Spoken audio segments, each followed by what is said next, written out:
Are we on? I have no idea, and sure. I think I think we're so. on. I think Yeah. so. Welcome everyone to the second edition of ComfyCon for 2022. My fault, entirely my fault this time. I will take the blame. Also going to be a terribly hot day in Sydney, and I did promise myself that I would never do ComfyCon in summer again, but here we are. Yes, I blame you entirely. I know. But I think it was a good idea, and like It all good is. ideas, now we have to pay for it. So it's not that warm in Canberra, which is nice. But it's going to be an awesome day. Unfortunately, we started before 12, which means apparently Shanna won't drink beer before 12. So there's zero. It's Carlton as well. Why would you drink that? Okay. Anyway. Let's leave it alone. Let's leave it alone. Whole bunch of awesome talks today. Obviously, ComfyCon has happened before. Most of you have been there before. You know the whole drill.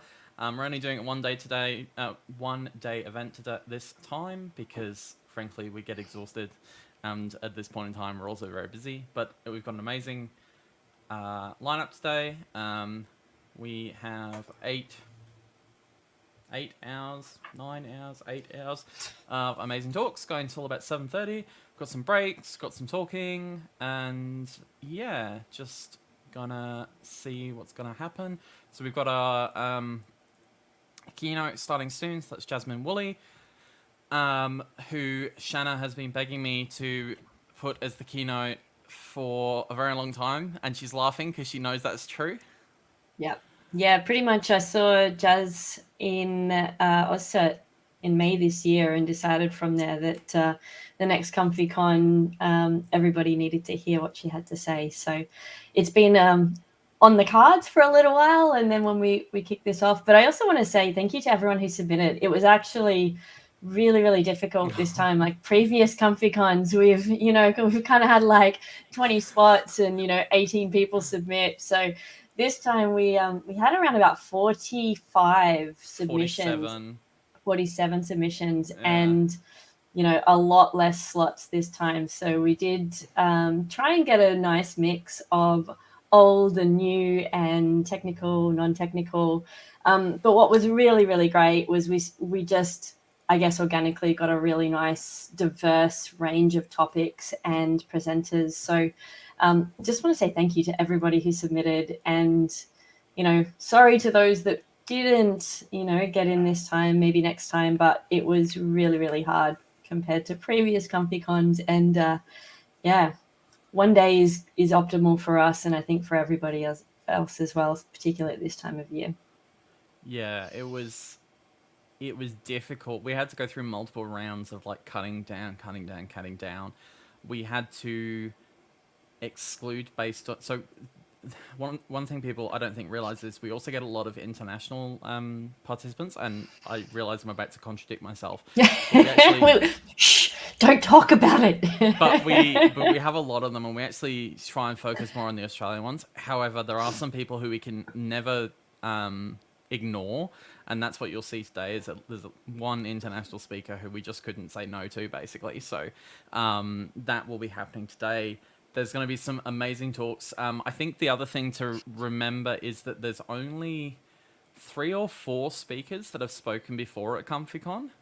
I think 70 to 80% of them are all new speakers.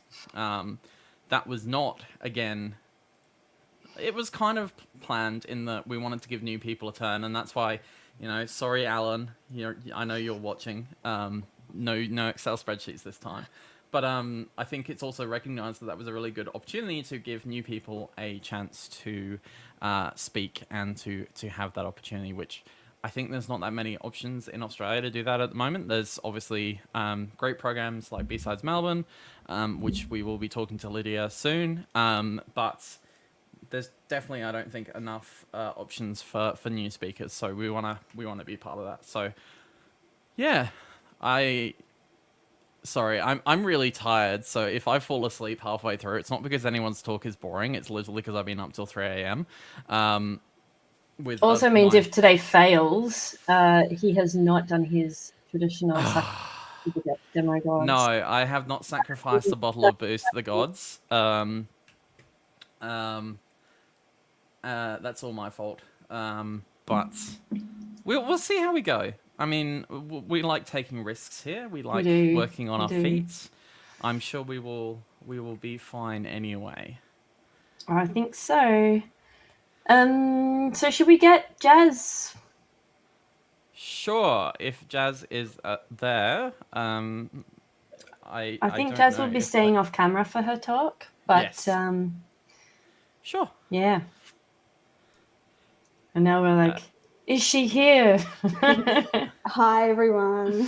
Hey, Jazz, thank you so much for joining us this morning. I know it's like an hour earlier for you to be up on a Sunday morning, but thanks so much for joining us and agreeing to be the keynote. It's really our pleasure to have you talk today. So I hope that it was worth waking up early.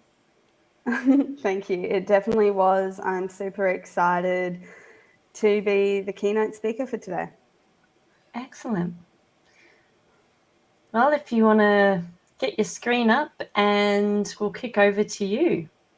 Great. Can you see my screen? We can. We can indeed. Fabulous. Yeah, well, thank you for that introduction and backstory, Shanna and Ian. It's absolutely awesome to be here. I just want to say a huge congratulations to all of you for the amazing effort you've put into organising today.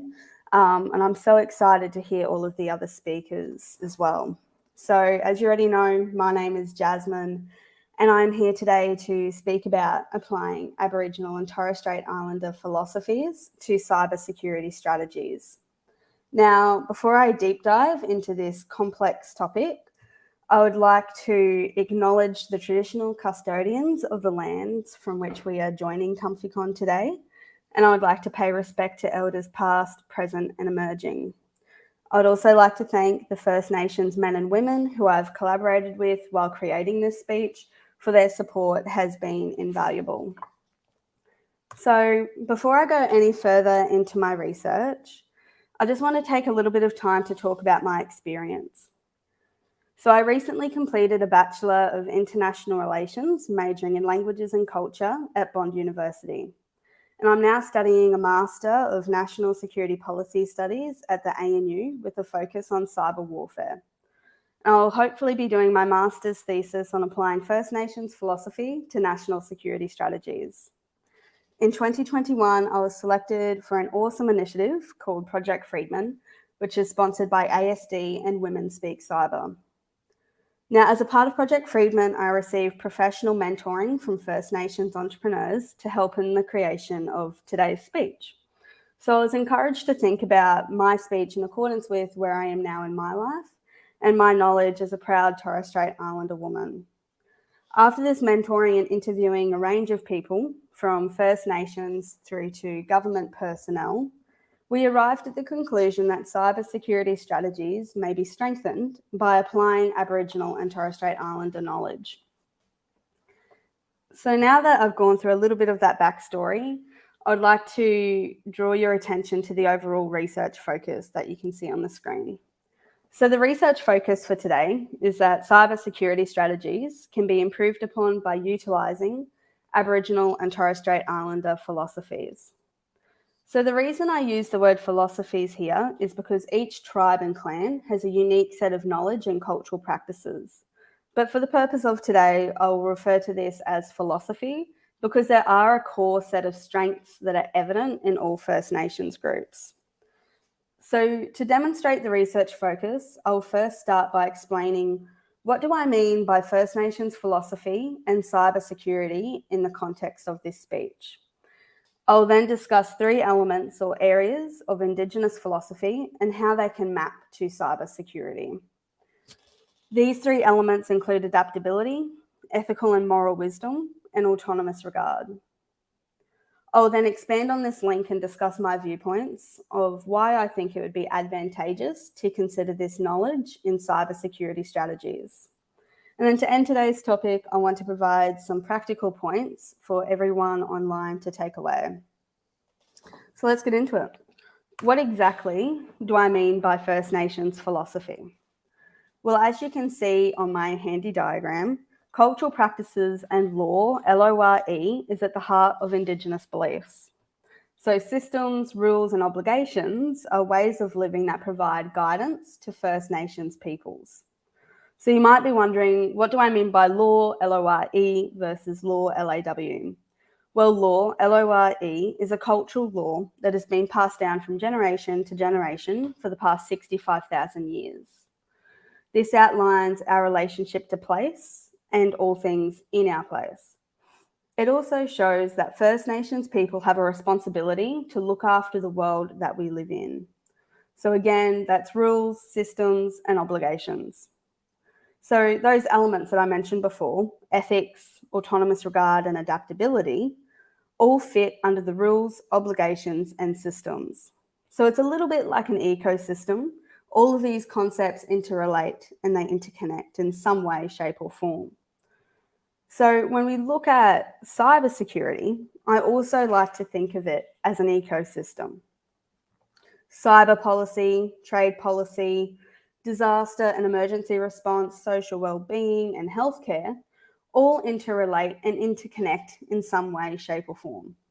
So the things that we do in cybersecurity have direct implications for the other policy areas you see on the screen. And in turn, this impacts our diplomatic relations with countries. So much like an ecosystem, we need everything to function as best as possible, or else our diplomatic standing and our best interests can be placed at risk.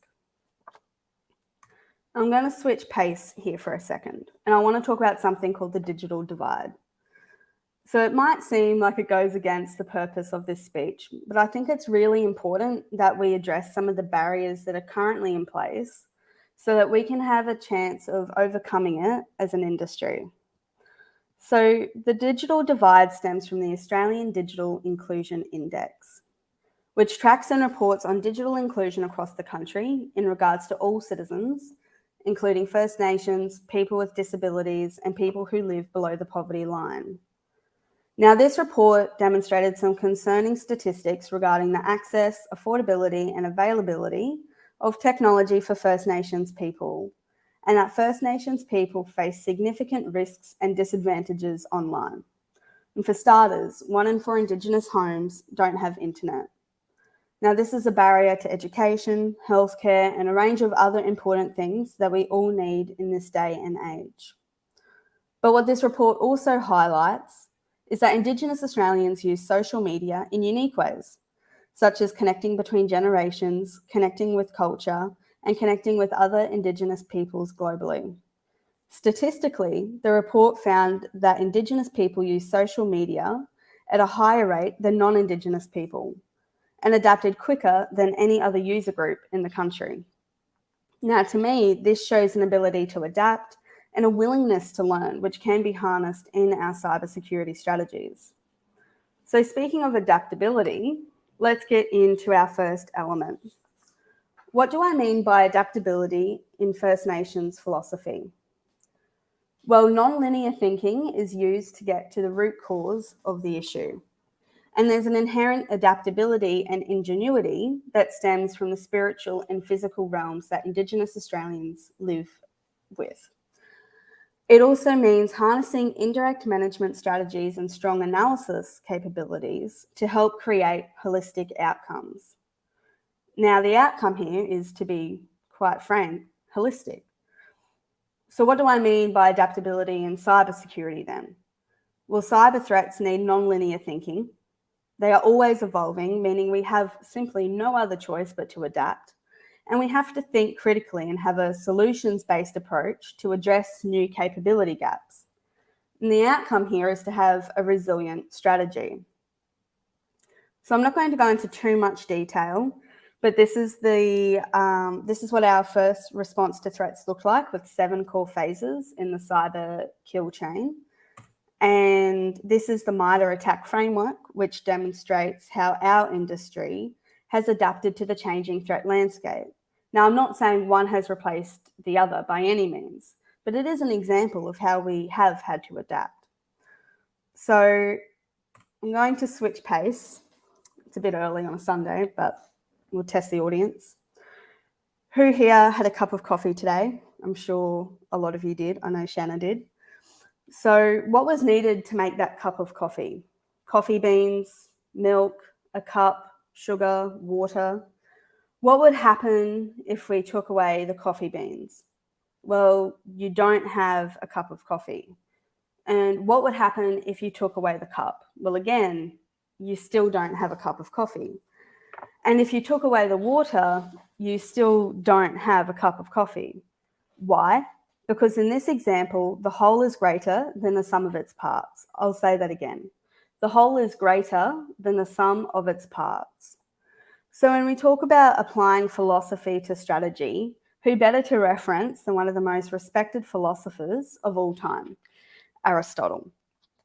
So let's pretend that cup of coffee that I mentioned before is now a cyber security strategy. We must include all parts in a national cyber security strategy that is robust, executable, outcomes focused, and defendable. And I think that we can all agree that as an industry, the threats that we face are complex and constantly evolving. So how can we use First Nations philosophy to benefit us as an industry when we look at adaptability? Well, if we apply Aristotle's statement, then we can argue it would be advantageous for the combination of different worldviews to be taken into consideration when we strategize, so that we can have a nuance in how we think as an industry. And I think it's fair to say that we as an industry, we understand that some individuals on the neurodiverse spectrum are better than others at solving complex coding problems, finding vulnerability problems embedded in code much more efficiently than those who are not on the spectrum. Now, certifications and skills in this example are not relevant. We are harnessing a different thought process, which is amazing. And so if we can accept that, then let's introduce cultural knowledge to the equation. A culture of 65,000 years who understands space and how everything interconnects and interrelates. There's a quote by an international relations expert, and he focuses on Australia's security environment. And he just published a book, and this quote stuck with me. Australia uses conventional thinking to solve non-conventional problems. As an industry, we do not want to be complacent. We need to adapt, and we need to come together as a team and support one another, even in the face of adversity. Again, this is all part of a robust, defendable, adaptable cybersecurity strategy that utilizes something First Nations people call the village mentality. Now, this concept of the village mentality brings me on to my next point, autonomous regard. So when we talk about First Nations philosophy, we are talking about the oldest living continuous culture in the world. And there's been a socio-political order in place for the past 65,000 years. Throughout that time, the value of relationships have been paramount. We respect the sovereignty and the rights of others, and we treat all with respect. We manage the diversity between cultures and any conflicts and tensions that have previously occurred. We respect one another because that is the village mentality. We all have a role to play in this world, and we respect that. We come together as a whole. And so when we fish in the Torres Strait, you fish knowing that either you all eat or none of you eat, including yourself, if you don't catch enough. That's what I mean by autonomous regard. So if we take the concept of autonomous regard and apply that to cybersecurity, then it suggests that Australia's digital autonomy has responsibility over our regional partnerships. And so we have to consider our role as an industry in the bigger picture of that ecosystem. And we have to manage our relations with governments across the world to ensure that those policy areas I mentioned earlier work at optimal efficiency. And there's an inherent entanglement, for good or for bad, between cyber and non-cyber strategies, which causes complexities that we all have to deal with. But what's the link here? Well, As people in the cyber industry, we need to consider the interests of international partners and act with dignity and respect. Let's harness the knowledge of the people who have been doing it for the past 65,000 years. Now, this could assist in managing conflicts that arise between our regional partners. It can prevent overcomplication and international tensions. And there is actually a need for this. The Whitlam Institute found that Pacific Islanders feel left out of Australia's reconciliation movement. And what people may not know is that First Nations Australians and Pacific Islanders share a very similar history from colonisation through to traditional ways of living and cultural values, especially with how we live in the Torres Strait and our value of that village mentality. So the Whitlam Institute found that Pacific Islanders are saddened by the absence of First Nations Australians when we engage with one another. The study also found that Australia has persistently failed to address barriers to reconciliation with its own people, and that has stopped the ability for a strong and respectful relationship with people in the Pacific Islands.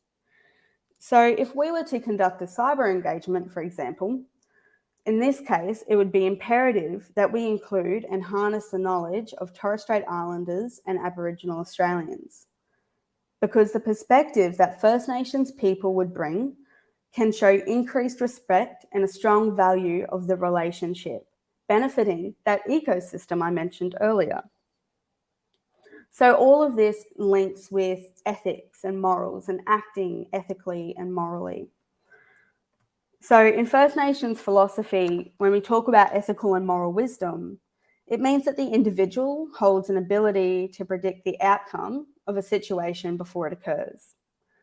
So there is a focus on the need for collaboration between communities to ensure that you abide by cultural morals and ethics passed down from generation to generation. And there are mutual obligations to all in the village. Now that builds respect, honesty, and trust. In cybersecurity, I think it's fair to say that we as an industry, we deal with some pretty blurred ethical lines. And you might have seen that Australia recently made a promise to make the internet a more democratic space. A report by the Australian Strategic Policy Institute prior to Australia's promise stated, quote, "There is too much at risk to allow cyberspace to become a lawless world, and we need to continue to work together to identify the rules of the road in how international law applies to state behaviour in cyberspace, just as it does to activities in other domains." Now let's remove all the jargon from that. That is ethical and moral wisdom. Cyber and cybersecurity employees need to work together as a team and think smarter, not harder, to enable good management in the face of crisis. So if we heed ethical and moral wisdom, then as an industry, we have a better chance of acting with integrity, which in turn helps us with building relationships. Now, you may still be thinking, what's the actual link here? Well, it creates a nuance in analysis to define cyber threats, and it challenges traditional concepts that have arguably dominated cybersecurity for far too long. So if you apply ethical and moral wisdom of First Nations people, then you can strengthen Australia's regional partnerships. It also enables consistent reflection from differing cultural perspectives so that we can better handle the threats that are coming our way. I think it's fair to say that, again, we as an industry, we are a relatively new space and we are still finding our way. And that's totally okay. But to help us on that journey, I strongly believe that we can harness the ethical and moral wisdom of First Nations Australians. Now, to help us understand our position as an industry in the world and what I've previously referred to as an ecosystem. So what do we call all of this? Well, I call it situational awareness. Situational awareness is simply being aware about what is happening around us and being prepared. So situational awareness is a choice. We have to make the choice as professionals in this industry on whether we are aware of what is happening around us or not. So if you use situational awareness right, then you can predict the consequences of a situation before it even happens.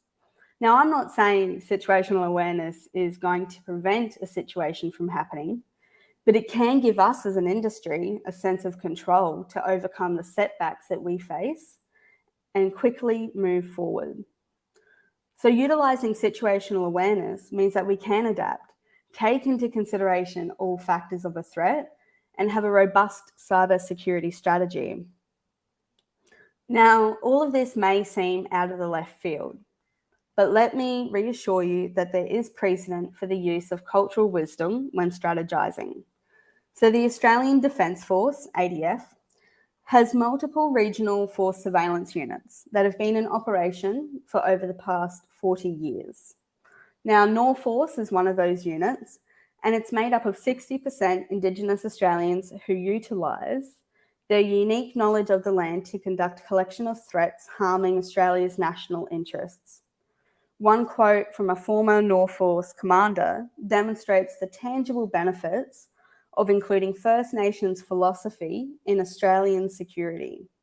He states, "For the things we were doing in that environment, it isn't just the innate skills or particularly developed skills in any function of Norforce. It was an understanding of the country around them and the people who lived in that country and the patterns of life that happened in that part of the world. Indigenous peoples had the home ground advantage of understanding the territory, the people, the weather patterns, and how all that interacted was gold. And it was something that our adversary would never, ever have." And I really don't think that times have changed, especially when we strategize, and cyber security is no exception. Cyber threats impact everyone in this country, and people from all different backgrounds and skill sets deserve to have a seat at the table when we strategize.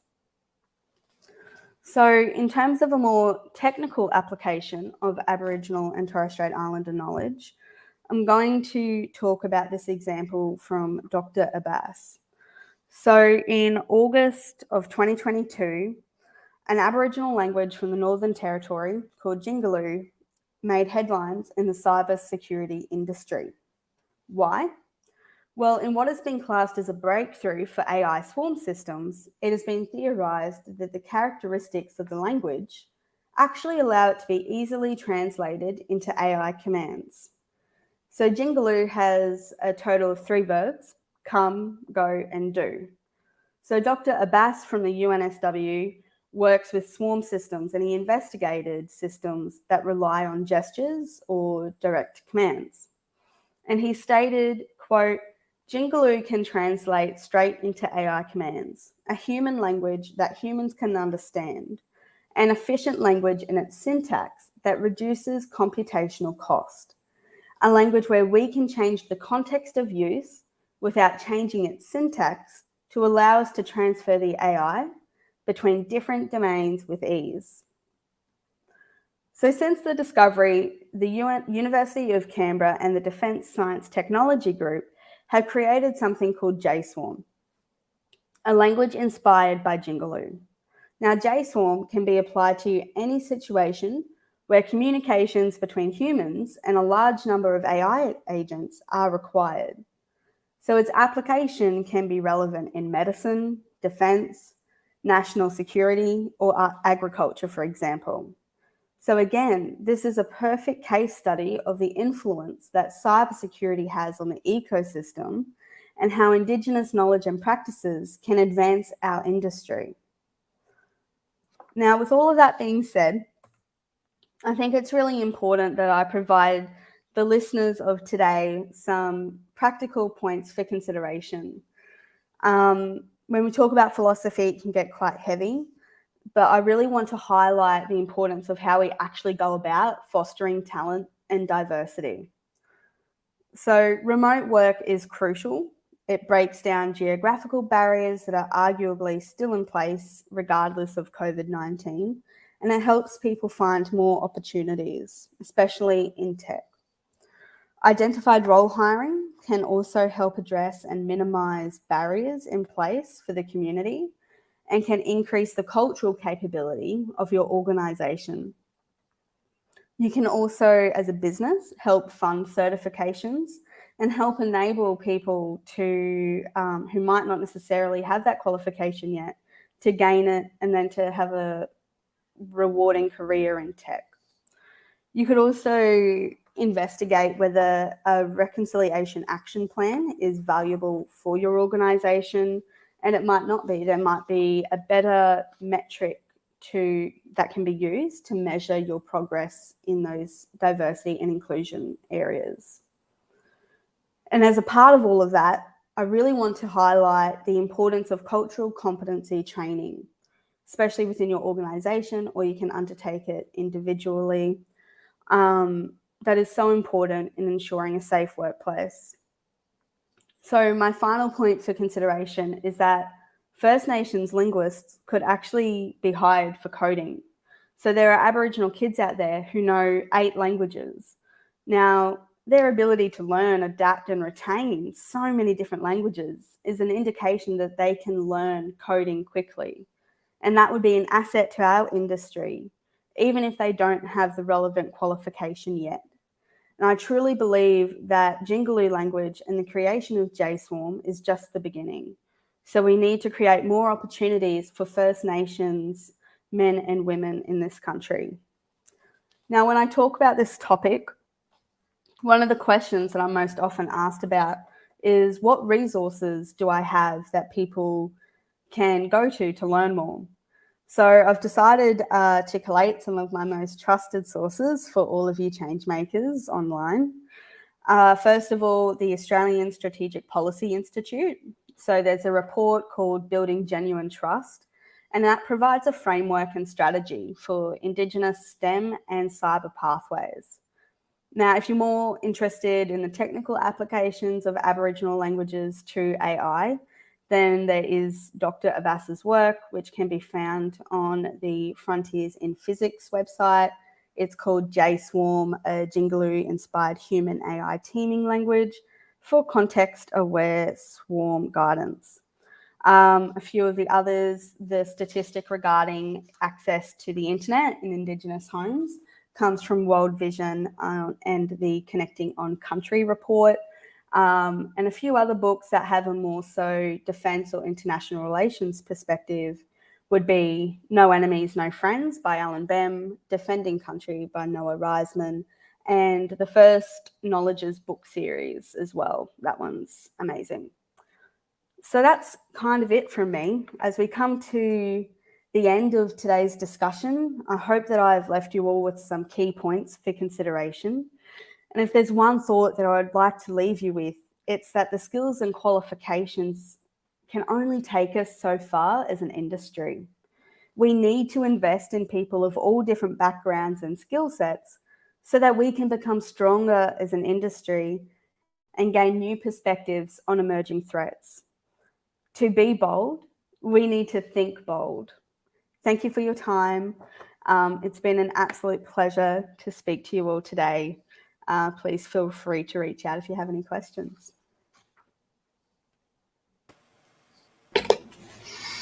Thank you so much.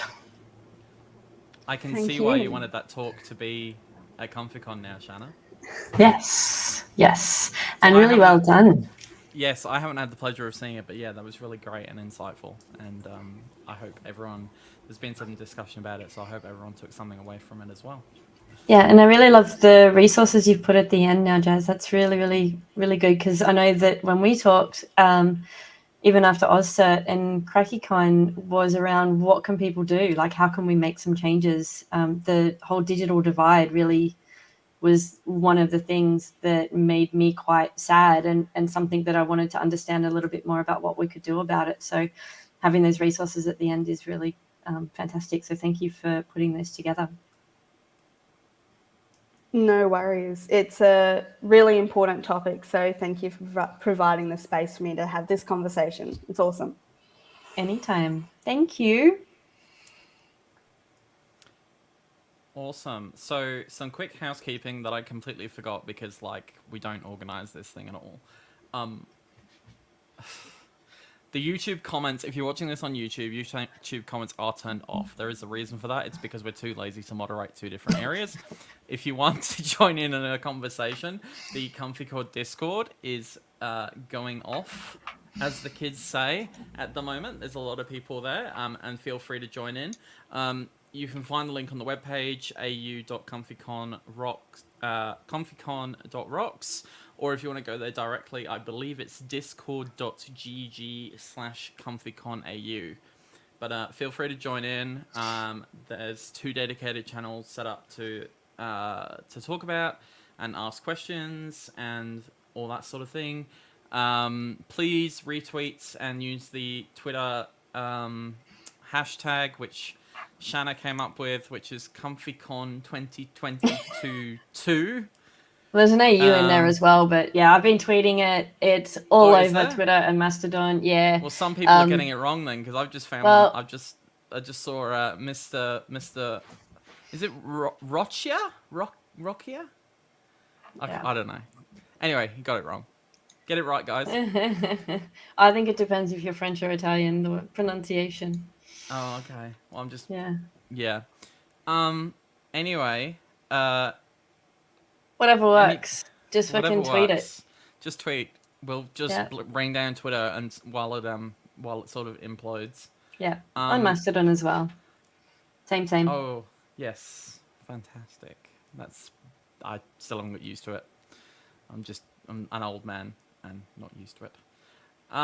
So apparently, according to my schedule, which I have closed because again I'm not prepared, the wonderful Lidia is coming to have a quick discussion.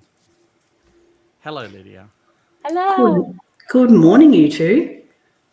Now, for those of you who don't know who Lidia is, where have you been hiding? Because it's obviously under a rock. So Lidia is the organizer and founder and amazing cybermum of B-Sides Melbourne. And Shanna, I know you wanted to have a quick chat with Lidia about diversity and inclusion programs. I did, because I think it's been very topical over the last couple of months. And Lidia had some really, really interesting points and good advice for, what is important to attract diversity in conferences and, even in the workplace as well. And I know that part of the diversity and inclusion program that is run with B-Sides Melbourne is a really important piece to Lidia.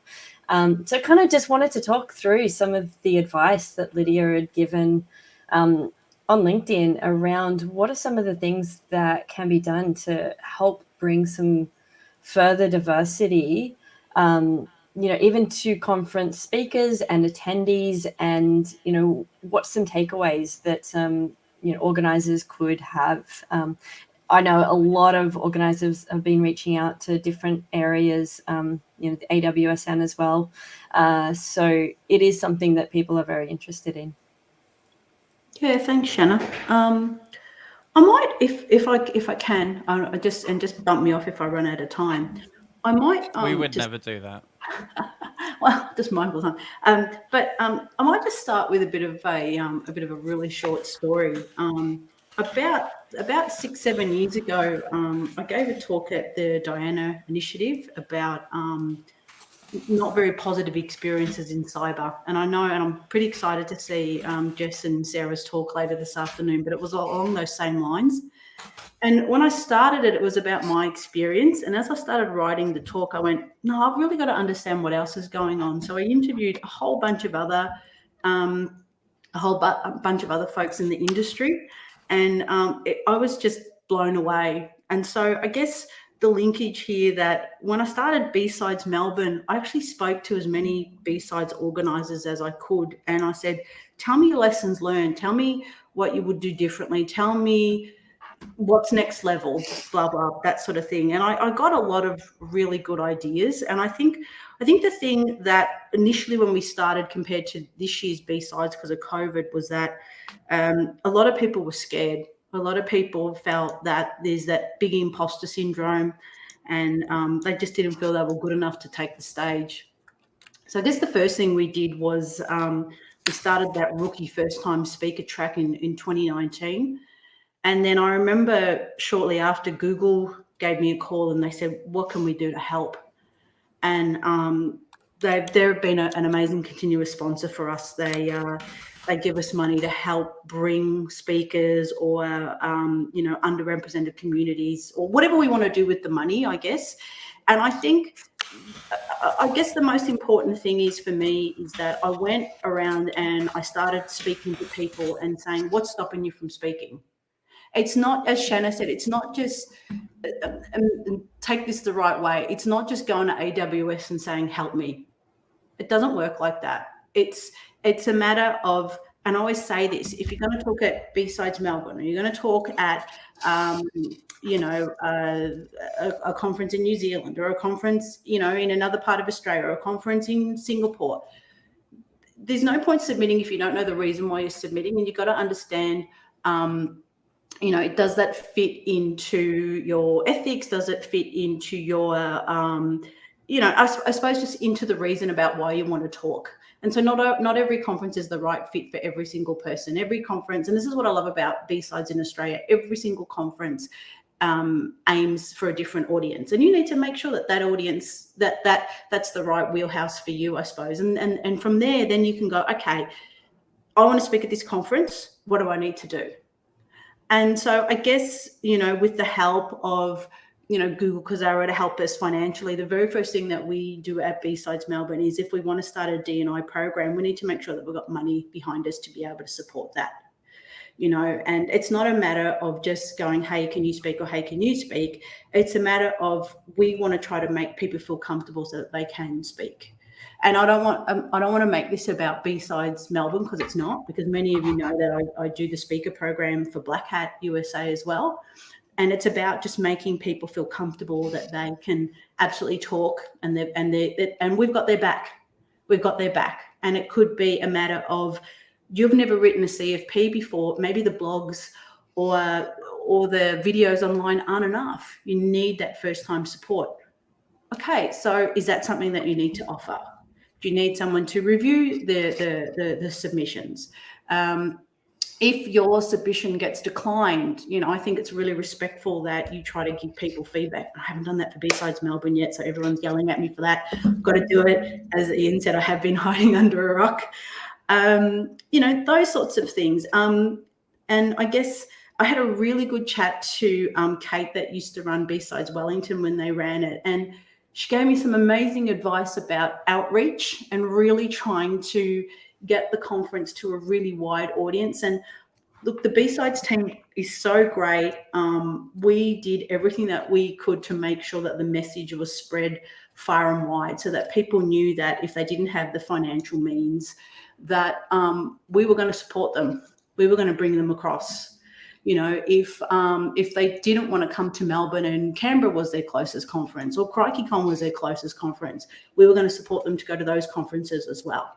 It didn't matter. It didn't have to be our conference. It just mattered that they were able to get to a community conference. So I think, because I'm just keeping in mind, I've got that 10-minute block. You've got to ask. You've got to ask the question. You've got to ask your audience. You've got to, whether it's in a work situation or whether it's a community conference.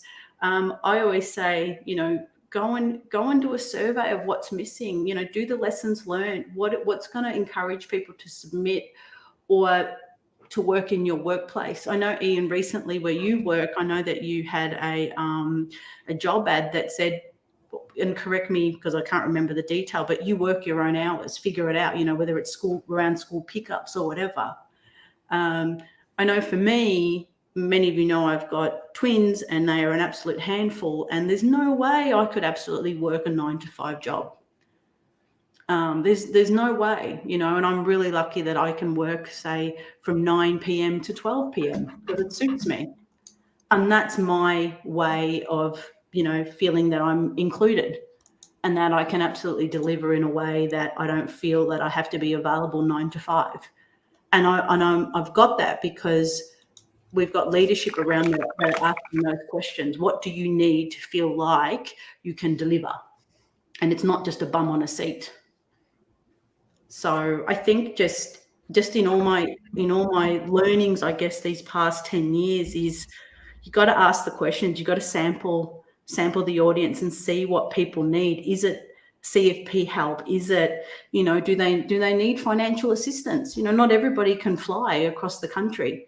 We're very, very, very lucky to be in a very well-paid industry, but not everybody can, especially those people that are starting out. So we need to ask those questions, and if someone says I need help, well, we don't have to ask them. We don't have to ask them to the 10th degree. Why do they need help? They're gonna, we've got that level of respect. If someone's asking for help, well, they must need it. And it's very hard to put your hand up and ask for help. So we need to make it easy, and we need to make it accessible, and we need to ask lots of questions. Yeah, and I really liked the talk you did for AWSN around I've got nothing to talk about, because that's also another big thing, particularly for first-time speakers or people that are just not so confident. And I've been there, only up until recently do I feel like I have anything to say, even though people who know me know I've got a lot to say. So you can not comment on that, Ian.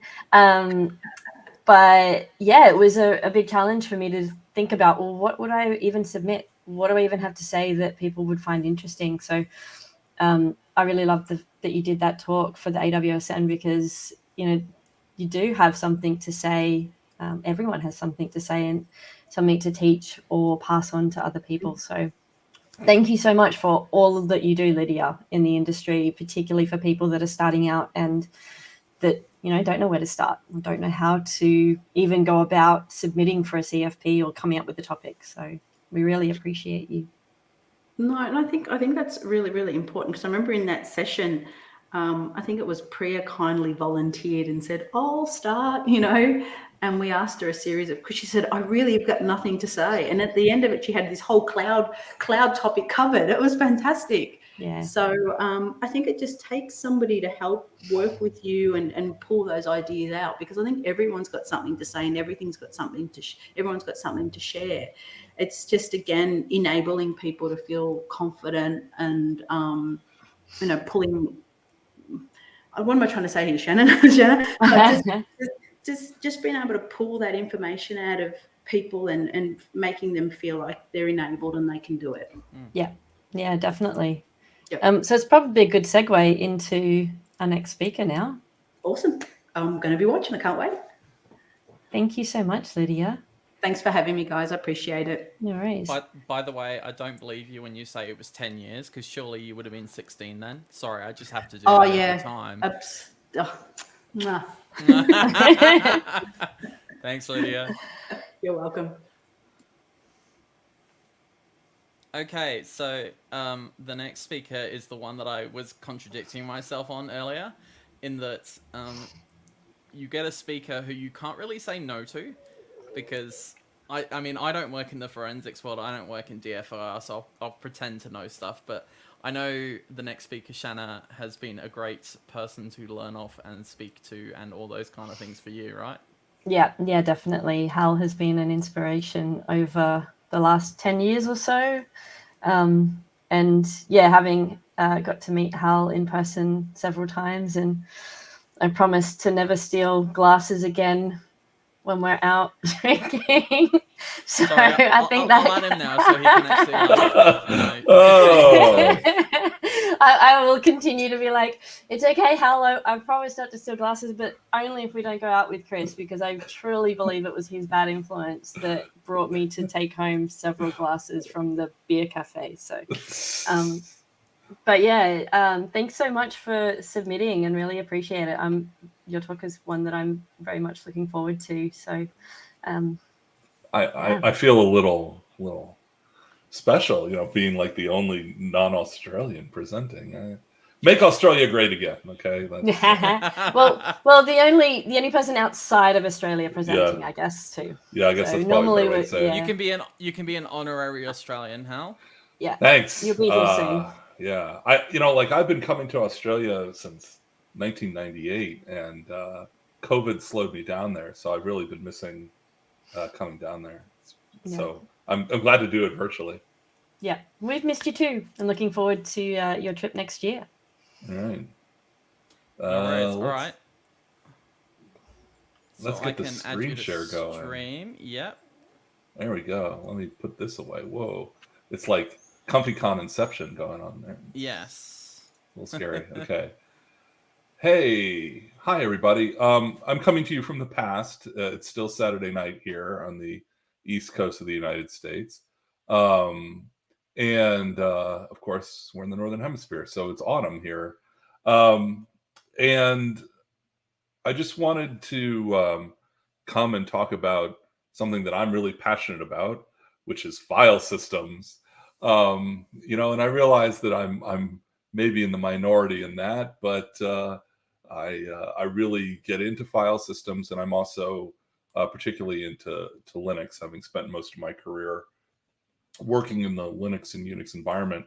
So specifically, since we don't have much time, I wanted to drill in on XFS and recovering deleted data from XFS. So let me set the stage a little bit before we get into it. And by the way, if you have questions, I'm monitoring the general chat on my phone here off screen. So if you do have any questions, just throw them into the general chat and I'll try and answer them in line. So XFS comes from SGI long time ago, back in the 1990s. It was their attempt to create a high-performant file system. These days, it's actually quite common in Linux operating systems. Red Hat adopted XFS as a default file system back in Red Hat, I want to say Enterprise 7.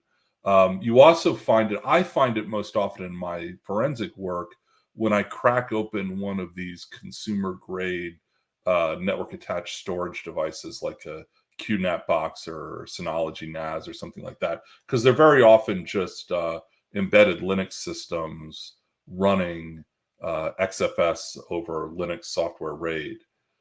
The problem with XFS and ZFS and a lot of these newer file systems is that we don't have really good forensic tool support.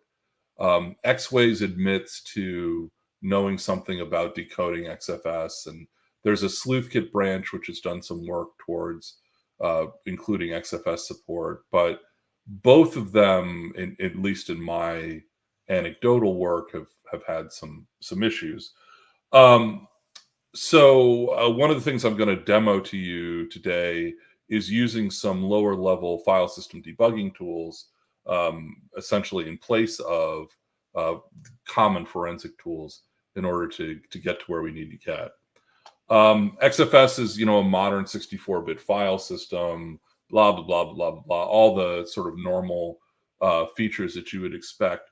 One of the curious features about XFS compared to some other file systems you might have dealt with is that XFS is consistently big endian, regardless of the processor architecture that it's running on. So like if you look at an NTFS file system running on Intel, it's actually going to be little endian, just like the processor. The fact that everything in XFS is big endian turns out to be really helpful when you're looking at the file system, kind of through a microscope like we're going to be doing here, because I don't have to worry about byte swapping and all that stuff. And I'll point that out when we get there. Uses extents to locate file content on disk. I'll explain something about extents when we get there as well. But basically, it's a typical kind of modern file system. And what we're going to do is we're going to basically reverse engineer the file system in order to recover deleted data. So what happens when you delete a file? When you delete a file in a modern file system, the file data doesn't go away, right? The blocks on disk that made up the content of the file are simply marked as unallocated. And they're available for some other file to come along and overwrite those blocks. But until that actually happens, the content of the old file that was just deleted remains on disk and can be recovered if you know where those blocks were.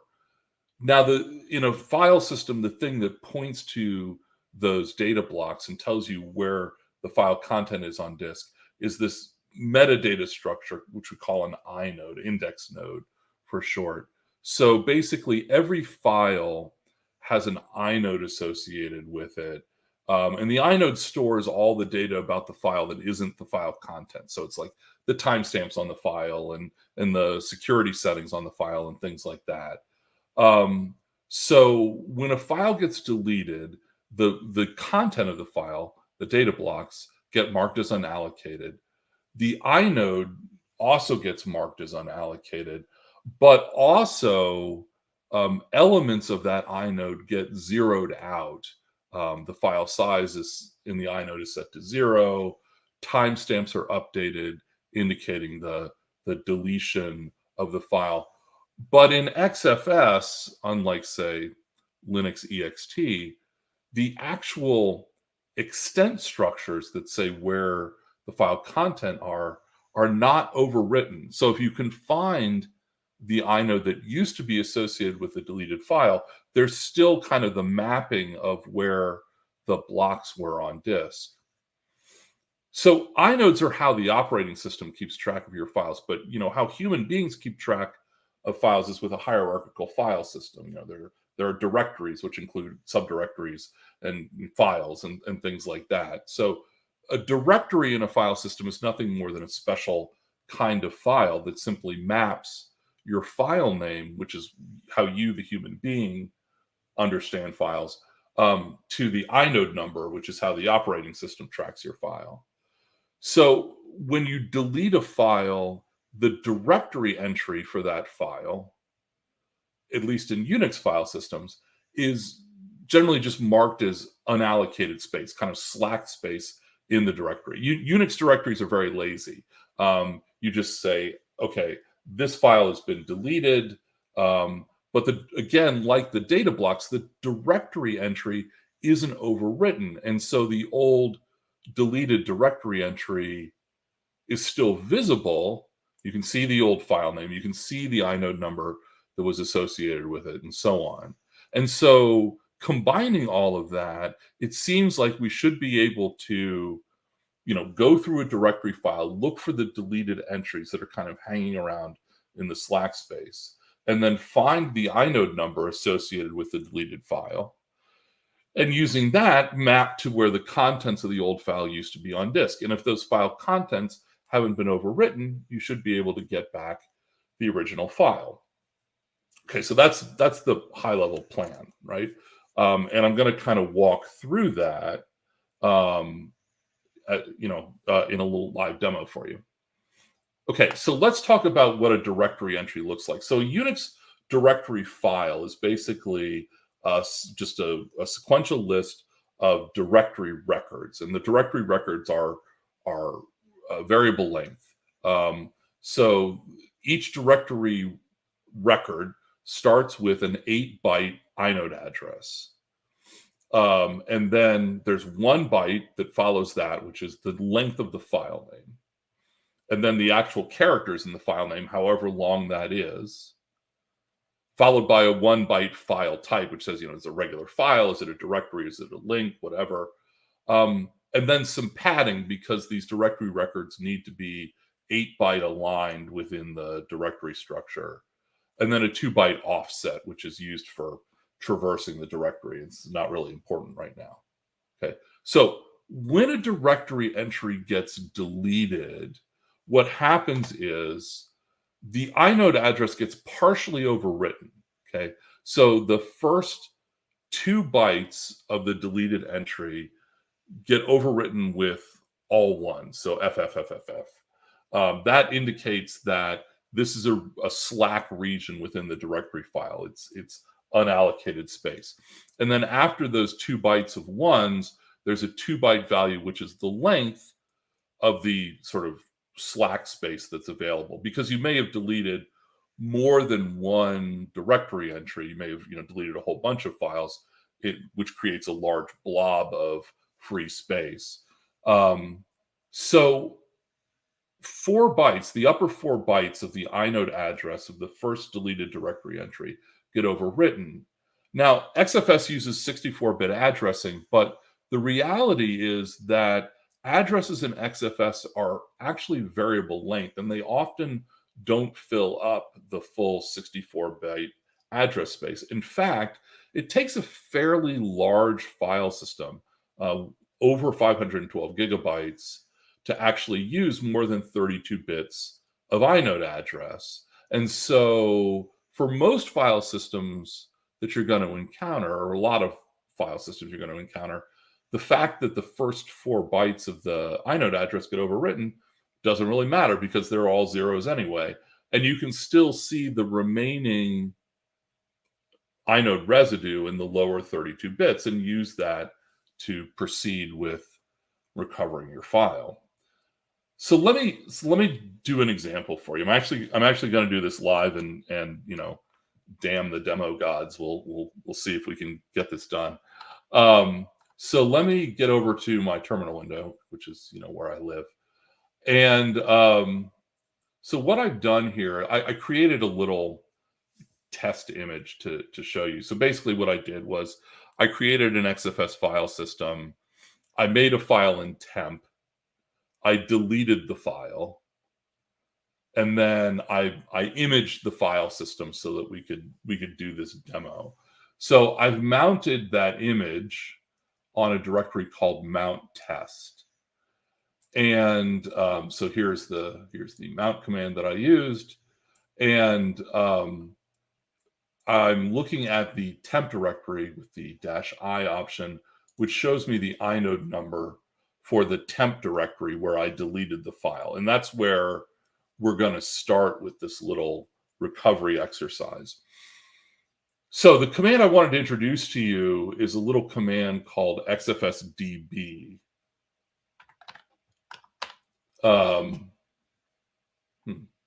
Okay, hold on a minute. Let me clean up my screen a little bit. Okay, so xfsdb. And we're going to open the my CentOS file system image read-only, because, you know, we're going to be careful from a forensic perspective here. And XFSDB is actually a debugging tool that was created by the XFS file system developers to help them debug, you know, XFS issues. But we can actually use it as a forensic tool, and I've had to on many occasions when I haven't had a better XFS forensic tool available. So we're going to start by looking at inode number, this number, which is the inode for temp.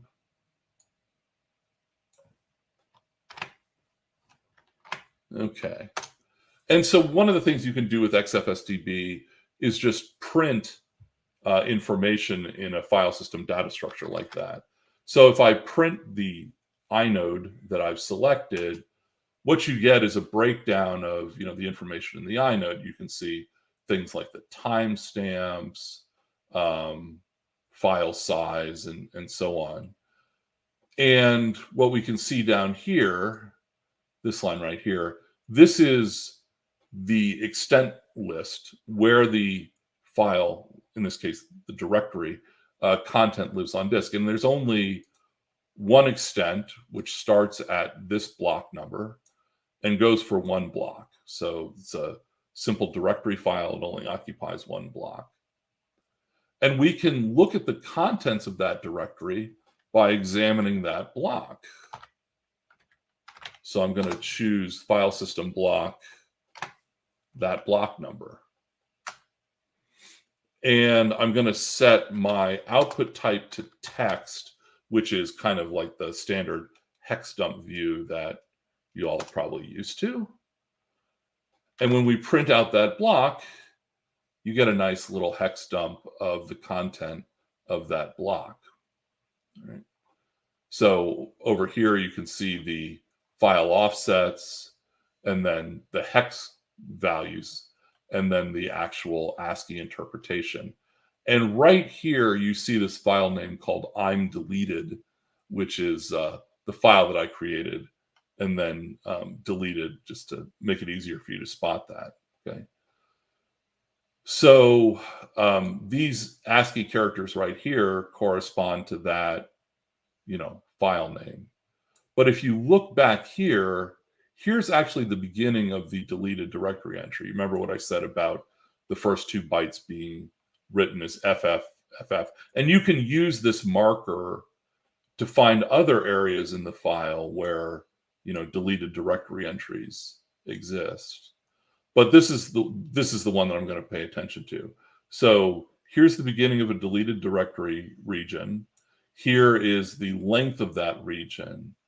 And then sitting down here in the last 4 bytes is what's left of the inode number that was associated with this deleted file.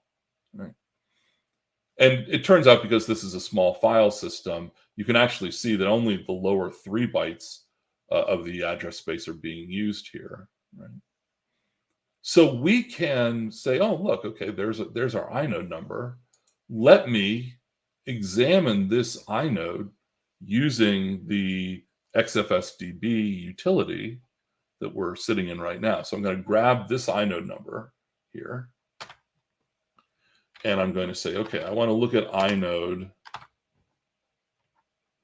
this thing. I got to take the spaces out. Okay.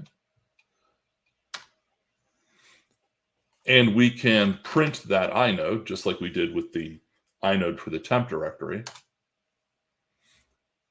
Now, so here, remember what I said. When a file gets deleted, like our I'm deleted file here, things like the file size get zeroed out, right? For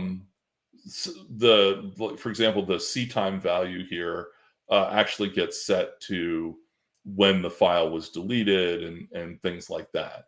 And so because the file size is 0, what we don't see is the extent data that tells us where the content of that file used to be. Now, I told you that the extent data doesn't get zeroed out, but how do we see that? And the answer is, we look at the inode in a hex editor, which, I realize for most people kind of gives them the heebie-jeebies, but for me, this is where I live, right? And so let's take a look at the inode, not in this nice interpreted format that XFSDB gives us, but in the raw hexadecimal, because it's good for you and it builds character. Okay, so here is the hexadecimal view of the data in the inode. And you can see this is actually, the inodes in XFS are 512 byte data structures, and they pack a lot of information into those 512 bytes. The first part of the inode here, the first 176 bytes, which I'm highlighting, is what's referred to as the inode core. And that's where stuff like timestamps and stuff are kept. Immediately following the inode core, though, are the extent structures. And the extent structures are these 16-byte records which tell you where the blocks are on disk. And it looks like there are actually multiple extent structures here. It turns out, in this case, though, that the file that I created was actually only less than a block long. And only the first of these extent structures matter. What you're seeing here, though, is that these inode data structures are constantly being reused. And so these other extent structures are actually residue from an earlier file that was bigger, that occupied multiple extents. But it turns out, let's just unpack this first extent, okay? Now, all right, here's the lunacy that is XFS. And it really, I want to find the person who designed the XFS extent structure and you just give them a big hug, because, wow. It turns out that extents in XFS are not byte aligned. What? Yeah, so here's the sad story, right? So you've got 16 bytes, right? And they decided that for whatever reason, it would be a good idea to align the fields in the extent structure not on byte boundaries. Okay, sure. So going through this, so the low 21 bits are the number of blocks in this extent. That is the length of the run of blocks that make up the extent.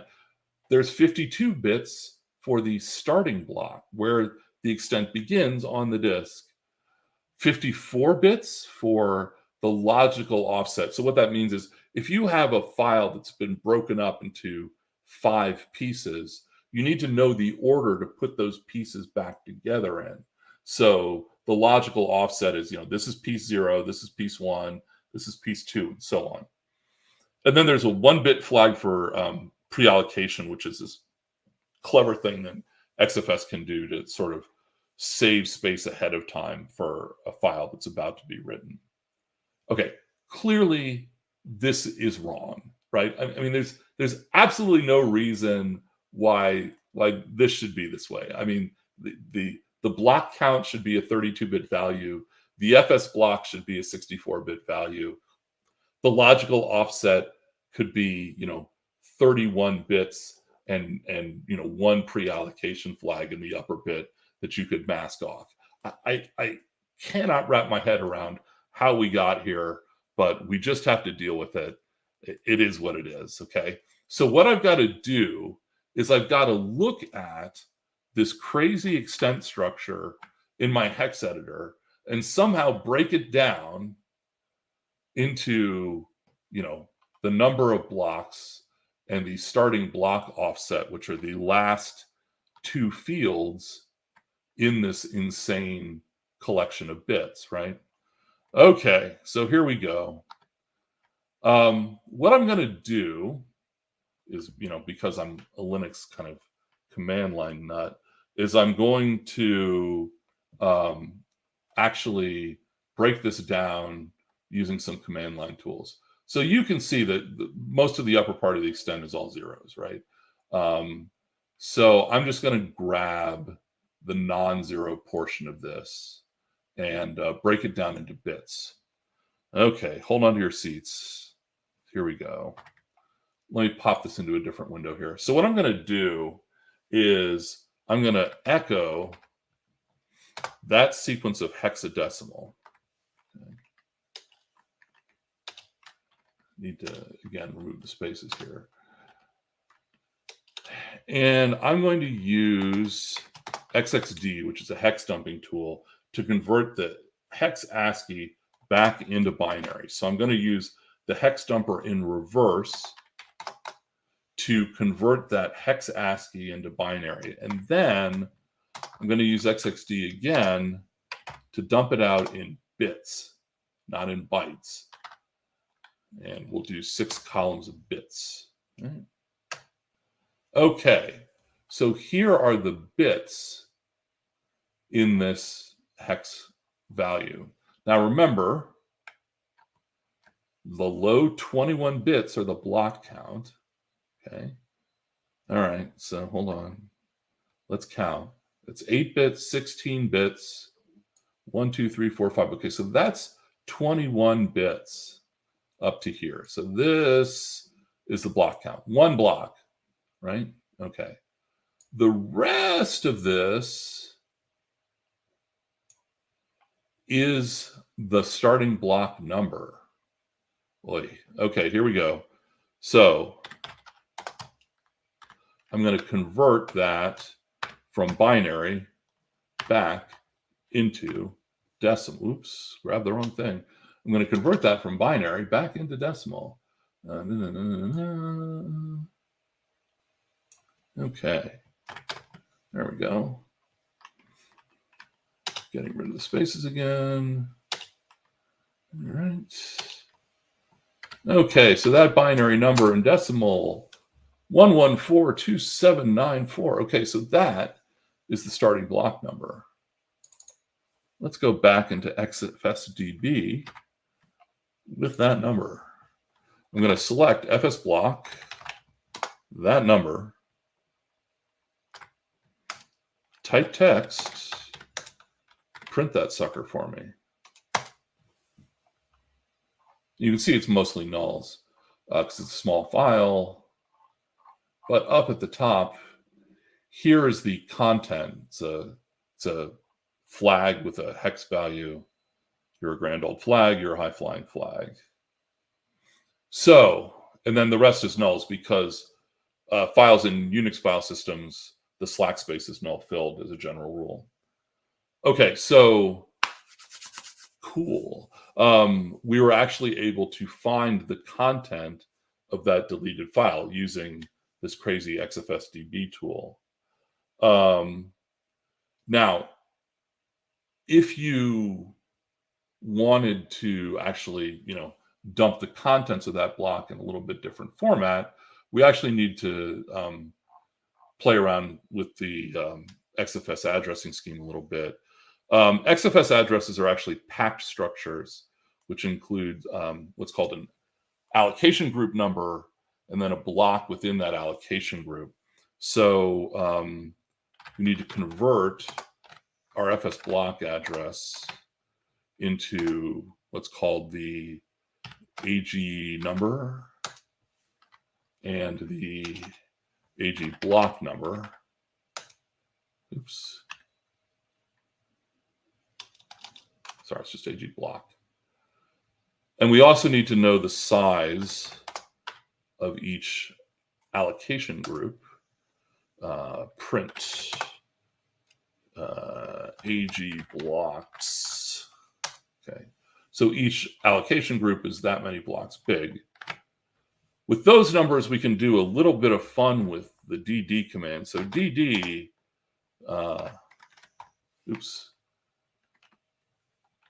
from my CentOS image, my block size is 4K. My block I want is at the AG number, which is 1, times the size of the AG, which is this, plus the block offset within that AG, which is this. And I want that one block in the extent. And right here is the content of the file that was dumped out by DD. The rest of this stuff is just noise from the DD command. I'm too sexy for this file system, right? So the point is, this is obviously a tremendously manual process, and you wouldn't do this as a general rule, but it shows you, I think, how we as forensics people can kind of reverse engineer file systems and tease out the information that we're looking for, in this case, a deleted file. Obviously, this would be automated by some sort of forensic tool, but I think it's interesting to at least see manually how the tool gets there. There's real stuff happening underneath it all. Okay, and so, no, I actually want to be back here. I'm at the end of my time, and appreciate you all listening. If you have any questions, my contact information is on the slide. This material that I'm presenting is actually a very small piece of a 4-day class in Linux forensics, which is available for free from the URL at the top of the slide. The QR code corresponds to that URL. It's a 4-day class on Linux forensics. If you download it with the BitTorrent link, you also get the lab virtual machine with actual hands-on labs that you can do along with the material. I'm happy to report I actually will be coming to Australia in April of 2023. I'll be teaching classes in Canberra and Melbourne. I will be teaching this material, 4-day Linux material. So if you actually would like to see me present it live, that's the other QR code. You can sign up for one of my classes. Whether you come to my class or not, I hope that we can get together and hang out while I'm in Canberra and Melbourne, and I plan to spend some time in Sydney as well. So hopefully we can get together. Drop me a line at my social media, and we will try and set something up. I'm out. Surely it should be your 2XD for the file system. Indeed. Yes. Indeed. Dear. It's only going to get That's the- worse. It's only That's the going to get only- deeper. Yes, I mean, I thought I'd start off with something slightly relevant at least. That was fantastic, Hal. And I love how it all magically sort of appeared at the end, which, I mean, it should have, but like, it's just like, oh, magic. Thank God that worked, you know. Yeah, I think we're all just lucky. The demo gods are in a good mood today, clearly. Don't mention the demo gods, and then they won't get angry. Mm-hmm.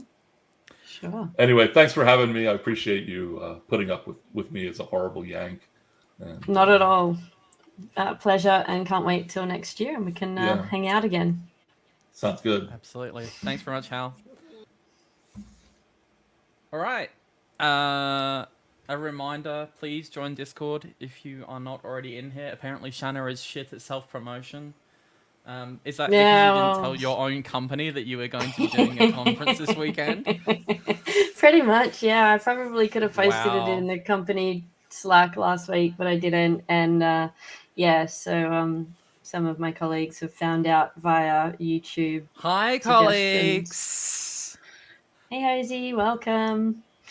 All right. Yeah, so moving without on. further ado, we will get Thomas in, although I don't know if he's there because the webcam is off, but I'm just going to add him and see what happens magically.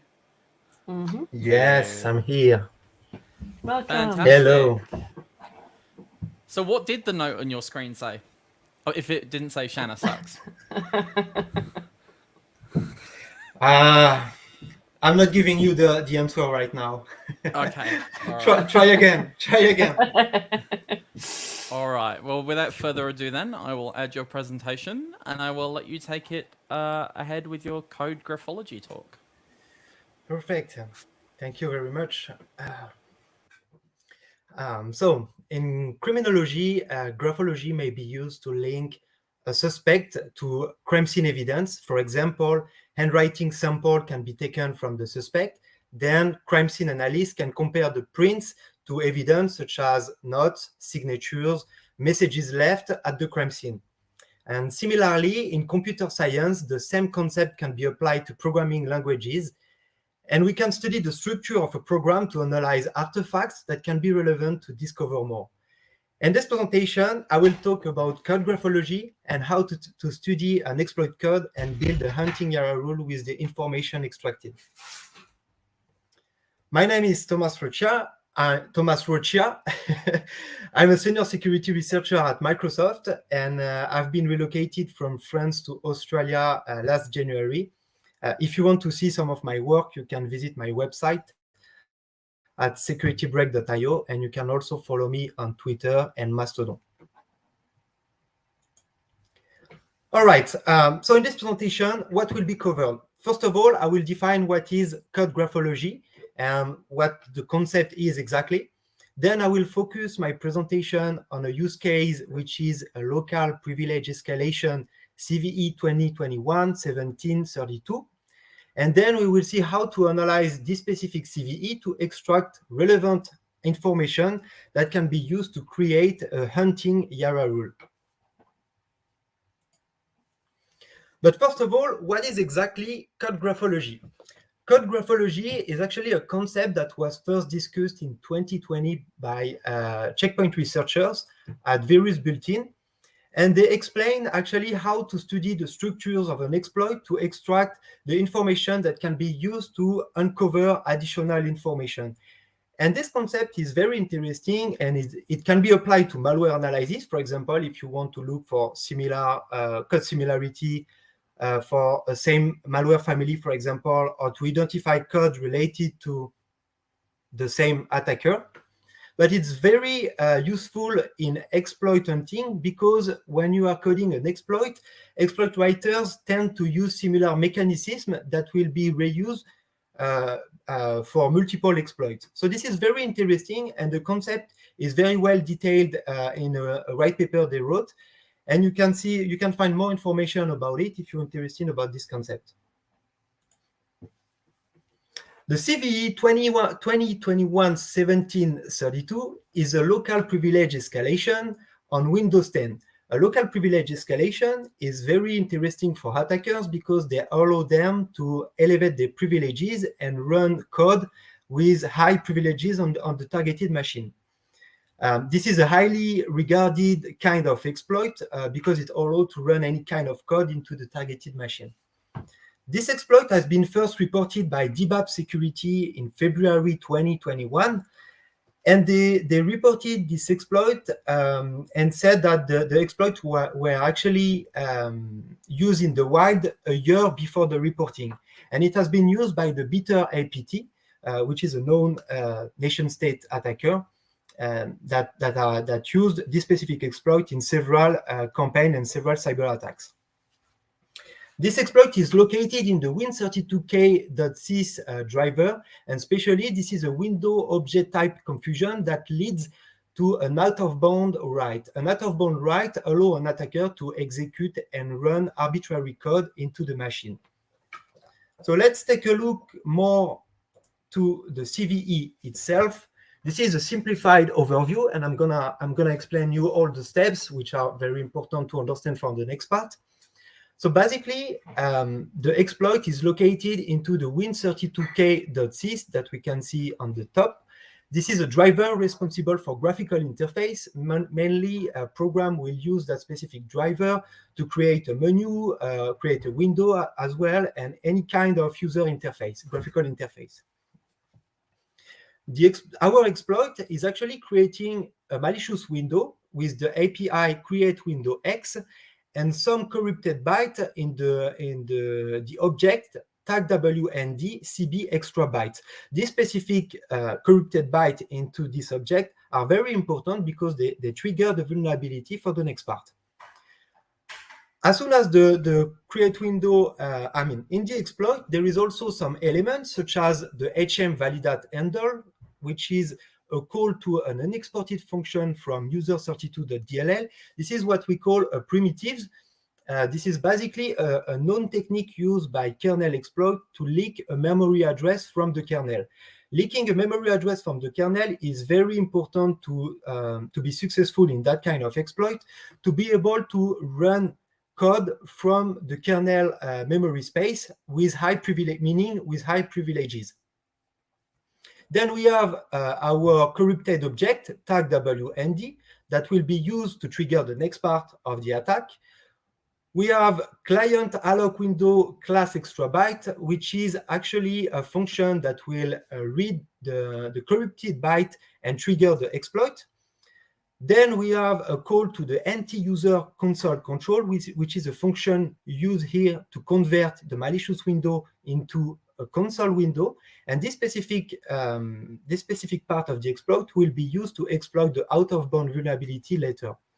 Then we have several calls: set window long, get menu bar info, and basically without too much explanation, all that call will be used to obtain an arbitrary kernel memory read and write. The kernel memory read and write will be used later to execute the code.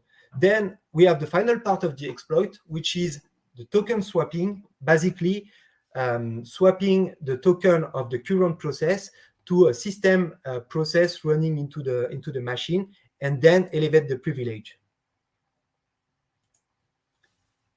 All right, after this brief overview of the exploit, let's talk more about code graphology and what kind of information we can extract to build our hunting rule. So I discussed about some of the techniques in the previous slide, but let me explain a bit more. So in exploit development, there is some mechanism, and particularly in local privilege escalation, there is some mechanisms that are very common between multiple exploits. First of all, the leaking techniques.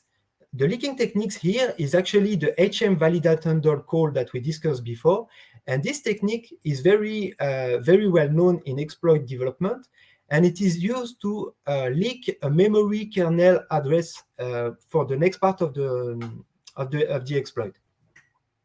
Then we have exploit primitives. Exploit primitives are basically internal function or feature of Windows operating system that can be used to have the correct environment, to set up the correct environment to exploit the vulnerability.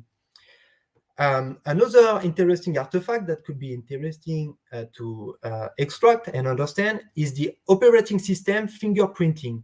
In most of the exploit in local privilege escalation or privilege escalation vulnerability, most of the exploit will fingerprint the operating system, whether it's a 64-bit or a 32-bit, to be sure that the exploit will be reliable and successful to be exploited into the machine. Because if you have an exploit running only for 32-bit version of Windows and you are running the program, the exploit into a 64-bit, it could lead to a blue screen of death, for example, or the exploit will simply not work.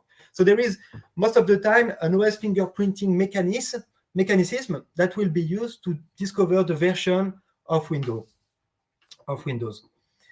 We also have the token swapping mechanism, which is pretty much the same in most of the local privilege escalation, which will be used to elevate the privilege of the current process. And also we have the strings which are simple artifacts that can be easily extracted from any piece of code. And strings can be, for example, variable name, PDB path, or any kind of unique strings available in the sample that you can reuse to build your Yara rule. So let's talk first about strings, which is the most simple artifact that we can extract from our code. So in that case, this is very interesting because we have the PDB path. So remember, this original sample have been reported to be used by Bitter APT.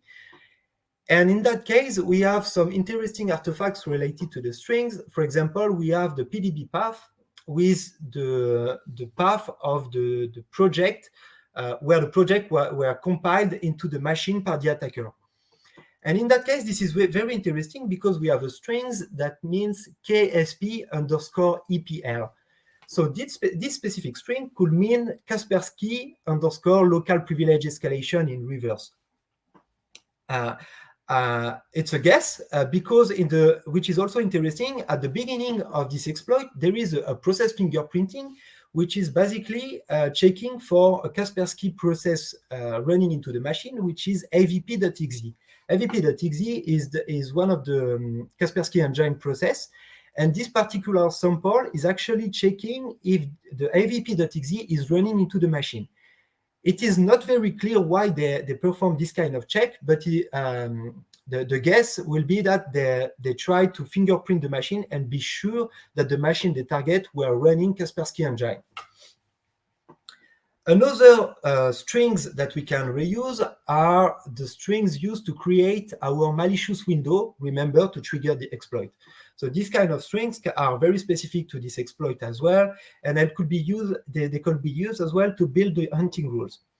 And finally, when you are talking about strings to build hunting rules, any unique strings that you can find into the binary can be relevant to build your rules. And in that case, I just extracted that one. OS operating fingerprinting. So this one is a common mechanism in exploit development, and you will see mainly if you study local privilege escalation, most of the time you will see a similar routine, a similar check. So in that case, there is two checks. The first one is checking the Windows version. Is it a 64-bit or 32-bit version? And our code is calling the ISO64 process API to check the running version into the system. And then there is a second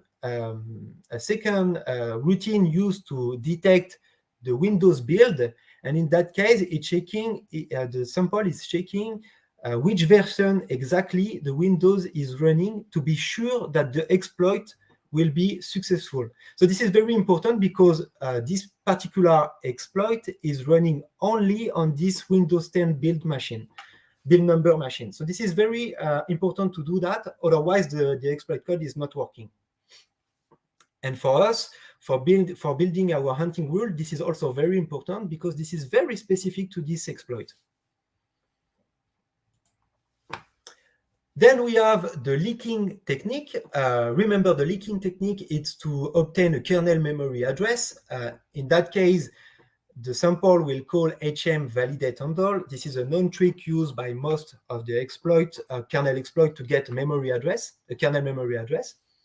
And in that case, HM validate handle is it's an unexported function from user32.dll. So in that case, the sample is calling the isMenu function from user32.dll, and it's calculating into the stack the address of HM validate handle. So this trick is also very important to understand and to extract for building our hunting rules, because this is the one that will be responsible to obtain the first kernel memory address into the machine.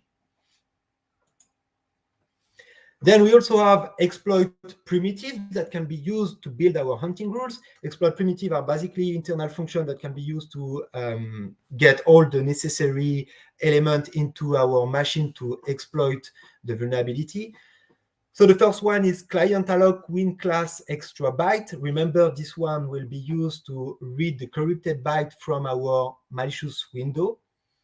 Then we have the anti-user console control. This one will be used to convert the malicious window into a console window, and it will be used for the type confusion vulnerability part of this exploit. And we also have the get menu bar info, which is another primitive that will be used to exploit the out-of-bound vulnerability. And finally, we have the swapping token mechanism, which is often used in most of local privilege exploit. In that case, the sample will check the running processes into the machine and compare if each processes have the value 4, and the value 4 is meaning that it's a system privileges, a system processes. So it will, as soon as it detects a process with the value 4, it will swap the token with its own process and elevate its privileges. And then it obtains high privileges into the machine. So this part is also interesting to extract to build our hunting rules.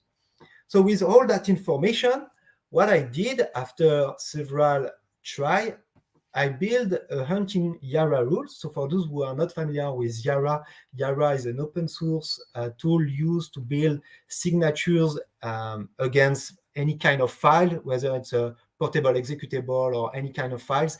And it can be used for detection, but it can also be used for hunting and discover more elements. In that case, I created this hunting rule. So this one was the latest attempt. I tried several times before, and I get a lot of false positives. So when you are building this kind of rule, you have to test it against your data set and check if there is some false positive, and then adjust your Yara rules accordingly. So in that case, we have some strings discussed before. We also have the PDB path, which is here. And we also have some opcode, which are basically some piece of code related to our exploit.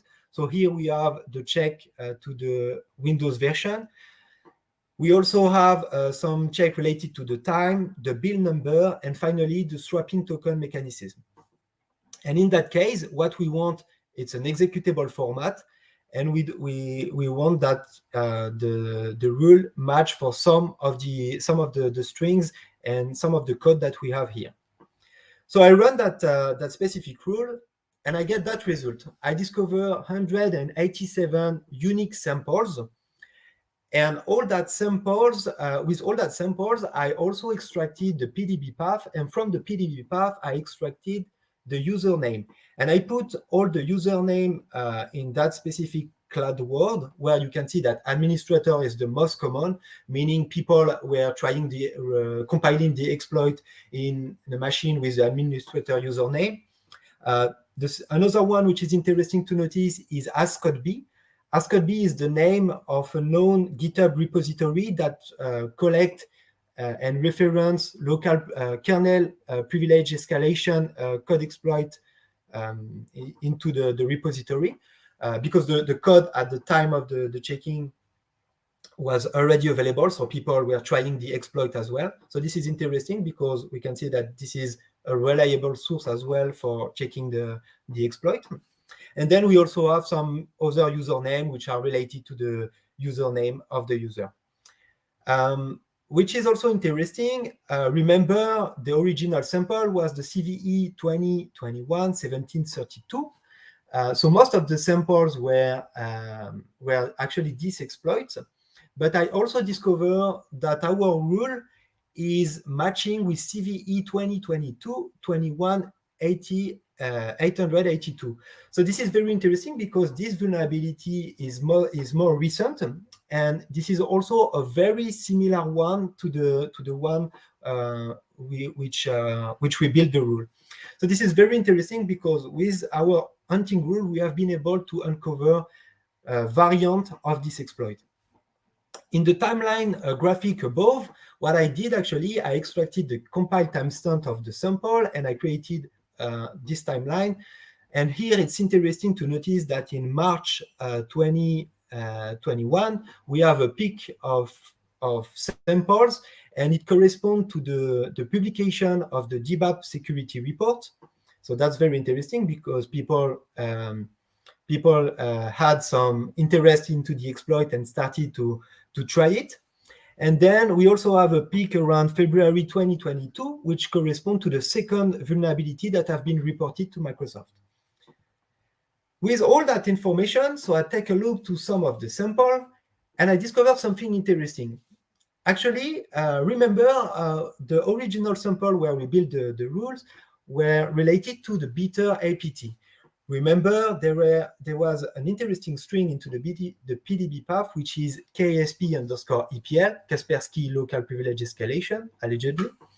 We have the compile timestamp on May 2020, and then this is a 64-bit version of the exploit. So when I take a look to the sample, one of them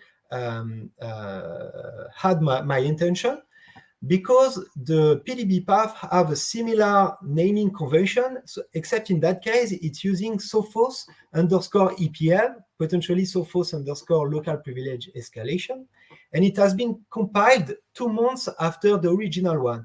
And finally, this is a 32-bit version of the current exploit. And this is very interesting because this sample has not been reported until today. So it's a kind of goodies for everyone that I'm currently releasing. And basically, the first sample, the KSP_EPL, were uploaded to VirusTotal on December 2020. And the second one, Sophos_EPL, was uploaded on VirusTotal on December 2021. A year after the first sample. So unfortunately, I do not have any answer to that. Is it really related to bitter APT? Maybe. Is it something else? Maybe. Is it maybe used, is that sample have been used in the wild for different cyber campaign? I don't know. But it's still an interesting finding. All right. Let's wrap up on this presentation. So here I wanted to demonstrate that code exploitation can be studied because most of the attackers that will write vulnerability or code exploitation for vulnerability will use the same mechanisms and the same techniques between multiple vulnerability and code exploitation. Here I wanted to show that by studying the structure of the exploit and understanding how the exploit is working, we can build the relevant hunting rules to detect for more information and more sample related. And finally, we demonstrate that with simple rules, we've been able to uncover several different samples and potentially one that is related to the bitter APT. And this is the whole concept applied to computer science for code graphology. Thank you very much for your attention. And if you have any question or any more information about these new samples, just feel free to reach out. I think one of the interesting things there that you sort of highlighted, and I know people hate it whenever I talk about it, is the pyramid of pain, i.e. it's very hard for people and attackers to change really high-level behaviors, whereas like a string can be sort of easier to change, but like the way in which people build stuff is always the same.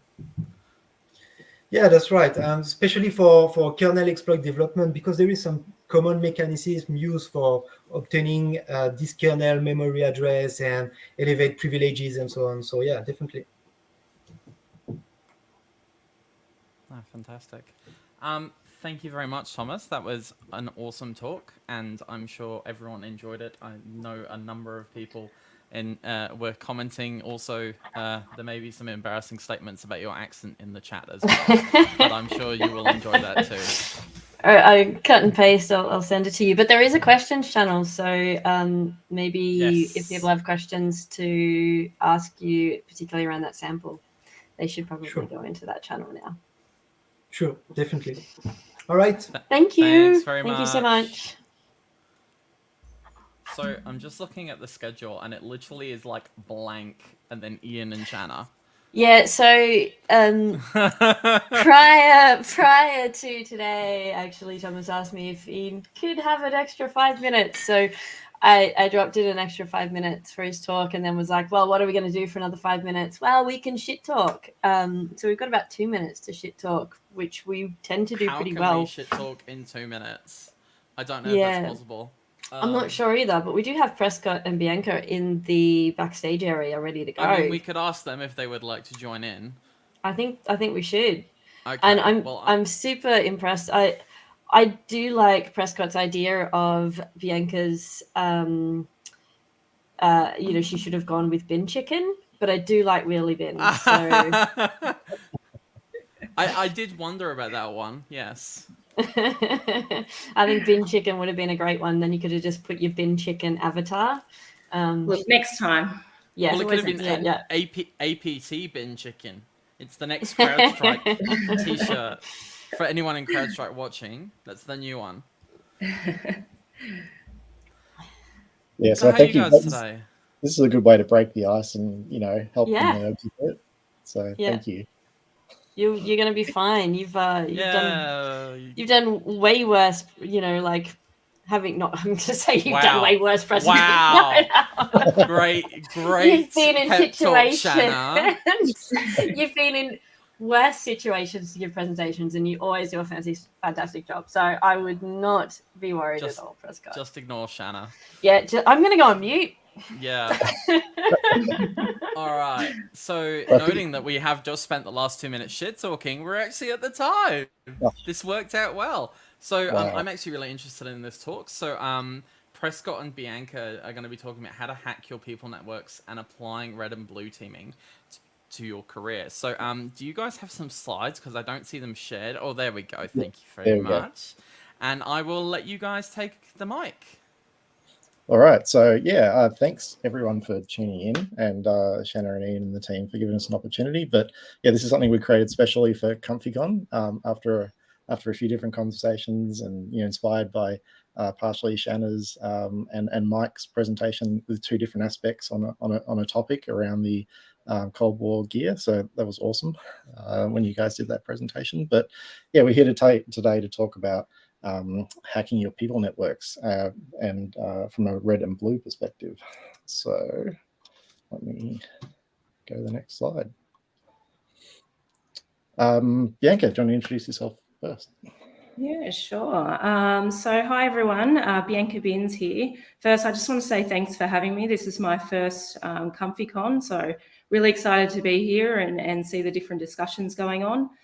So from my background, so I come from a cyber background with a bit over 10 years experience in government, and most of these years have been on looking at the red team side of things, and more from probably a human perspective, more than a technical perspective. So excited to talk through a couple of concepts today and how we can use those red techniques for good. Thanks, Prescott. All right, and yeah, thanks, Bianca. So I've had about 20 years in industry now, mostly on the blue side. So it's an interesting flip to Bianca's insights, and like doing this presentation, we've been like, did you know about this? No. Did you know about this? No. So even we're learning from here as well, which is really nice. So so I've worked across government, enterprise, global enterprise, and helping protect critical infrastructure overall that time. So hopefully we've got some good insights to lend to everyone today. So you all have a choice.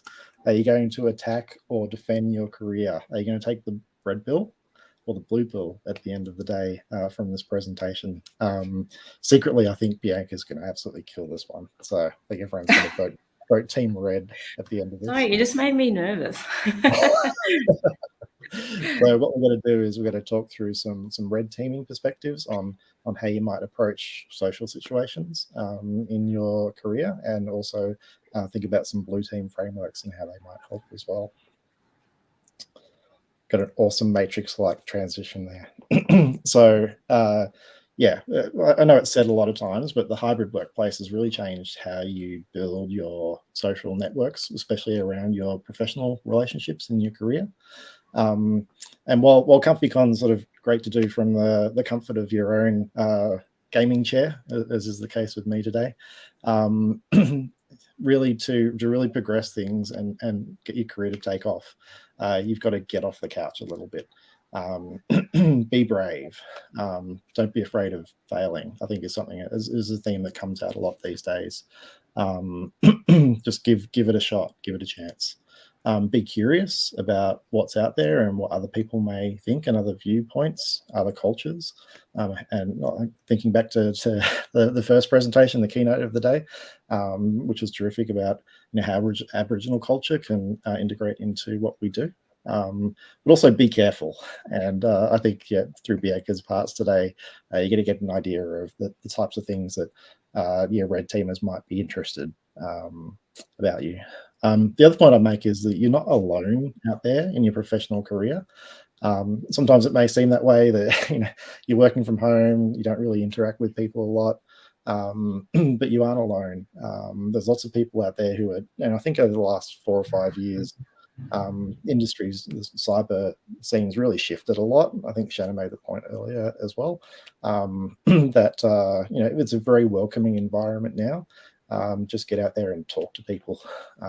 You'll find that you can learn a lot from each other, and really shift your mindset about what you can achieve by helping to build your network. You're going to need to get out of your comfort zone a little bit.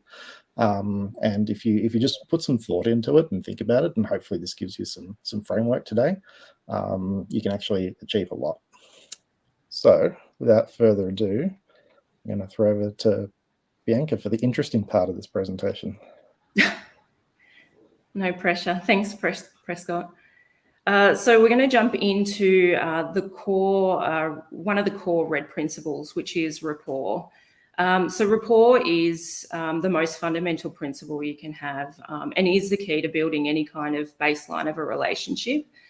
So you've got to apply rapport across a whole bunch of different professional levels, no matter how senior someone is, no matter how junior they are.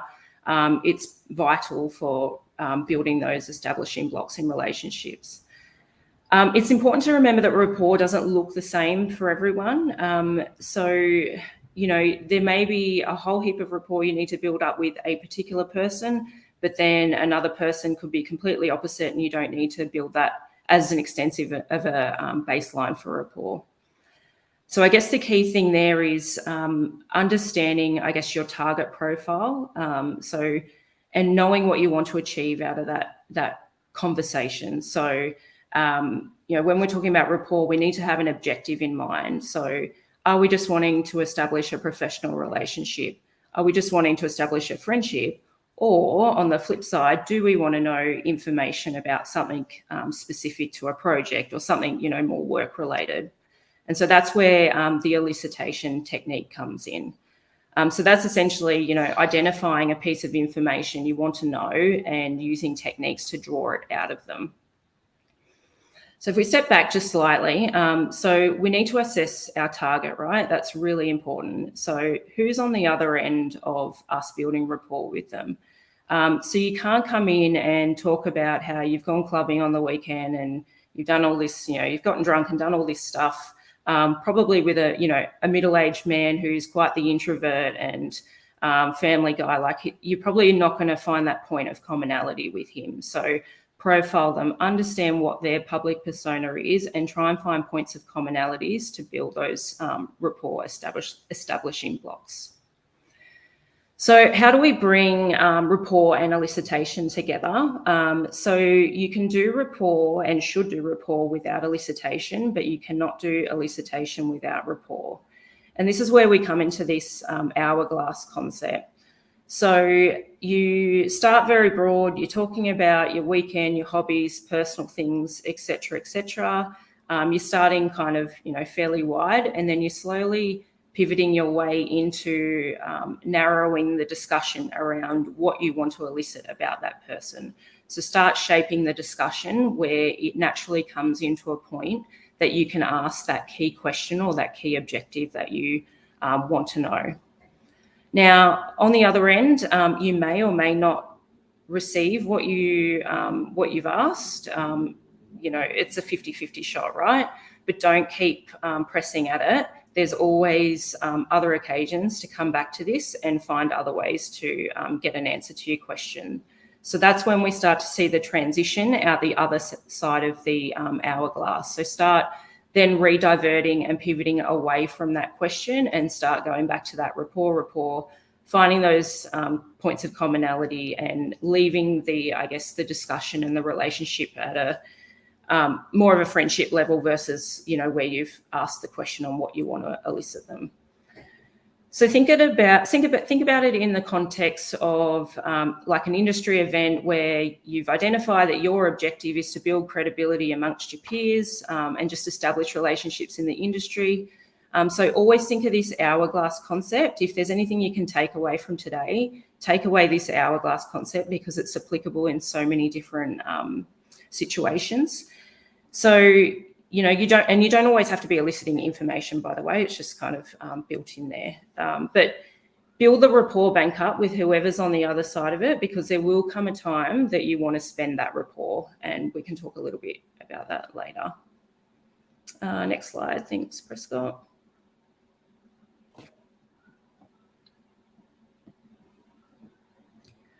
So we've got influence techniques as well. And again, this, similar to elicitation, you're not always going to be eliciting or using or needing to influence someone to do something, but it's really just to talk through some of the concepts.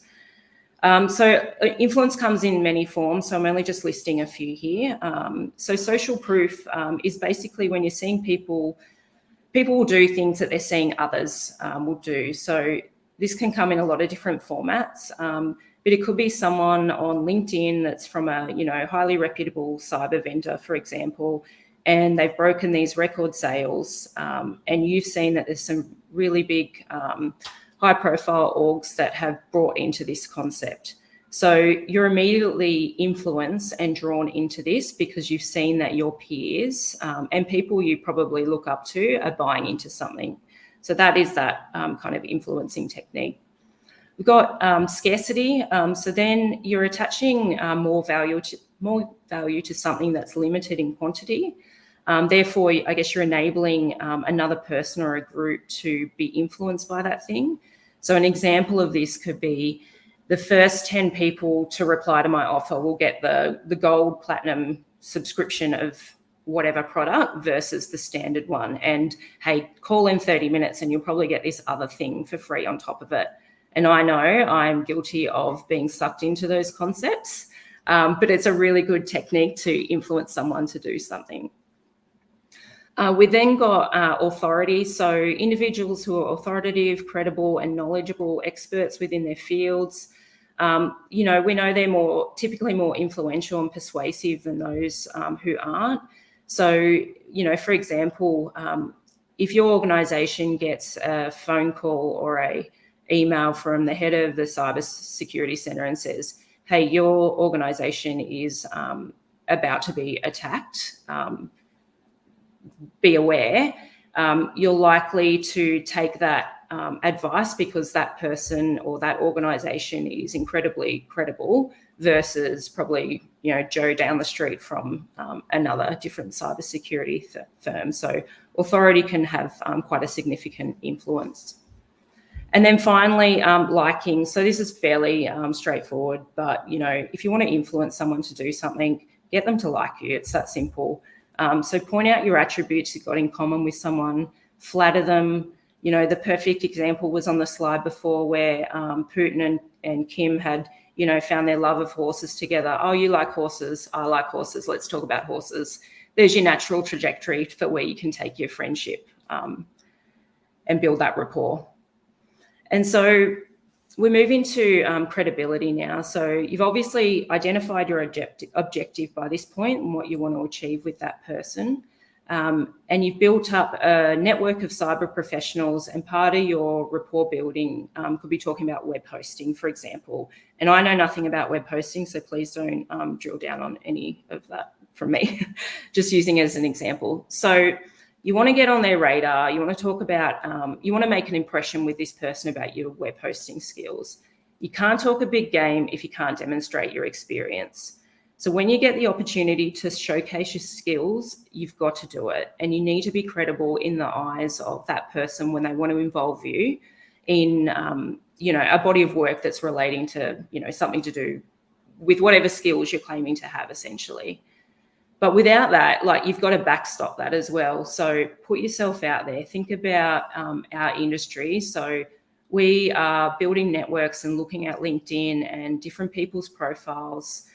You should be promoting what you've done, where it's permissible, of course.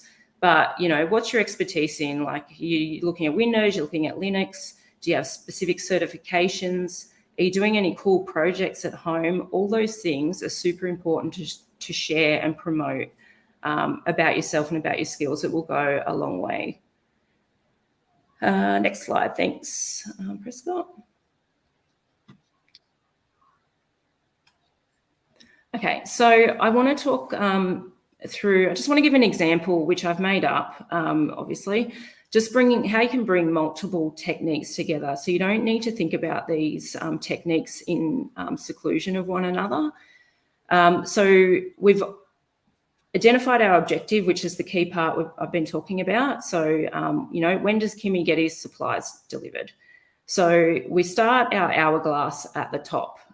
They're building rapport. How are you? Let's talk about our barber, etc., etc. Then we move into Kimmy using the social proof technique. So he's done this by stating that his barber is the best in town and he's seen him for 40 years. So he must be the best then, right? Like, sure, I'll take that on face value. So that's the social proof concept there. And then we move into Putin using the flattery technique where he's talking about Kimmy's fade being high and tight. Well, you're probably stroking his ego and building rapport naturally then, and you're kind of playing up to, well, his ego essentially. And then we move into the authority principle. So he has said here, I'm a busy man, don't be late. So he's outwardly projecting that authority. And look, that can be, I guess, perceived as authoritative, but, you know, perception and reality can be different, and that's probably a discussion for another day. Then we're starting to come down into that narrow part of the hourglass at this point. So we're moving to our elicitation technique. So Putin's assessed that he's built a good level of rapport here. He's ready to ask his question to achieve his objective. Now you can see that he's asked the question. He hasn't asked that direct question, but you don't need to ask the direct question in order to achieve your objective. He's worked it in a way that still gets the outcome that he wants. And because that level of rapport there, Kimmy has naturally kind of come back and said his response, which achieves what we want to know. And so it can be tempting at that point to then keep diving further down, whether that be like about a work project or whatever it is that you've had answered. Like, you get excited because you've had your intent kind of answered. Don't keep pressing on that point. Don't go down a rabbit hole. Start pivoting out the rapport hourglass out the other end. So go back to your weekend, your football, whatever other things that you can talk about, and leave the conversation on more of a friendship level versus, what you've tried to elicit from him. Okay, we'll move on to the final slide there from me. All right, so I'm going to talk through a hypothetical professional scenario with you, Prescott. So we've identified our objective. So our objective is we want to build networks and position yourself as a valuable asset in GG IT solutions. This is all made up, of course. So Prescott, you've done your target assessment and you've gone out and found out all this information about them. What's your approach? Who do you think the best approach is to achieve your objective? Yeah, well, probably target one hits a bit close to home for me. But just thinking about the two targets you've got identified there, one's probably really busy and is a bit dismissive and probably hard to get a hold of. So it's going to probably take longer to get that relationship going. I think going into that, the target two as the executive assistant to that person, where we can sort of build that rapport about the AFL, because I love the AFL. I'm a Kilda fan. So I think a lot of people are aware of this these days. But in terms of a social networking sense, if Jenna did the introduction of me to Hamish, I think that's probably a better in. Yep. And look, there's no right or wrong answer here, right? Like there's two different ways you can approach it. Jenna's obviously got a really, she's probably got a lot of good connections. She's been there for a while. She knows a lot of people. And so she can probably be used as a vector to influence. Whereas Hamish, he's probably less of a building rapport type of guy and probably putting your value up front to him because of some of his motivations and things. Cool. All right, we'll move on then. Yep. Thanks, Bianca. So we're running a bit short on time, but that's okay. I'm sorry. I'm going to fly for it. Like I said, yours is the more interesting one, so that's fine. But talking about the flip side of this and blue teaming in your social networks. So blue teaming, for those who don't know, is more on the defensive side. So in this case, we're sort of thinking about if someone's trying to establish a relationship with you using red teaming techniques like Bianca's outlined here. What sort of how do you think about that? Blue teaming is really hard and it's a team sport, something you need to do together. So I really encourage people who want to work in a blue team environment or do, they reach out and build that network to generate some resiliency. So you have someone to talk to when things are going wrong, like have been lately in the Australian economy. But the good characteristics I see of a blue teamer is someone who has a really proactive mindset. They're thinking about how things can be done differently, show a bit of curiosity, continue looking to improve themselves and learn, and have that internal resilience that they'll keep trying again and again and again. So they're the skills that I look for in a SOC analyst, typically.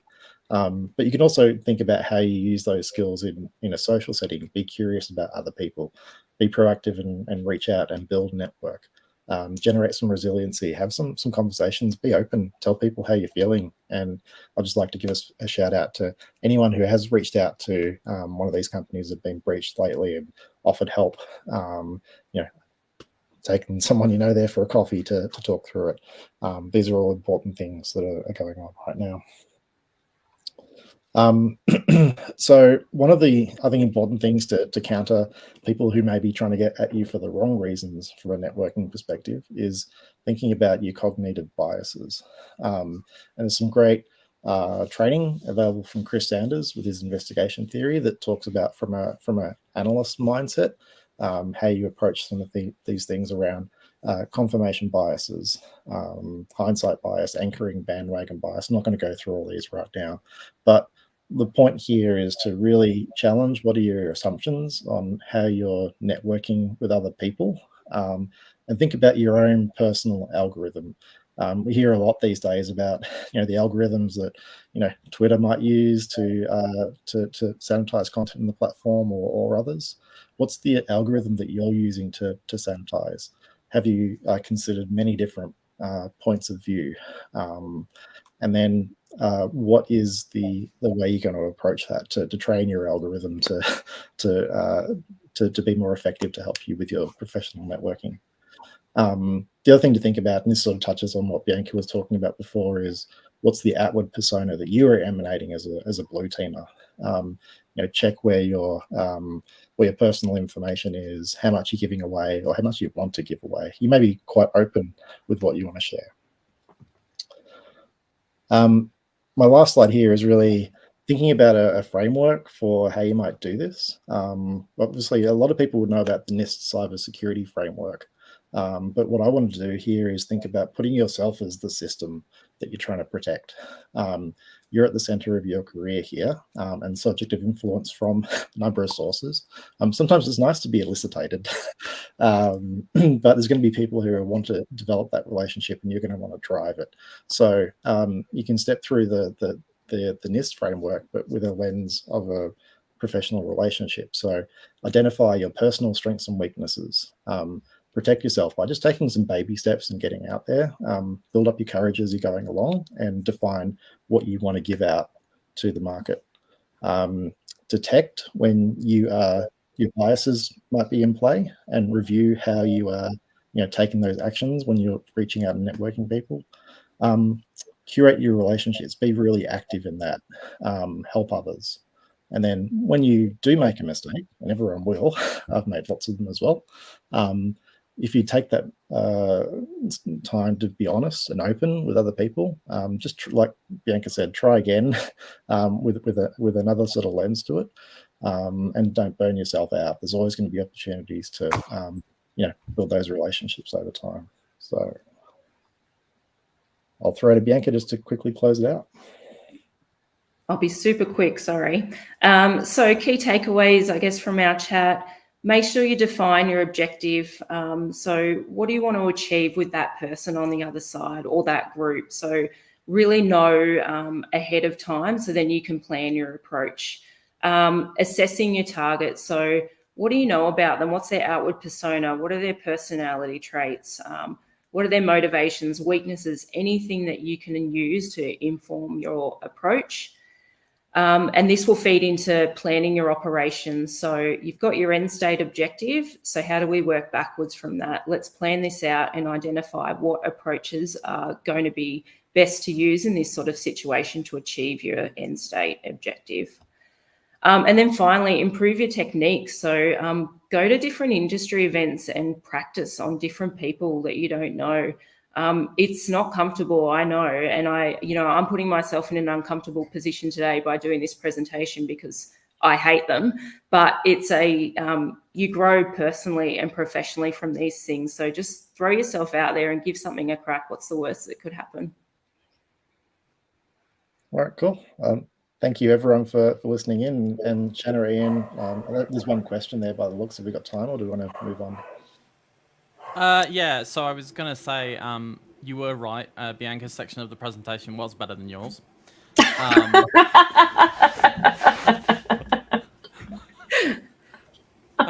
had to. No, it was great, guys.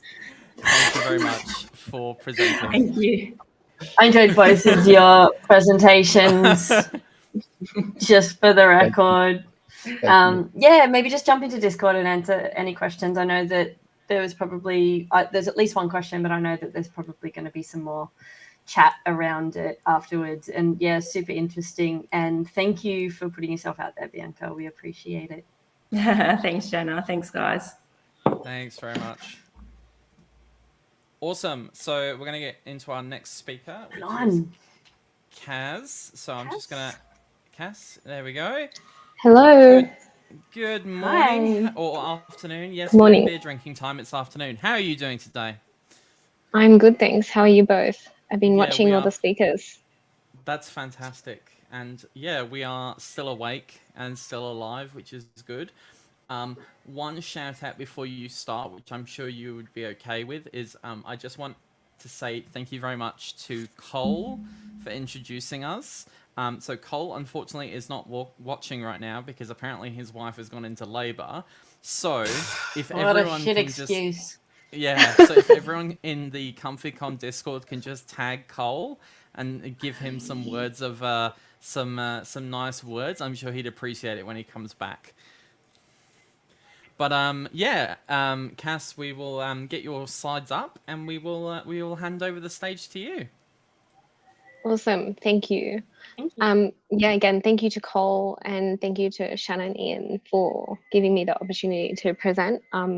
This is the first kind of talk that I've done since I started working in AppSec. I'm super excited to pay it forward and sort of share some of the things that I've learned. So I'm Cass. I'm currently a product security engineer at an Australian tech company called Safety Culture. And what I'm going to talk about today is technical development for AppSec. And the reason that I'm doing this talk is because my career started, you might say, unconventionally. I've never really been a software engineer, so my learning curve has been pretty steep and pretty different. So yeah, I'm just really excited to share some of the things that I've learned along the way. So we'll get straight into it. Really quickly, I just want to touch on what AppSec means to me, or application security. I'm going to call it AppSec a lot. It can mean different things to different people, which you find when you interview for AppSec roles. Some people think of it as a really niche and specialized security role, and it is. But there's also lots of different skills that are required to do it. So it's kind of broad in sense as well. But really, application security is about designing and building more secure applications and software. We have lots of disciplines in security. So we have governance, we have risk, we have awareness, and this is just one of those areas. Sorry, I'll just have a drink of water. Cool. So my career started when I was at university. I had to do 2 internships as part of my degree. The first one of these was in user experience, which is the unconventional part, and the second one was in a project management role at Westpac. I actually really enjoyed both of these roles, and I know a lot of engineers and security people might think they sound a bit kind of abstract, and they can be at times. But there's some key takeaways that I had that I kind of use every day in my role as an AppSec person. And the reason that I kind of flag this is because if you're coming from a different background, there will definitely be things you'll be able to bring to the table. Apologies.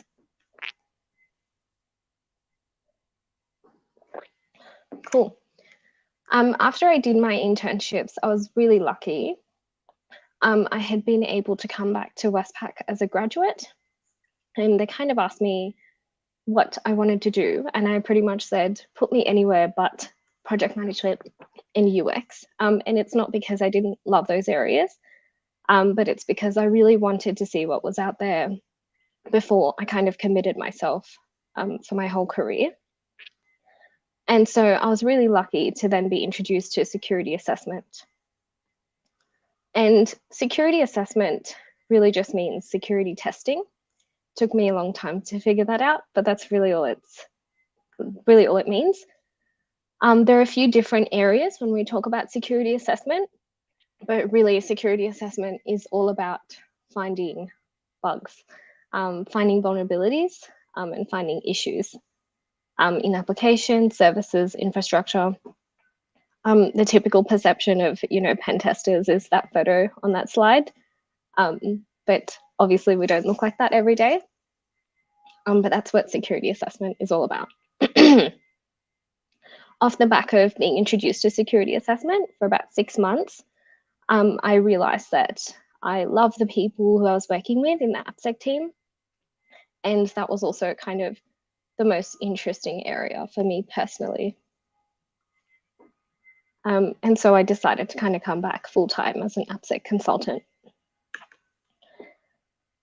This was where I kind of learned the really core skills of being an AppSec professional. And I won't go into too much depth here, simply because I think these things have to be researched and kind of done hands-on to really understand. But at a glance, when you do AppSec at a big organization, lot of it is about using security tools, because it's really difficult to scale the work that AppSec delivers when you're dealing with thousands of applications. There are a lot of tools and they just do a lot of different things, but again, they're really just there to find vulnerabilities.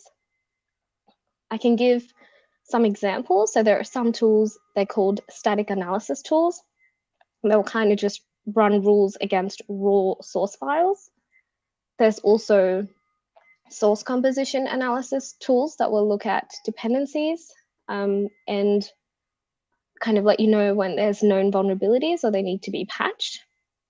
And then there's also web application firewall tools that can kind of help protect your application in real time from incoming requests that appear to be malicious. I'm talking about the tooling because I think it's kind of important to understand what the different types of tools are and why they're important to AppSec. I know that you can go and use community editions and kind of experiment with them to get a better feeling for what they do. And there are sample repositories like WebGoat as well that you can use to get an idea of what these tools are doing. Once you're starting to use tools, you're going to want to stop doing all of the manual work around them. And this is kind of where you can get into building scripts and automation to support tools and AppSec operations. So in my role as an AppSec consultant, a good example was that there was just a requirement to reduce the manual task because we were servicing so many applications. And so one of the things that I did, I kind of went in my own time and learnt automation in Python. There's a great course that Google has on Coursera, and it's relatively inexpensive. I can highly recommend it. I kind of learnt some core Python scripting skills and then came back and kind of automated everything that our team was doing. Not by myself, obviously I worked with a great team of people, but that was a really good experience. And that was kind of my step into understanding engineering a little bit better and being able to actually build code that was helping streamline our work. And I guess the final part of this is to get intimate with DevSecOps. DevOps is all about development workflows and making engineers' lives easier, making it easier to write, push, deploy, and test code. And when we talk about DevSecOps, we're really looking at where can security come into it and kind of embed in the development workflow rather than raising hundreds of tickets for engineers to go and fix.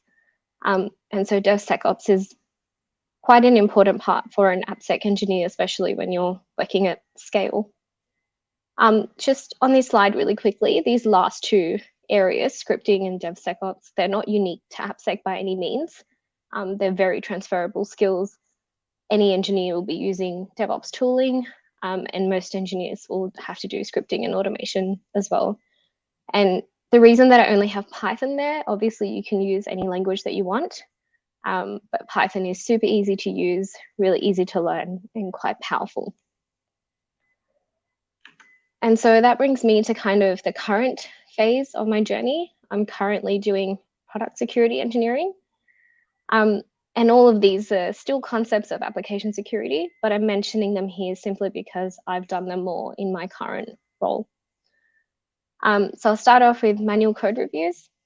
This is just saying, instead of using the awesome tools that we talked about before, this is all about kind of reading code line by line and trying to identify vulnerabilities that way. This is extremely difficult to do without doing some sort of engineering or writing code in different languages. So currently what I've started to do is I've started to learn Golang because that's the language that's used at my current workplace. And then I've built some tools to look at PRs that might have vulnerable code, and I'll also spend time reviewing them manually. So that's a really good way to practice manual code reviews.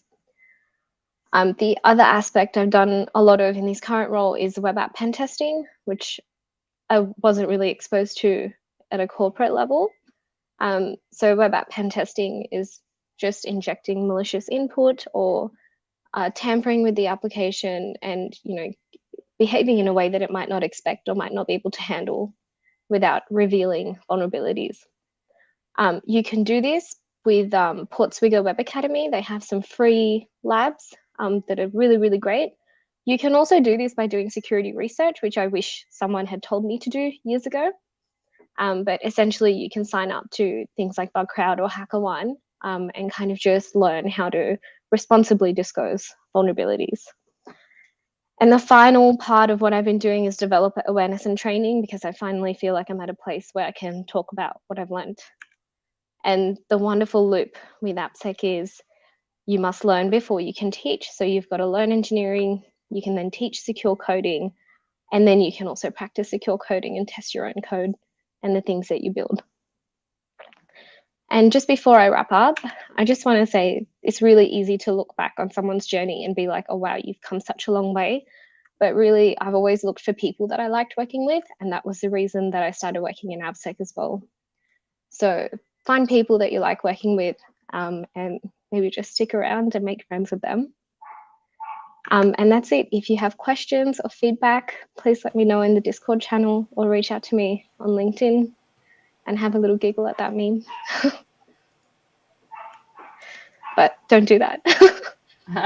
I use that as well. You know, you can't have an incident if you don't log, things like that. It's a great one. That was excellent, Kaz. Really, really good. I enjoyed it. And also trying to increase my Python knowledge and get better at it. So I might go look up that Python course on Google. That's a really good one. Yeah. I can share the link on the Discord. Yeah, that would be great. That would be awesome if you could do that on Discord. Fantastic. Thank you both so much for having me. No worries. Appreciate Thank Thank you. you very much. All right. And now, I was going to say, Python, I've seen you try and install Elastic before and take how many days to do that? Elastic? Yeah. No, that's Logstash. That's nothing to do with Oh, Python. Logstash. Oh. That's just a hellhole of a piece of crap thing. Okay. No, Python I'm currently wrangling as well, with my Python book on the floor next to me. So should we have a rule for this next talk that there's no dad jokes allowed? I was going to say that I don't know if they'll be able to do it, but I was going to tell the story, and I'll add them in just so I can tell the story and they can look after themselves. So I've been trying to get Vaughan to speak at a ComfyCon, I think since the first one. I think it must have been either the first or second one. And Vaughan is an incredibly busy person. And that makes sense considering what he's going to be talking about. So we? Yeah. But it's not an excuse, Vaughan. It's finally I finally I'll tell you the story. I finally got some of his colleagues to like bed the thing in his head and be like, ComfyCon. And here he is. So how are you today, Vaughan? I'm well, thank you, Ian. Good to see you as well, Shanna. Good to see you too, Vaughan. Thank you for joining us. I will also say that Mike Pritchard, who is your colleague, made my US visitor this week very happy by showing an Enigma machine working to him. So on point with that. I think Mike's watching as well. But without further ado, Vaughan, I will add your presentation and we will let you talk about cyber startups. Thank you. Thanks for the intro. And so I'm Vaughan, connecting in here from the lands of the Wurundjeri people of the Kulin Nation. And I'm going to talk to you today about cyber startups, and I will try and suppress my urge to make dad jokes. I guess the story begins in 2017, late 2017. I took a chance and I quit my high-paying job working for a Silicon Valley-based company to start my own company. And this was as part of the CSIRO's Accelerator program.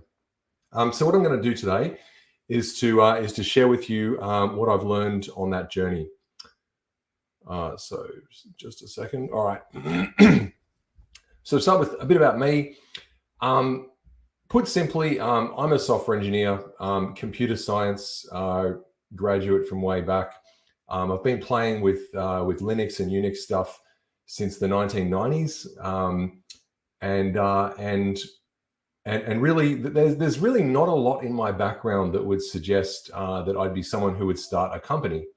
And so hopefully this my career journey and where I've come from is inspiration to others that you can in fact learn how to learn some of these skills And yeah, I'm quite happy to share what I do and how how others can follow the same path. Now, while I was working at this Silicon Valley vendor, something that dawned on me is they're not really that different to us. And that's something I tell people all the time is we have the same talent here in Australia as they have over there in the Bay Area. We may not have quite the same concentration or numbers of people, but we do have that talent. And the main advantage they seem to have there is being in a time zone that's in a geography where there are in fact a lot of people that are willing to work with innovators, and also their optimistic attitude. And I think there is an Aussie spirit of having a go, and I think we can apply that same spirit here, and more people could be startup founders. Now I'm a first-time founder. Sidearm is the first company I've started. And so I don't have all the answers. This is all very much a work in progress, even 5 years in. But I thought, given, this is all fairly recent experience for me, it's only been a few years and I'm still figuring out things. I can provide some insights rather that are relevant to other folks who are thinking about the same journey. All right, so let's start with some preliminaries. Well, first of all, I'll just say, these are all my opinions. So you'll hear different advice from other people, different approaches. That's fine, but this is just my own story, my own journey. So let's start with what is a startup? So anyone can be an entrepreneur. And my goal here is not to be picky about, this is a startup, that's not a startup. Anyone starting a business is an entrepreneur, and we need to celebrate that. And I think it is a great thing, people starting businesses and whatever it is you're doing, whether it's a cafe or an ICT consulting business, it's cool. But what I want to do here is just to hone in on what do I mean by a startup, and I like to use this definition from Eric Ries from the book The Lean Startup. So it is a human institution. So it's a group of people coming together, usually under the form of a company. Often in Australia it'd be a PTY Ltd, and you're coming together to create something, and it's going to be a new product or service. So we're creating something often from scratch. We're not a consultancy. We're not a distributor or a reseller. We're building something, and we're doing it under conditions of extreme uncertainty. Right? We're not reapplying a formula that's guaranteed to work. This is something that's going to be a leap into the unknown. And the approach I like to think of is not saying, it's extreme uncertainty, but you've got to take the attitude that this might just work. This might work. And if it doesn't work, then we'll find something else that works. Okay, and why are cybersecurity startups important for Australia? One of the reasons that I'm talking about this topic today is because I want to encourage more people to have a go. And as a small p patriot, I strongly believe we need more cybersecurity startups in Australia. And a big part of this is the need for our self-determination going forward. Sovereignty, in other words. And data sovereignty is very important. Who controls our data? If our data if the custodians of our data are large companies headquartered abroad, then do we really have sovereignty? So that I think is one pivotal consideration. Another one is jobs. Clearly, working at startups creates jobs, not just any job, but skilled jobs that pay well.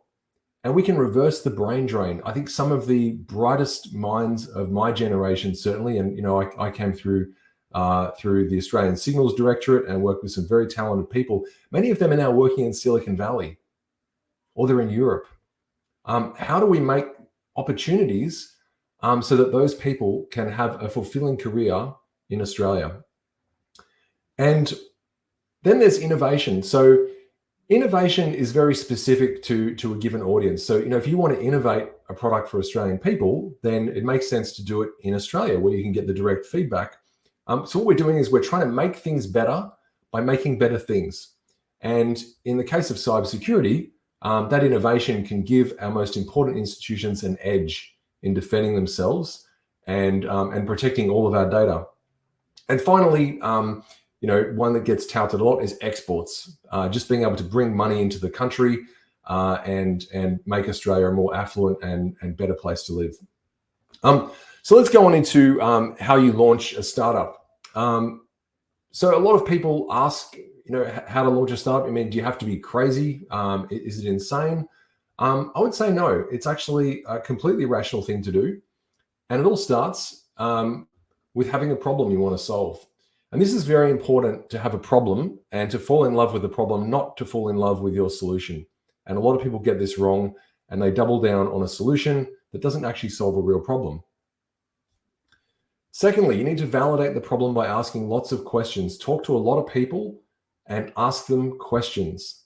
This is not about selling your solution. It's about finding out what the challenges that they're facing are. Now, it's got to be relevant to the style of problem you're trying to solve. It's not like a completely open question, but you need to ask those questions.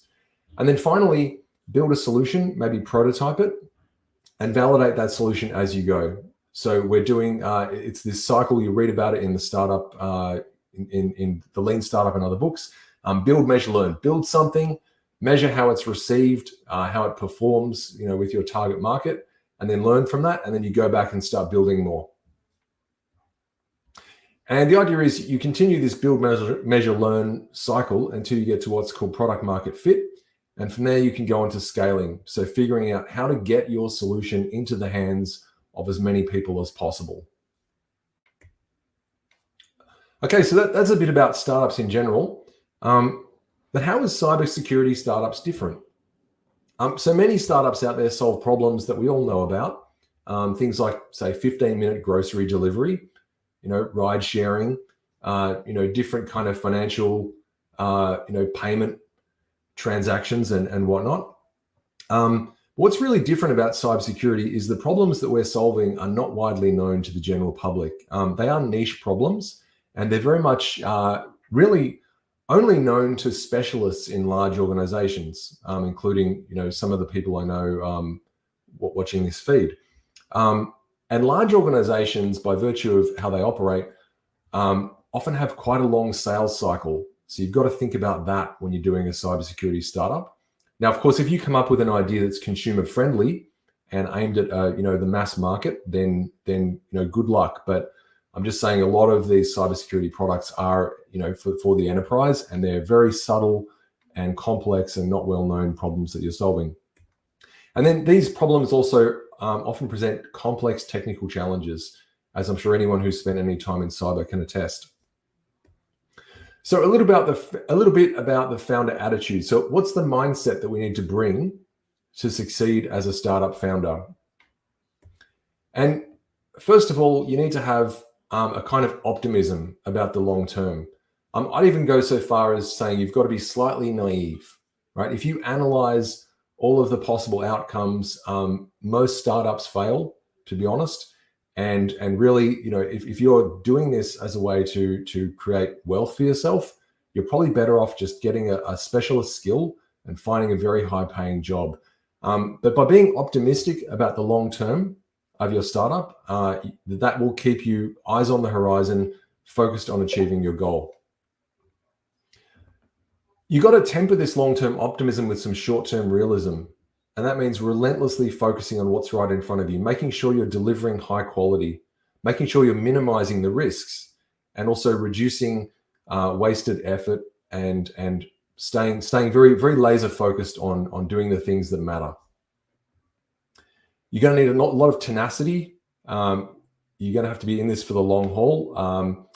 Most overnight success startups actually take 5, 10, even 20 years to build. And the other tip I would give is to be curious. If you're a curious person and you take an interest in things and ask good questions, you're setting yourself up for success. Okay, let's talk a bit about the commitment. How do you prepare for this commitment? And it can be a substantial commitment if you're going to devote several years of your life to a startup.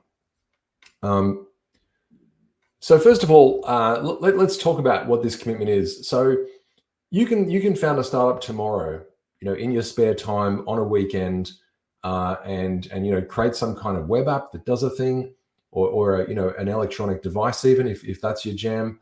And really, it's not a problem.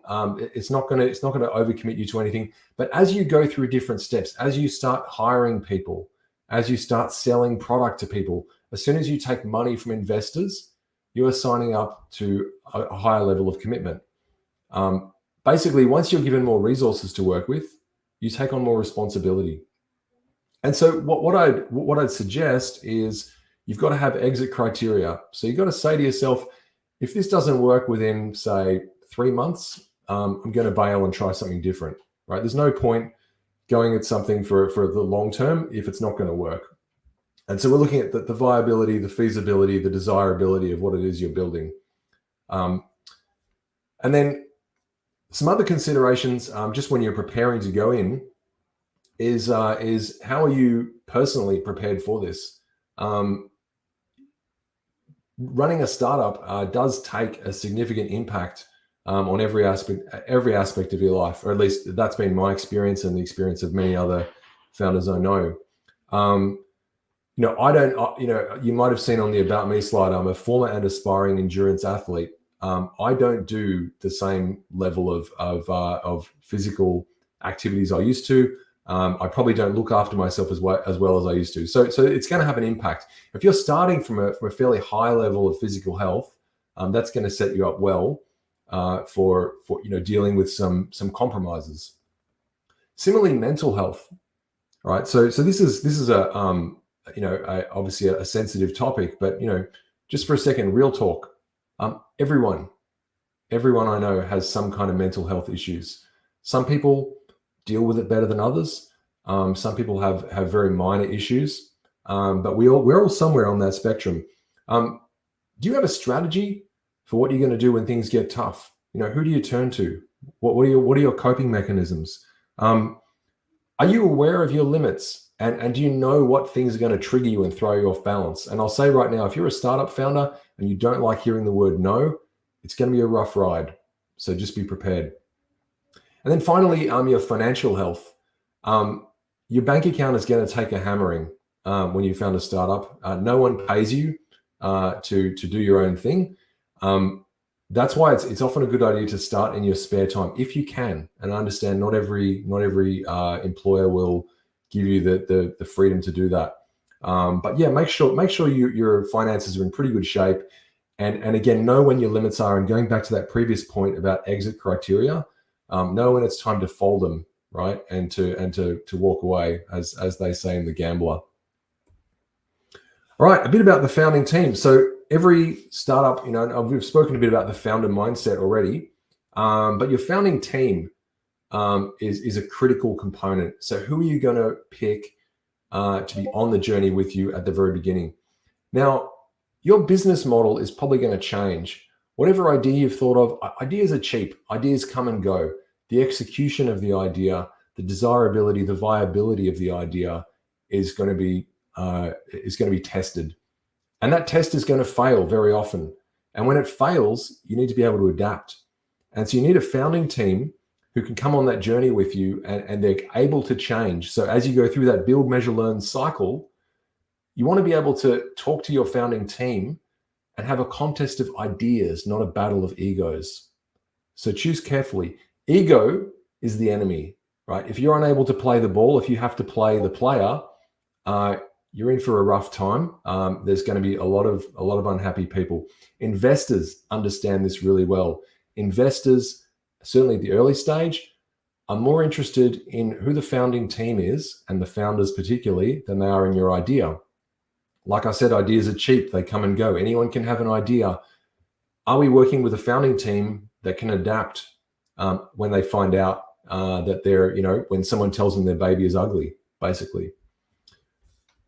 So look for people who are T-shaped, right? So someone who is a Jack or Jill of all trades, but a specialist in one. The classic formula, and I'll just put this out there, is you want to find a hustler, a hacker, and a hipster. Now, they could all be the same person. It could be two people. But ideally, you want to have complementary skill sets. You can found a startup on your own. You can found it with a team of two. I think actually, I have a co-founder, Ben Waters. Hello, Ben, if you're listening. And I think actually the perfect number of founders is about 4. I've seen a lot of 4-person startups really do well.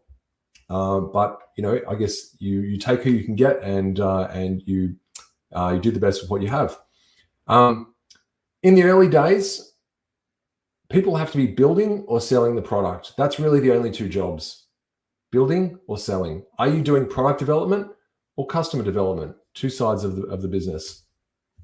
The jobs to be done basically are product. So as I mentioned, product development, and then sales, which I'm including marketing under this definition, even though I now realize they're different things, having been on this journey. And then also sourcing the right talent and managing the financial aspects of the business. And finance includes raising equity. So in a way, you could say sales, talent, and finance are really all different kinds of sales, right? You're selling the product, you're selling a career to somebody, or you're selling actual chunks of the company to investors. And the final point I've got here is think about equity when you're thinking about your founding team. I'm a big proponent of rewarding people with equity, even if it's a small amount of the company, right? It gives people an incentive. It means your incentives are aligned. And if you look back to the very first companies that were ever formed, these were companies that were built for trading. And they were based around this idea of getting on a wooden ship and sailing around the world and trading with people in some remote part of the world, and then coming back maybe even a year later and selling the goods, back where you came from.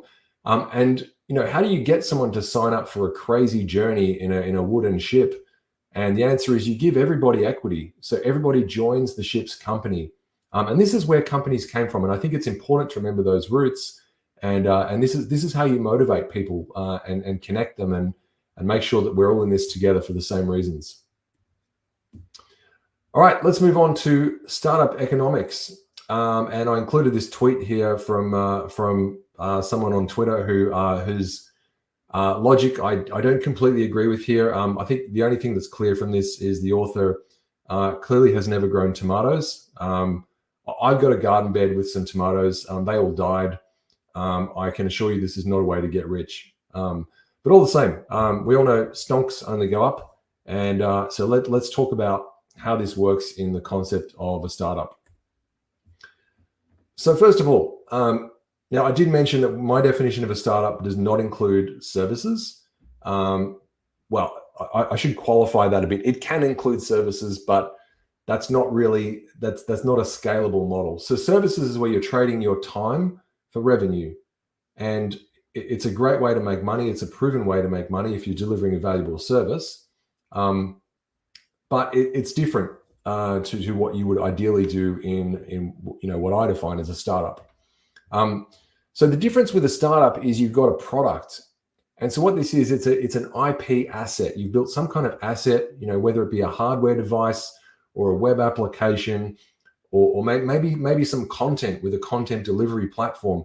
But you are delivering value, and you're delivering value to a lot of people, and it scales. It means you can add more people to the platform without needing to trade more of your time. The downside of this is that building products, building assets is very capital intensive, right? So people want to pay to use your asset, but they don't want to pay you to build it. And usually they expect, if you're getting, say, bespoke software written, you can bill by the day. If people are using, a SaaS platform, they don't expect to pay anywhere near that much, right? They expect to pay a lot less. So it means you've got to put in a lot of upfront effort to build something that you can sell then to lots of people. And ideally, when you build this asset, it should be very efficient to sustain, okay? Ideally, you can distribute this platform to lots of people, and every additional customer that you bring on, of course, there will be some cost of additional customers. You need to support them. You need to deliver upgrades and answer their support queries, that sort of thing. But ideally, you have it so the product is so easy to use and so reliable that it's very efficient to sustain. And some of the numbers that we track as startup founders and startup investors, I guess, take a keen interest in this as well. ARR, you'll hear a lot, annual recurring revenue. That means as of right now, how many customers do you have on your platform and how much are they paying? And what does that imply about your annual revenue as of this instant? Monthly recurring revenue is another way to mention that. MRR, very common with SaaS platforms, especially those pay by the month credit card style platforms. CAC, cost of acquiring a customer. So if you're spending a whole lot on ads and it's going to cost you so many dollars in ads to get a person on, then how long does it take for them to actually spend enough money on subscription to pay back the cost of bringing them onto the platform? And what does that tell you about the efficiency of your customer acquisition? Net burn, which is related to how fast are you burning through your capital, assuming that you're not making a profit. And that defines what your runway is. So how long can you keep the lights on until you either need to pivot and do a radical change in your unit economics, or you need to bring on more funding. Gross margin, I mentioned earlier that good products are efficient to sustain. Margin is really a measure of a measure of that efficiency. So once you've got a customer in steady state and they're using the platform and all going well, taking away the amount of money that you're probably still burning on continuing to build that asset, how efficient is your service delivery? Then you've got monthly active users and year-on-year growth as other things you might want to track. So it's good to be aware of these kind of metrics and to think about what they can tell you about the success of your business and also what they're signaling to any potential investors. So a very controversial question here. Do you bootstrap or do you take venture capital? So bootstrapping is where pretty much you run it like a traditional business. Okay, so you don't take any outside money. You start making revenue from day one and you pay for all your expenses from your revenue and you operate the business at a profit. Could be a very modest profit, but the idea is you stay wholly independent and you just build the business steadily. The other option is venture capital. So this is where you get external people who are not operationally involved in the business, people you probably don't even know, to pile in money. And this is largely how the Silicon Valley startup ecosystem works, is based on venture capital, with some notable exceptions. And special call out here to the founders, of Atlassian, who bootstrapped because basically no one was gonna invest in a couple of university graduates, and they've done amazing things by bootstrapping. Now they've taken venture funding later in their process, but it is entirely possible to build a global business bootstrapping. But you need to think about some considerations here as to why you make this decision. Firstly, what are your goals, right?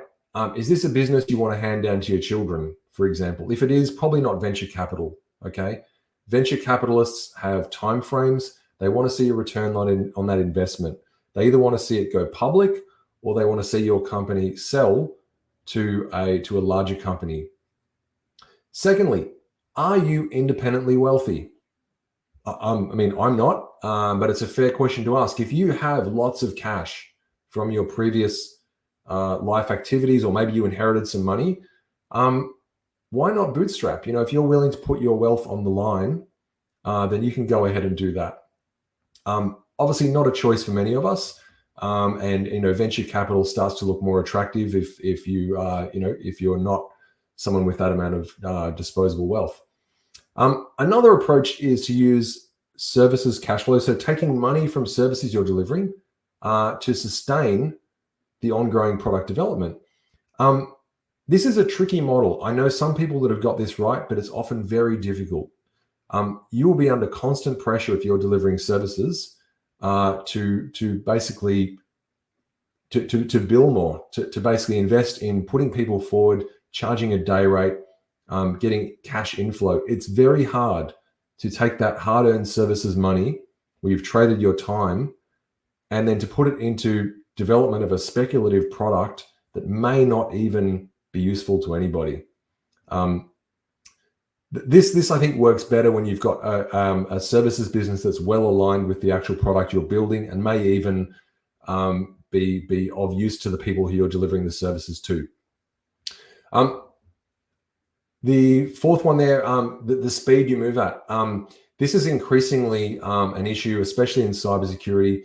There are companies abroad and looking mostly at USA, Israel, Western Europe, having vast amounts of capital thrown at them. No matter how good your idea is, no matter how awesome your team is, if you're bootstrapping, you may not be able to move fast enough to get the opportunity before you're outcompeted by these better funded entities abroad. So venture capital can help you move faster. And then finally, retention of control. So if you are well aligned with what investors want, then it's fine to give them some equity. And by doing that, you're always going to give up some control. No one's going to give you a huge pile of money and say, do what you want. I'm not allowed to take the venture money that I've raised and use it to start an organic sourdough bakery. I have to use it to build the sidearm company doing what we said we would do. And I'm totally fine with that. If you want to retain complete flexibility about the path you choose, then I'd advise not to take venture capital. Okay, how does it work? In Australia, we have the early stage venture capital limited partnership inscribed into law. What this means is that an ESVCLP company has certain tax benefits that are applied to the partners of the firm and also their investors. So they have investors too who are piling money in, people like super funds, that sort of thing. What this means is that there's a government incentive to invest in startups. You won't find many VCs who understand cybersecurity. Just like I mentioned, we're a very niche market. Finding VCs who understand this is also a very niche proposition. So just be aware that you're going to have to search a little harder. I spoke to one VC who said, mate, what you're doing sounds great. I have no idea what it is. And I'm more likely to invest in a SaaS platform for plumbers, right? Because I know there's a lot of plumbers and I understand what they do and it makes sense. People like that are not going to invest in you. You're going to need patient investors. Like I mentioned earlier, complex tech stack, long sales cycle. They're not going to get an overnight return. And when you're framing a proposition to investors, what you want to do is start with a goal. So how much funds do you want to raise? You don't want to raise as much as possible, but how much do you need? And then from there, how much of your company are you willing to give away? And how can you justify the valuation to allow you to sell your company, at that price? And that goes back to those metrics I mentioned. Little chart here just showing the different phases of VC-funded startups. I won't go into this in detail, but if anyone's interested, hit me up. Just talking here about the different parameters, I guess, around who invests and what style of investment they do at the different stages you're at. Just quickly on grants, be very careful taking grants. If it's something like the R&D tax incentive or export market development, that's fine. When you get grants that are tied to a specific project, you're effectively signing up to do a thing, and it's very hard to change your mind later about that. Also, writing grant applications is a massive hassle. I don't recommend it. Challenges and rewards. I'll roll through this pretty quickly. You can create your own organization, how you want to create it. The downside is you've got to create all of it. You can pick yourself. This is not a promotion. This is not an application for a job. You simply quit and pick yourself to run it. But then, of course, no one's going to pay you. And if you put CEO on your business card, you're probably going to suffer from some imposter syndrome. I certainly do. You get to own all of your wins. That sounds good. But then you have to put up with lots of no responses from people as well. So you also own all of your failures. You can solve the problem that you are most passionate about, but you're going to be doing that in long hours and also on weekends. And the other thing I wanted to mention is, and this is a reward that keeps giving, it seems there's so many people that want to pay it forward and help you. If you're in Australia and you're founding a startup, people always want to help you win. And you can use your position to help other people too. Once you get underway and get some momentum going. A bit about ideas. I'm going to roll through this quickly. This quote really inspired me, so I'm going to leave it up on the screen. Find user experiences that could be better. Find risks that have been left untreated. And I know a lot of you there working in cyber are going to see problems like this that need solving. What are the products that are just crazy expensive and you think you could deliver it cheaper? Also, what's an opinion you have that a lot of people would disagree with? Now, you don't want to have every single person disagreeing with you, because then you'll have basically no customers at all. But if you've got a divisive opinion, very often a controversy like that has, a problem to be solved embedded in it, or a solution that's not been thought of. And keep a list. And I'd say this, even if you're not founding a startup, keep a list of ideas. And it's like priming a pump. The more you write down, the more ideas you'll find you have. It's a good way to spur creativity. Some parting thoughts. Do this because you want the experience. It's not about getting rich. Back yourself. And a point there that, once you're extending yourself and learning new things, you're going to feel imposter syndrome. That's part of it. Be prepared. Have exit strategies for every eventuality. Use your community and network as much as you can. People really do want to get involved and help you. And consider joining an existing startup. You don't have to go it alone and run your own thing. Join a startup, learn what it's like, ask the founders questions. I'm happy to answer questions for my team. Find out what it's like and then decide if it's for you. And finally, here are some resources, some books that I really like, and a couple of websites there. Shout out to the Cyrise people who helped me get started. And Airtree there as well has some great resources based around how to do VC, or how to get funding from VCs as well. And that's all. I'm not sure if there were any questions. I'll just wait if there's time for questions. Just take a look here. I don't think there were any questions, but if anybody does have them, Vaughan is on the Discord, so please feel free to join, and he will be able to answer those questions in the ComfyCon section. But thank you very much for your talk, Vaughan. It's been great to finally have you talk about some of your experiences and the things. I will say, because I said this last time, Sidearm are hiring, I believe, as always. So if you are interested, please check them out. They're a great company as well. Thanks. I do have one question though, Vaughan. Yeah. When do we get to see you, like, out of a cannon? Fly out of a cannon. Yeah. You know what? I think it hasn't been tried. Maybe at next year's like ASUS CyberCon. Don't hold me to that, but I think of all the marketing gimmicks people have tried, that one has a lot of potential. I think that does. I think you should think about that. Yeah. Fire your salesperson out of a cannon. Sorry, Mike. Thanks, Vaughan. Thank you. Fantastic. We're going to go for a short break. Yes, we are. So we're going to have just about a 5-minute break for 14:10. That's Australian Eastern Standard Time or something along those lines. Daylight time. Oh, wow. We even have like a thing. Look at that. So go get a drink. plus 11. Go get some food. See you soon. See you soon.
Aww. I liked your raving then.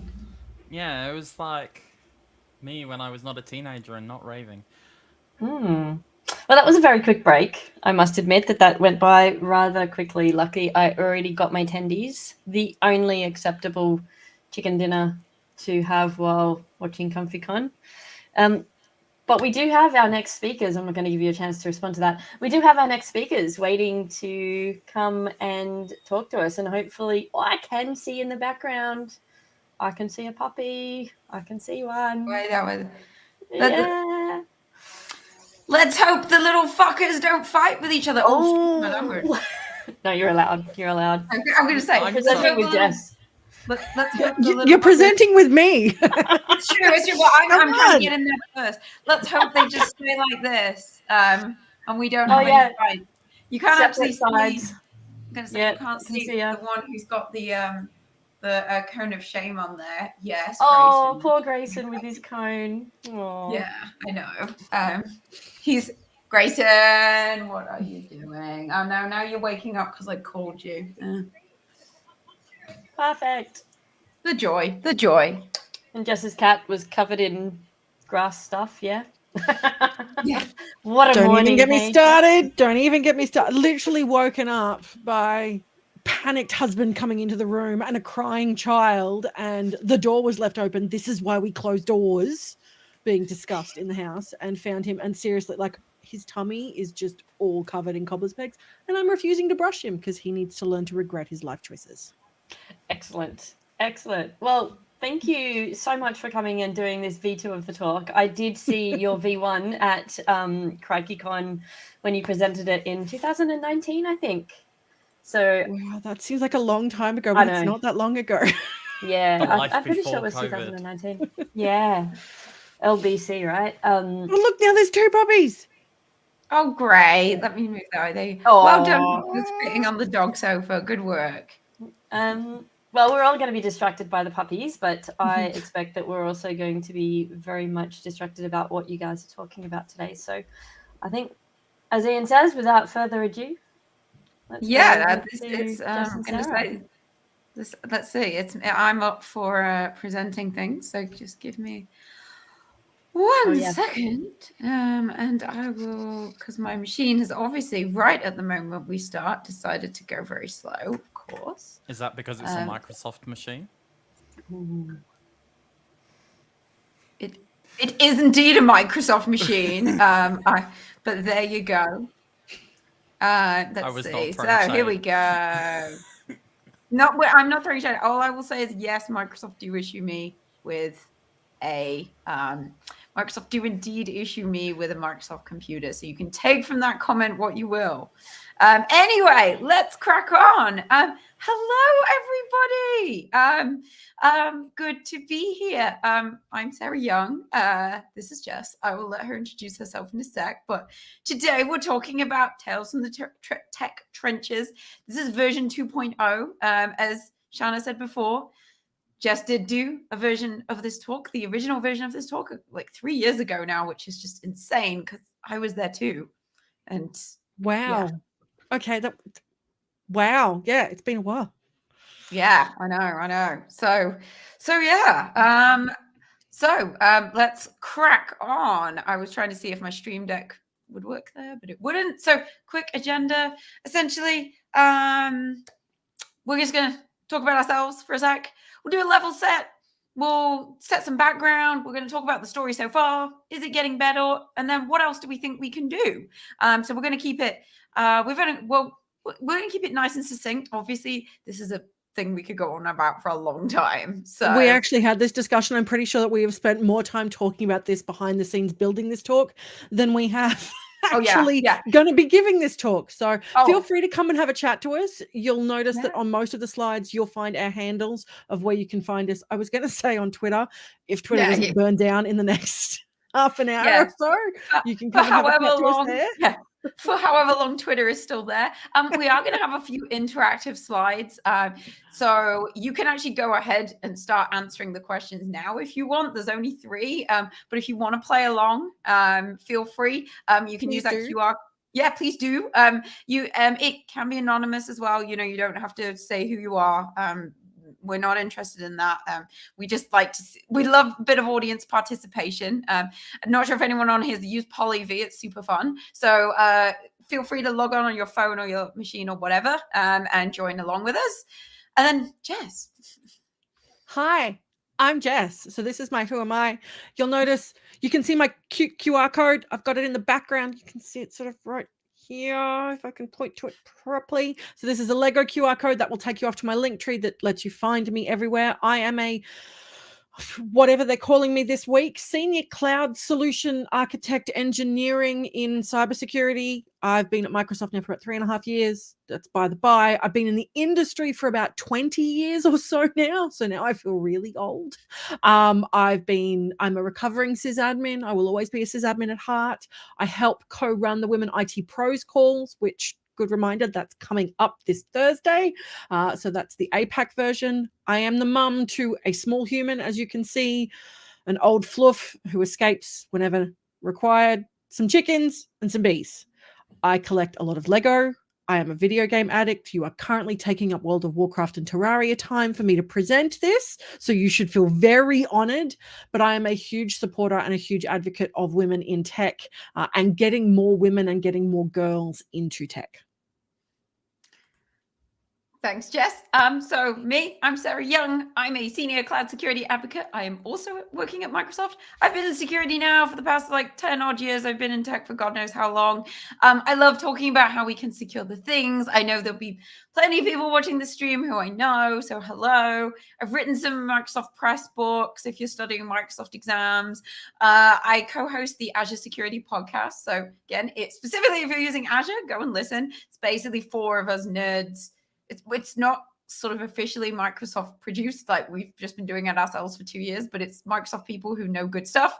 I am definitely a crazy dog woman. As you can see, I have a dog here. I have 2 dogs over here. I have 3 dogs. That's something I've accumulated since COVID because I finally got to stop traveling and got to have pets. And yeah, it seems like every time we blink, you get a new dog. It's true. But now 3 is my limit. No more. 3 is my limit. Also, for those of you who may have been following this adventure, I am currently now back in Australia. I am not in America. I'm not in New Zealand. I'm back in Australia. This should be a permanent thing. That's a long story that we won't go into now. But yeah, if you're wondering what country I'm in, it is in fact Australia. So hooray, I am back. Sarah, could we flick back very briefly to the Poll EV link, pretty please? We can. There you go. So pollev.com/tech trenches. And that QR code should work as well if you want to. I will leave it up for a second. So people, it will come up again, by the way, if anyone's panicking and you missed this now. When we do the interactive slides, it is in the top as well to remind you the URL, but here it is. I'm going to give everyone another couple of seconds and it's gone. So as I said, it will come back, so don't worry. So before we go any further though, just a quick level set. So this is it can be a difficult topic to discuss, right? So we want to stress here before we go any further, we're talking about our experiences and some experiences that were shared with us. We're not looking to shame people or complain. We want to tell this quite factually because it is a thing that happens and kind of more proactively talk about what we can do about it because there's always a lot of talk about discrimination and bad experiences and all of us know that happens, but what we want to do is highlight it, but again then sort of proactively do something. Jess, I'll stop and let Jess add in there. I think the big thing for me, and it was something that I said when I gave this talk the first time, is that we can only speak on behalf of us and the experiences that we've had and the experiences that have been shared with us. We know that this is something that happens, but at the same time, we also know that the experiences that we're sharing as part of this are only a subset of what people have felt comfortable sharing with us, of the people who have seen us asking for their content. So again, it could be very siloed in what we're seeing in terms of there are definitely going to be experiences that we haven't heard. Something that Sarah and I are both very well aware of. We are both cis, het, white women. So that does mean that, yes, we have faced some discrimination in our careers, but we know that there are other subsets and other minorities and intersectionalities that have definitely faced more than we have. Thinking of our people of color, our lovely folk in the LGBTQIA community, particularly at the moment, as we've seen with a lot of the, I want to say, nastiness around trans folk. We know that there are experiences out there that we haven't personally experienced and that haven't been shared with us, but that we are aware of. So this talk is very much aimed at what we have experienced, what people have told us. And again, as Sarah said, we're not trying to complain. We're just trying to go, this is what's happening. How do we fix it? That's what we want to really focus on. What is it we can do to make this better? Yeah. And so again, please don't feel, if you feel, we're not trying to marginalize any other groups. We only have the anecdotes that we know personally or that have been shared with us. So we are aware that, we can't cover everything and we haven't covered everyone's experiences, but we're trying our best with what we've got. It's obviously, we have half an hour. We could be here for a long time if we wanted to try and cover everyone. So you want to do a whole ComfyCon on it? No, maybe not. Maybe next time. So I'm going to let Jess do this bit because this is hers. But once upon a time, I put out a tweet because back in 2018, I was like, some stuff had happened, and I wanted to know whether other women had experienced it, and particularly listening to some men going, this doesn't happen. I've never seen it. None of the women in my circle have told me about it. Calling a spade, that's bullshit. So I wanted to get those experiences from women who I know had experienced it and raise their voices. And so I put out a tweet. And I gave a talk about it in 2019. I gave that at ComfyCon. I also gave it at Ignite in Australia. I went and took it over to the US and gave it at another conference over in Florida. It was very successful in amplifying the voices of a lot of women who hadn't had their voices heard. And so as part of that, we've decided that we wanted to hear whether those experiences had changed. So we put out another tweet about 3 weeks ago going, we're looking at giving this talk again. And this time I get to do it with a co-host, so I don't have to do all the speaking. Yay! Yeah. And so we wanted to hear stories from other folk in tech about what they had experienced and whether it was getting better. Okay? So that's how all of this came about. Yeah, and this is where we are now. So moving on to the next bit of the story for our little introduction. And for those of you who have been at my talk, you may know what is next to come. Yeah. So this is the bit of it, the interactive bit. This should update as we go. Hopefully, I'll leave it a couple of seconds. As I said, this is if you don't feel obliged to join in, but you can. It will. Oh, it's solid 50%. It does update as you go. Oh no. Ooh. So we'll leave it going as we talk. I'm intrigued to see. Look, you're watching it go. Yeah. That's really interesting. I'm interested to see, based on the audience that we're seeing, as to whether people have felt this way. Yeah. I mean, I know I have. So I certainly have. I certainly have in my career. We should be voting. There goes the yeses. There we go. Yeah. Jess, this is Jess's first time using Polly V. I assured her it was good fun. It is a lot of fun. You're looking at me like, oh. Oh, look at those numbers. I know. 50-50 I was quite happy with. That's not so great. 50-50, I was surprised at 50-50, but I'd say, yes and no. I'm glad, though, that there actually are some people who have never felt like that. That's really cool. That's awesome. That's why I was really happy. I'm like 50% of the folks watching. Yeah, that's awesome. Yeah. But now so, I mean, as we can see, thank you, Shanna, or whoever it was who put the banner across the bottom. That's awesome. Thank you. Thank you very much. So you can see, we can see there that, we'll move on because we'll run out of time. But as you can see, there's quite a few people there.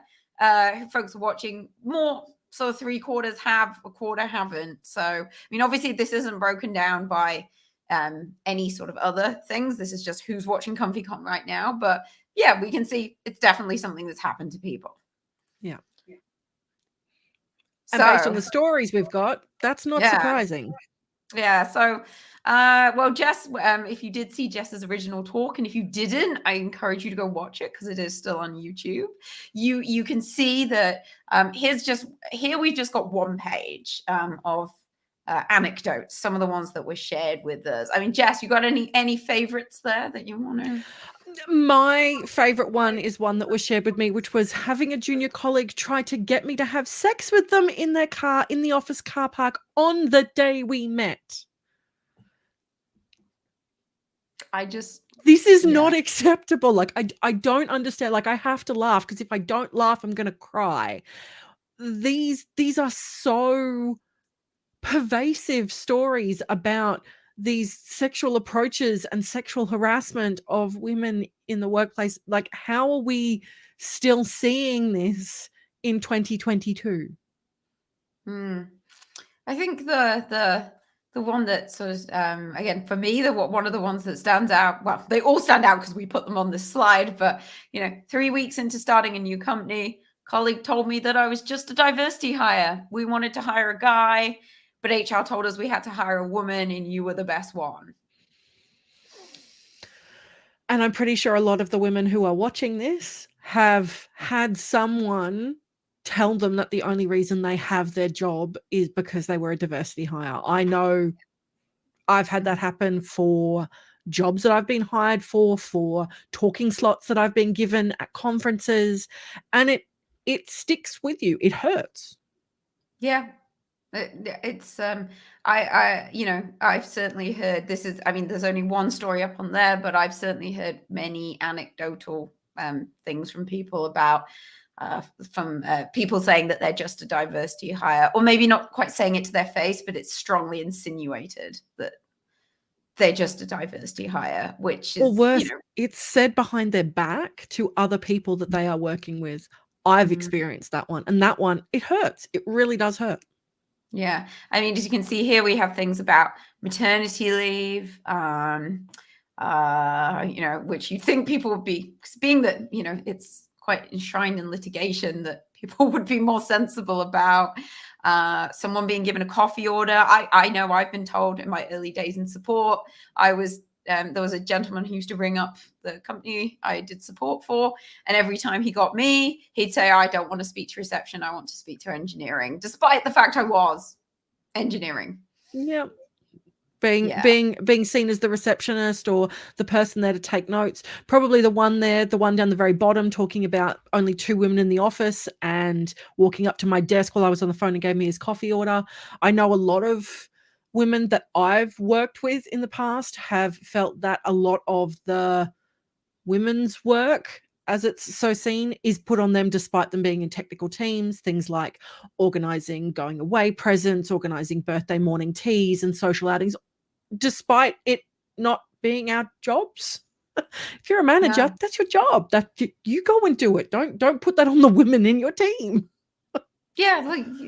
Or circulate it around the team. If it's something that the team have to do, like make everyone do it at some point. Absolutely. Not just point at the ladies. So as you can see, like I said, we've only got one page this time, but there's some pretty rubbish things happening there, and these are all fresh anecdotes that have happened in sort of fairly recently. So not great, not fantastic. So is it getting better? And before we tell you what we think, though, we'd like to hear what you think. Because we don't want to influence you, so we're doing it this way round. This is deliberate. So yeah, again, I know we're doing a very simple yes/no here, but we'd be keen to hear just in your personal experience. Again, we're not breaking this down by any sort of any kind of other thing like gender, ethnicity, whatever. But yeah, do you think the security industry is becoming more inclusive? And then we'll tell you what we think, but we didn't want to influence you, so we thought we'd ask first. As you can see, I love Polly V. It's always really interesting to see what people think. And I'm actually reading Discord right now. I was asked who I came with at a technical conference, laughed at when I said I was technical, asked to prove your knowledge challenge questions, then hit on and asked for an invite to a women's party, all by the same guy in one interaction at my first InfoSec conference. Wow. Wow. That's wow. In one go, one interaction from one person. Wow. That is awful.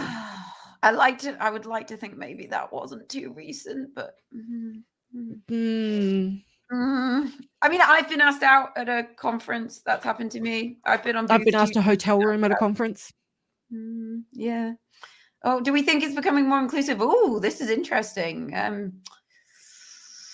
Sort of, they're 50-50-ish. Yeah. Interesting.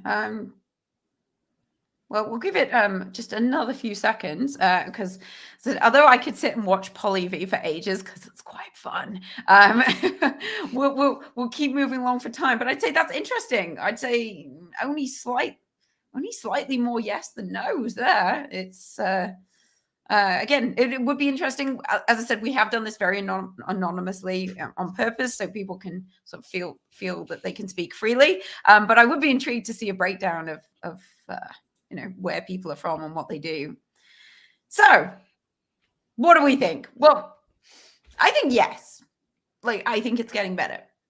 Is it getting better quick enough? No. Well, unless we had this discussion when we were putting this talk together. Yes. It is getting better, but it's not getting better quick enough. We're not doing enough quick enough to get this to change. Mm-hmm.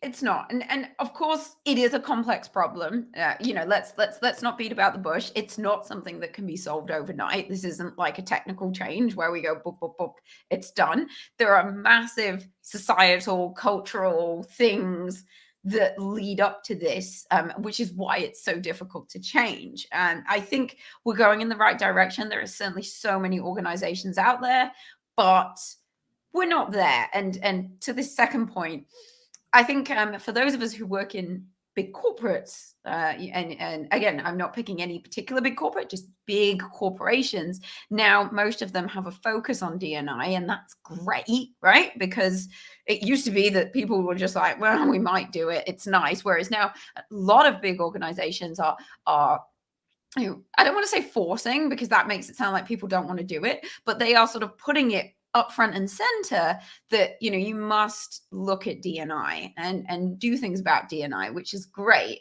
But I think there are aspects of that.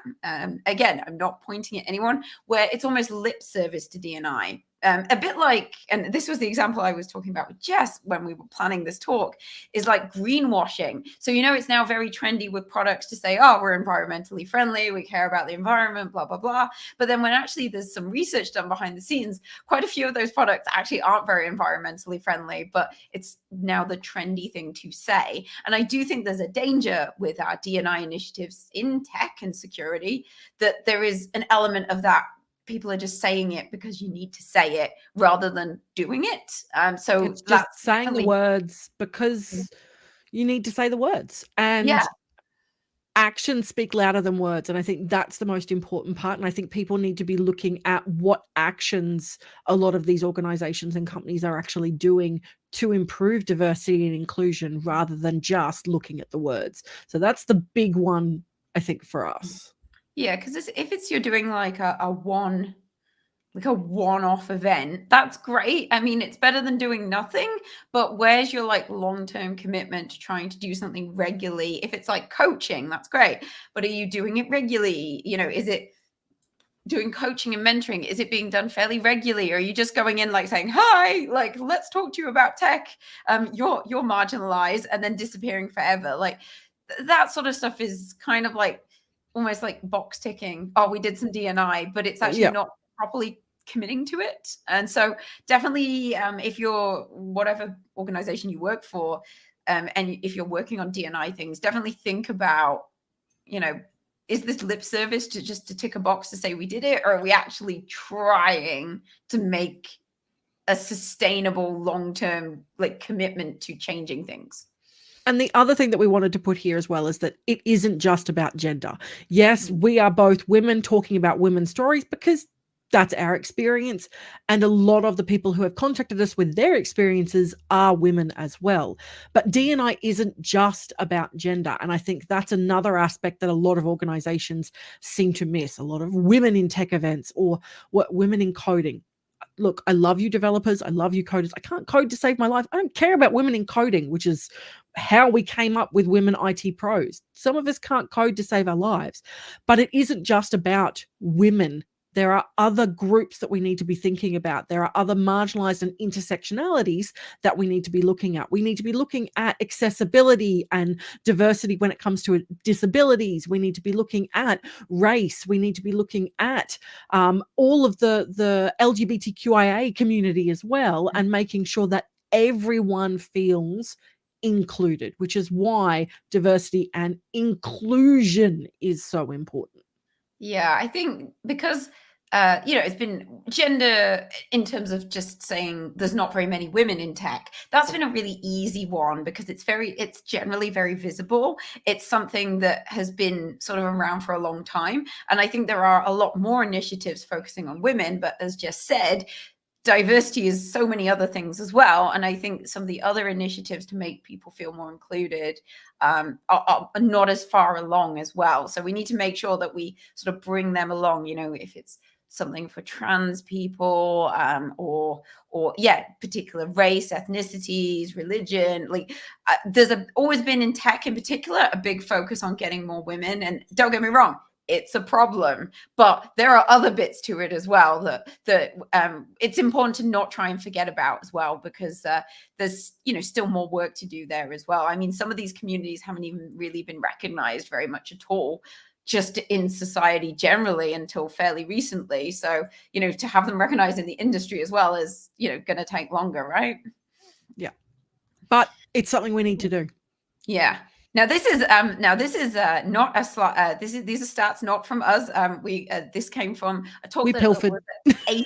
Yeah, this came from ASA Melbourne, which is called Australia's Cybersecurity Sector. Where are the women? Now, this is, as I said, this is some research done by Dr. Leonora Rice and Dr. Maria Baymond. I'm really sorry if I said your name wrong. And as you can see, this was the calculations they did using the ANZ SEO job codes. You'll be very familiar with those if you've ever done Australian visas. Otherwise, you probably which I think Sarah might have done a couple of times. Sarah might have done a couple of times, so I'm very aware of these codes. But this is how you sort of categorize your job. It's actually used for tax as well.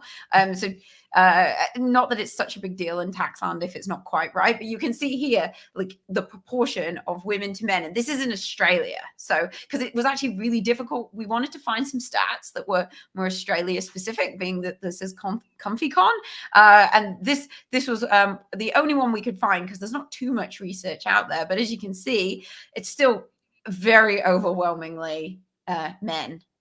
Which again is probably, you know, not a surprise to you. Didn't really come as a surprise to me. But even in tech as a whole, you can see security is actually a lot worse than. And that's that. I think that to me was the biggest surprise, that it was. I knew that tech it was low, but to see security at the lowest was probably like that. To me, is the saddest part. That it's showing us that we need more women, not just in tech, but we desperately need to get more women into security. Yeah, so there's still a long way to go, as you know, we know. So question is then, how do we move things? How do we make things better? I'm going to let Jess start here. What do you think, Jess? I got a list. I came with a list. I came prepared. So, yeah. Starting young to me is probably the biggest part. And you only need to look at the fact that I think they did a study, and I need to find the info for it so that I can paste it into Discord for you all. But there is a noticeable shift from when children go from 5 to 6 that they start gendering workplaces. They go from seeing doctors and nurses and firemen and police people as people to seeing them split up. Firemen, police men, doctors are men. And the same thing happens with tech as they are younger. They see tech being very boy focused. It's not aimed at girls, and we are shifting it, but it's something that we need to do better at. So parents need to be involved in getting their kids interested in tech at a young age and making them realize it doesn't know any barriers. And when we're talking about diversity in general, tech is what can bring people together, no matter what your disability is, no matter what race you are, provided we can get tech to you. And I realize that there is a privilege involved in that, but provided you can get access to tech, it is for everyone. And getting parents to teach their kids that is really, really important. I say that as the parent of a small person who I am trying to encourage towards a healthy relationship with technology. Yeah, and I think for me, well, we know the research, at least for women, that often men will apply for a job when they like only 50% qualified, whereas women tend to be won't apply for something until they're like, I don't know, like, 1995. I mean, the amazing meme that I always remember about this is you need to apply for a job with the confidence that Donald Trump applied for the presidency. Because if you think about it, this was a meme that was going around Twitter, and I have to try and find it before Twitter disappears. But, Trump was he had no political career. He was completely unqualified, apart from the fact he had money. And he became the president, and but he just looked at that job and he's like, yeah, I can do that. Now, I'm not saying, yeah. And I do think there's two bits to this. I think we should be more confident as ladies. You should be more confident in just applying for jobs. Bear in mind that managers usually just put a dump of like everything they think they want. Having said that is that particular point there. Yeah. But as someone who writes, if you write job descriptions, if you have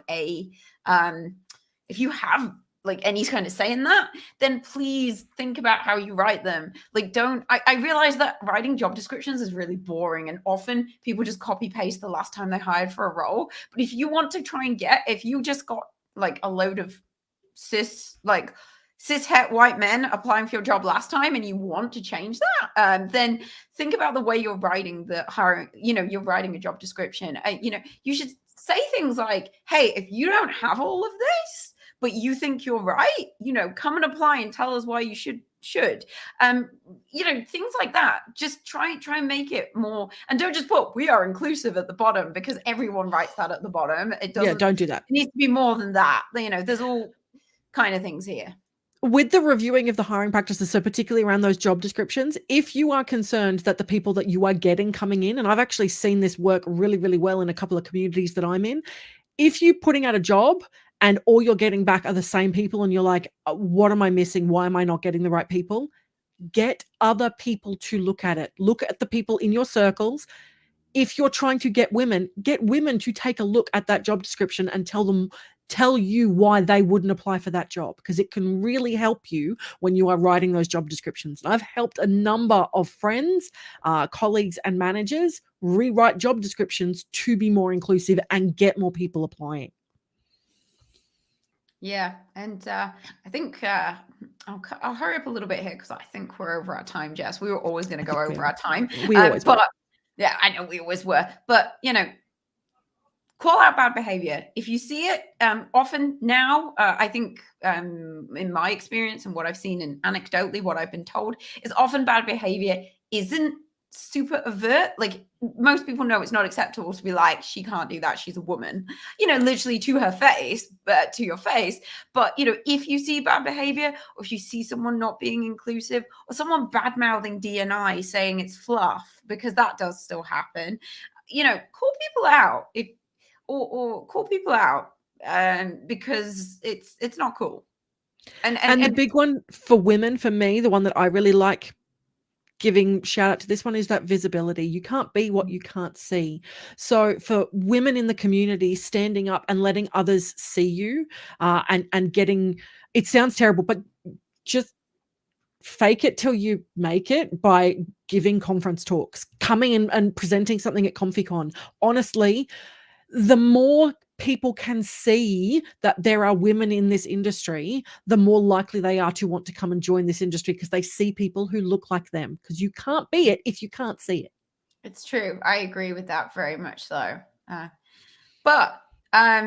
Yeah, as I said, we've been talking about our experiences and the experience just shared with us. I know it's skewed towards women, and we know there are definitely other things out there. But last but not least, because we couldn't finish without a bit of Polly V. Look, thank you for those of you who have already filled this in. We'll go with what's here, just because I know we're going over time. But we wanted to say, what do you think needs to change? So I can see there, promoting schoolgirls. Like sometimes these word maps are great and sometimes they're very difficult. I think it's interesting because you can see that there are some things that people are trying to get rid of. So things like gatekeeping and egos. Yeah. I think that's really awesome to see that. I like boys' egos down the bottom there. And the bigger words are the ones that have more people have written. So you can see race, tech, leadership, cliques. These are obviously, I'm going to assume these are things we want to get rid of. But you're right. If anyone's interested, we actually can download the responses. It doesn't say who they are. As I said, it is anonymous, but we'll actually get them and maybe we'll be able to share them somewhere. But thank you for, giving your standards. Yes. As you can see, I think that's the big thing here. And one of the reasons why we wanted to give this talk and include Polly V, because we can't fix it. Like we're only two people. That's it. We can't fix it. So we need other people to help in fixing this. So one of the reasons for giving this talk is to say, hey, this is what's wrong. B, how do we go about fixing it? And C, what do you think we need to do to fix it? And now it's the chance and pretty much the go-to. Go and do it. Yeah. Please help us make this more inclusive. Please make our industry better. Yeah, pretty much. Couldn't say it better myself, Jess, because it's not something that one person or one group can fix. It really isn't. And it's going to be an ongoing thing. It's like security generally. We say you can't just go boom, boom, boom. Now my thing is secure forever. It's an iterative, ongoing process. And it's exactly the same for diversity. So, same thing. Here's the slide. Let's see. Here are some slides that you can take a photo of, or I'm sure we can put the slide somewhere later. But in Australia, we have AWSN, the Australian Women in Security Network, who I'm sure most people here are aware of. There's also WeCIS, which is Women in Cybersecurity. They're a global organization. I know they do have a chapter in Australia now. Black Girls Hack is an organization I came across when I was in the US. The Diana Initiative, that's a conference that happens at Hacker Summer Camp, but they do things throughout the year. They are an organization that supports any kind of minority in tech. It used to be more focused purely on women, but they've expanded again, reflecting how D&I has changed. And then we also have an LGBTQI Discord for cybersecurity people. Pillar or Pilar? I want to say Pilar because it's only one L, but anyway, that's obviously we don't want to look at Twitter anymore at the moment. So yeah, that's our that is our talk. We definitely don't have time for questions online because we are over time, but we will be lurking. Yeah, we'll be lurking. Please chat to us on Discord or Twitter or whatever whilst Twitter's still up. And thank you ever so much for, thanks ComfyCon for having us. And thanks everyone for participating and for your attention. And for being so patient with us running over time. Thank you. Yeah. Okay, it's important. It's important. And I've been in the Discord ranting as well about all of the stuff that I've had to deal with as well. I've got to admit, it is very cathartic to get it out, but at the same time, it's like, I'm going to vent, I'm going to dump it, but then I need to make it better. What we're going to do. Yeah. We're going to, yeah, exactly. Yeah. Yep, trying. But thank you so much. We will move on to the next talk though, but there is definitely been a heap of discussion that you guys can catch up on in Discord. So thank you so much. I was just thinking, I couldn't see Discord when I was talking, so I'm excited. No, it's probably for the best because you'd be too distracted. Yeah, Jess has been on. She's been on I've it. been looking. She's been on it. All good. Thank you all. No worries. Thanks for having. So let's bring. We'll get straight into it and let's get civilized. On the Hello. screen. Hey. Hey, I love the background. You're looking pretty cheesy. It's a bit thematic today. You'll note Nice. throughout my presentation. So Nice. Cheers to your G&T with my cider. That excellent. It's good to see that you're prepared. I haven't put too much of a dent in it yet. I was a bit concerned about what that would do for my talk, but we'll see how we go. Well, are you ready to get straight into it? Surely it would only make the talk better. So just ignore him. I usually do, so it's okay. We've already discovered that he's in the treat 'em mean, keep 'em keen about speakers today, so don't listen to him. No worries.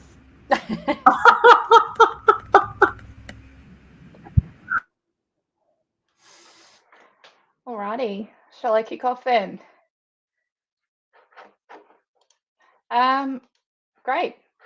Welcome. So I am Steph, or Civilized, as I've sort of posted on my slides and things like that.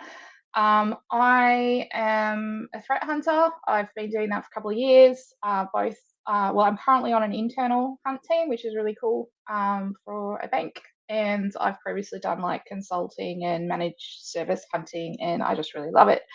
So surprise, I'm going to talk about it.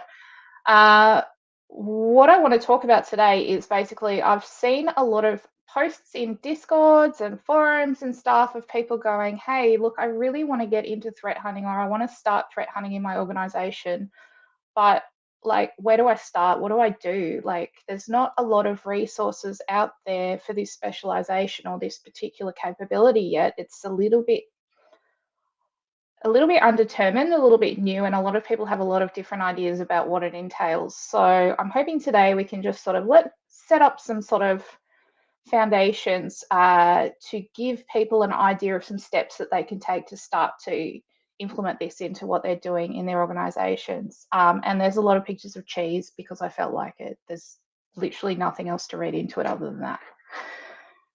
Right, let's start with what actually is threat hunting, which is a great question. So I'm adding this one because I think a week or two ago I saw a post on Twitter which was like, oh, you know, what InfoSec roles do you secretly have no clue about? And a lot of the answers were things like, I'm not sure what a threat hunter does and I'm too scared to ask at this point. So I'm going to talk about it so you don't have to ask. A threat hunter in their purest form is someone who takes an entirely proactive stance towards security incident detection, and they go looking for suspect activity in their organization's environment under the assumption that that activity's already slipped past any like detections or controls that would be in place. So it's currently unidentified. Threat hunting is not detection engineering. So that's kind of an interesting thing to highlight because I think a lot of people seem to sort of see the two hand in hand. It mostly focuses on the space where I guess for now it doesn't make sense to try and build out a robust detection rule. So for example, trying to detect malicious discovery activity can be really challenging. So technically you could write a detection rule for, you know, someone who's running a bunch of stuff like who am I or task list or IP config, because we know that's common enumeration type activity. But do you know what else does that type of activity? Pretty much just about every software diagnostic tool gathering information after an application crash to ship back off to the vendor. So you're likely to get a lot of false positives from something like that, which is why you're not going to write the rule, because you're going to make your analysts very unhappy. So the context in which the activity happens becomes really important, and that's where threat hunting shines in this space. It's being able to determine the context of the activity, and also how to try and work out a way to measure that context and sort of quantify it in a way if you can. The skills that threat hunters tend to employ are a mix of a lot of different disciplines. In some ways, this specialization actually really favors the cybersecurity generalist. You get a lot of value with experience from things like working in a SOC as an analyst or an incident responder. Having a little bit of digital forensics knowledge can be really handy as well. But, you know, equally so would be having a bit of background in terms of, you know, how to methodically attack a device, or having some background in data science or statistics. That is extremely helpful in this space as well, because you're trying to measure things that seem a little bit unmeasurable at times. And any type of background in research skills will absolutely work in your favor. I guess to put it clearly, I bet just about anybody could become quite an effective threat hunter, regardless of their background. So let's talk about a threat hunt. So we're talking about a threat hunt in the terms of, you know, an exercise where you're going off and looking for something. So the characteristics of them, we would start off with iterative in terms of what we aspire for an organization hunting. So your hunt should be iterative, and that means that there shouldn't really be much justification for you to do like a one and done threat hunt, except for in some very specific circumstances. So maybe in response to a widespread vulnerability, your organization's now mitigated, but you need to do some post-exploitation hunting on the affected systems. So in that case, you might only ever do that once and you never have to do that again, and that's fine. But for the most part, you should aim for your hunts to be repeatable, and they should be repeatable and also repeated. So if you think about this, if you and your team go hunting for file obfuscation activity in March one year, and then in April, an actor actually does breach and obfuscate files following the techniques that you actually hunted for. So if you never plan to repeat that hunt again or do anything from what you'd looked for, bad luck, you've missed the activity just because you booked that hunt in on the wrong month. It is really hard to make your hunts repeatable and iterative when you don't have a lot of resources. It's definitely something to work towards. But if you can aim for repetition, that's great. And you can take some really good first steps towards that by making sure that whoever's performing your hunting documents your methods and your queries and your logic really, really well. That's including commenting code and things like that, so that you or a teammate can jump right in and repeat it and hopefully improve those steps that you took the first time. Even if you don't have time then to, actually do those iterations for 6 months, a year, you've taken some really good steps in preparing for that.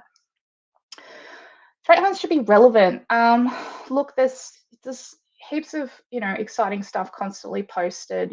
Someone's found some wacky way to put a backdoor in something, or some insanely strange way of exfilling information or something like that, and that's really cool, and it can be really cool to hunt for it. But it's important that you allocate your efforts properly in a way that makes sense to your organization. So I would say that, certainly from my experience, planning takes up more time of a threat hunt than actually performing the hunt does. The research and making sure that it makes sense, and that I'm looking for things that make sense to the organisation and make sense to the systems that we've got and make sense to the threat landscape.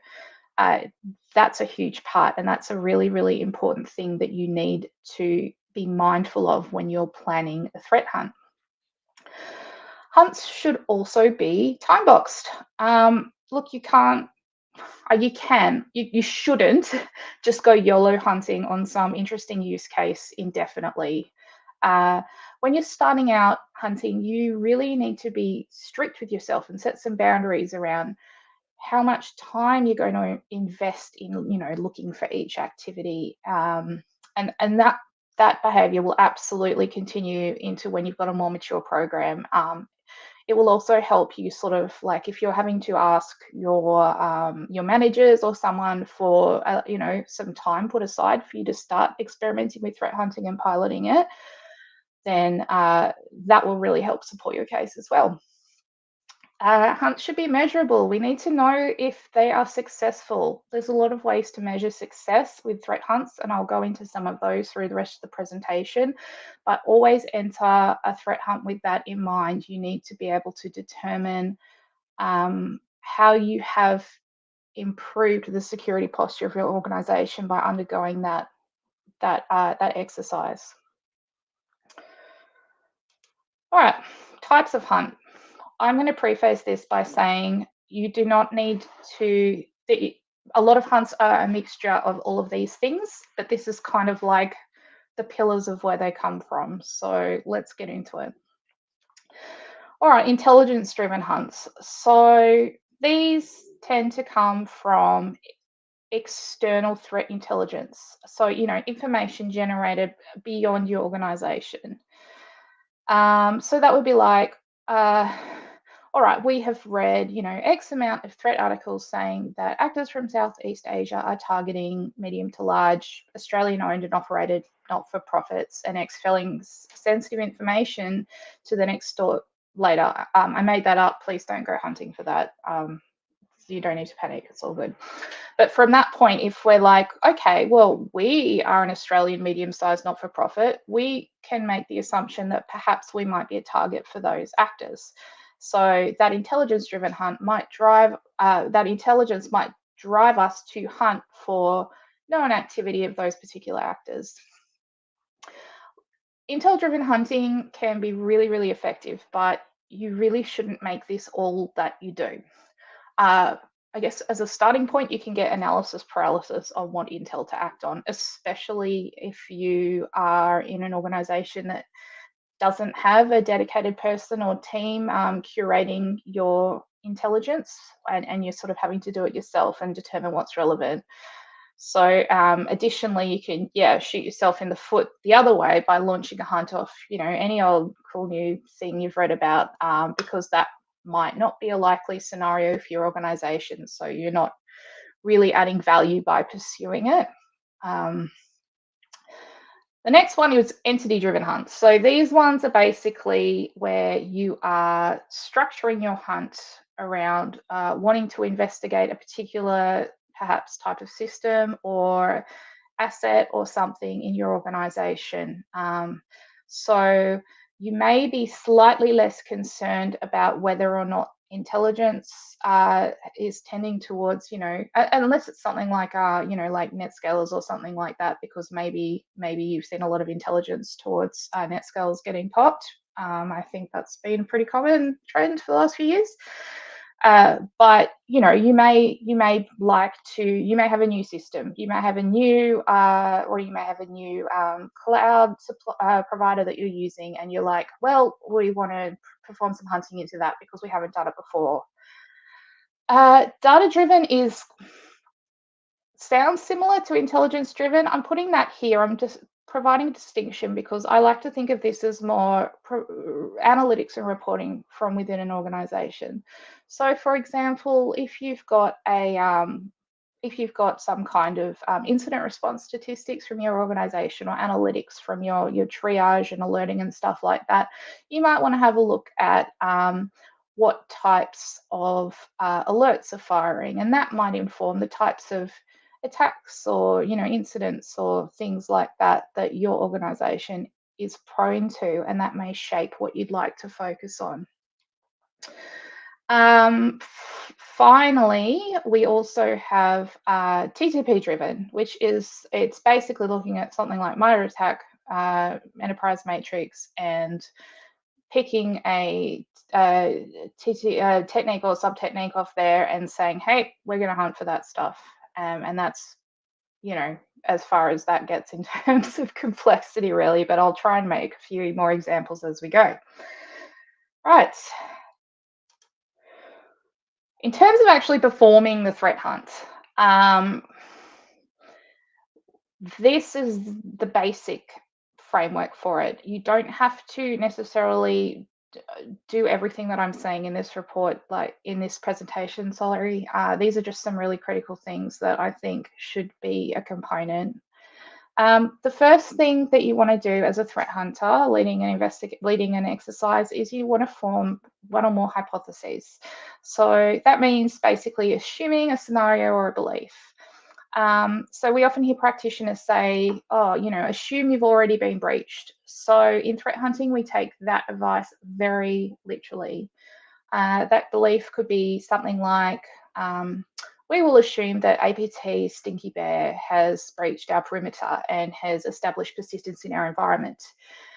And so the hypothesis that you form is generally in line with one of the types of hunts previously talked about. So that could be, for example, that would be an intelligence-driven hunt.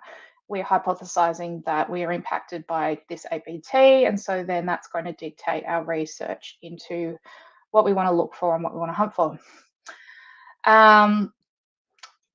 The components of the hypothesis would be things like finding examples of this type of activity in the wild, understanding the technology stack a little bit better, you know, all those sorts of things. Understanding, I would say, oh, this is a very critical one actually that I forgot to write down, but I will mention, understanding what your own data sources are. We can only hunt with what we've got. In threat hunting, we often need to make make the best of the information we have available to us or can obtain. And we sometimes have to get a bit creative, but being really aware of what data you have available to you and the quality of that data is a very, very critical component of the research step. Right, once you've got all that information, you want to scope your hunt. So that would be looking at things like time boxing it, limiting it to specific systems. If you're doing something like a TTP hunt, you might say, I suppose you're looking at, you know, C2 communications that you're hunting for. Maybe you're like, well, we're not going to look at mail protocols. That's fine, but you need to determine that and make sure that you have that stated so that it's very clear why you're not doing it, so that the exclusion is very explicit. I think, hang on, what else have we got? Okay, the next thing is, suppose you're actually performing your hunt. So at this point, we're conducting our hunt. If you find something interesting, there are two things that you should do with it. One, you need to prove your hypothesis wrong. It's really critical that you do this. And what I talk about is I want you, if your hypothesis is we were breached in this way, you need to prove that that was wrong. If I find some activity that kind of matches that hypothesis, I then need to prove that that activity is benign. You will save yourself so much pain by doing this step before you try and prove that it's malicious, because there is so much stuff out there, like, look, computers do weird things. And there is so much stuff that looks insanely dodgy that is actually super benign, and you need to try and prove that it is. And honestly, your incident responders who you escalate to will thank you, and you will feel way less silly because you won't be sending through, you know, bizarre findings that were actually nothing. The next thing, if you're unable to basically prove that what you found is absolutely nothing to worry about, you need to then prove that it is something to worry about. So in that case, you're going back the other way and then proving precisely why it matches your hypothesis. All of this should be documented really well. Save all your queries. record all of your queries, make sure that you've communicated precisely what you were looking for, and always challenge your own assumptions. When we're threat hunting, we have to make a lot of assumptions as we cast a wide net, and then we narrow it down, and then we might open it back up again. And throughout the process of this, you'll be making all kinds of assumptions. Make sure you note where you make any of those assumptions, because sometimes we can carry them on beyond a point that they make sense, and it can really skew our results and mess up our hunts. So that's really important. All right, hunt program inputs. Look, let's start with the obvious one we talked about, threat intelligence, cyber threat intelligence. This is always going to be a major contributor to your hunt program, because it informs you really about the threats that are specific to your organization. So yeah, as we said, you might be lucky and work somewhere that has a CTI function or subscribes to tailored threat intelligence services, but more than likely, you're going to need to figure it out for yourself. Don't overthink it too much. Maybe look at things like there's like annual threat reports, threat landscape reports, or industry reports and things like that the big vendors pump out. Check out what's happening in your industry vertical, your country. You make some broad assumptions from there and go with that until your program has kind of more capacity to introduce a more curated threat feed. Critical systems, this is a really interesting one. So there's a few things you want to think about here. One, of course, is you want to be aware of where your organization's valuable information is stored. So that could be your customer database, your company secrets, all the stuff that an attacker might be after at that sort of impact phase of their attack arc.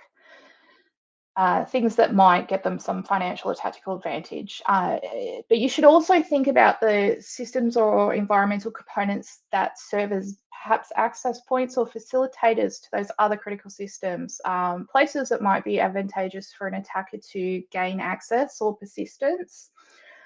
And then finally, maybe you've also got some tech that you've never really spent a lot of time looking at from a detection or defensive security perspective. And so you might want to do some exploratory hunting into that sort of entity to better understand it. So it becomes a little bit critical in that sense, because it's just such a big gray area that nobody's really delved into yet.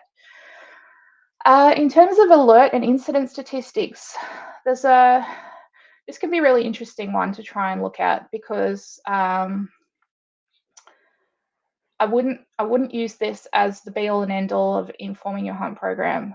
You can definitely look at what type of incidents you're seeing regularly. If your SIEM or whatever you're using is tagging your stuff according to maybe MITRE tags, that's great. It's an interesting one though, because you're like, well, maybe, you know, it could be very biased towards thinking, oh, well, I'm seeing you know, all these brute forcing attempts or something like that. So, you know, we've got really good coverage there, but you know, your detections are only as good as what you've got detections for too. So there might be a whole heap of stuff you straight up just don't have statistics for, that you don't even know is happening. And that's exactly the same with detection coverage. So if you're looking at if you've got custom detections in your organization and you're trying to find the gaps, and you think, you're looking at what's firing regularly. Well, of course, you have no statistics for what's not firing. Maybe those detections are not working correctly, or maybe they're irrelevant. So you have to think also about how much you might trust that particular attack types are well covered by your detections. The MITRE detect framework could be a really good one to implement here to sort of measure, I guess, across your organization's detections, but that is a lot of work and you might not want to do it. So the last thing here I will mention on about MITRE is potentially MITRE bingo, as some people like to call it. So look, the MITRE attack and detect frameworks are really helpful. They provide a lot of examples of attack types, but they're not complete, and they never will be. They're there to guide you and educate you from the perspective of an adversary and what their goals and progress might be, but don't assume that just because you've got a full scorecard from playing Mitre Bingo against your detection rules or even against your threat hunt programs, that you're covered against every kind of attack, because you absolutely are not. All right, program outputs. I mean, look, obviously the main output of any threat hunting program is going to be the stuff you escalate that you find that's dodgy, but there's a bunch of other things too.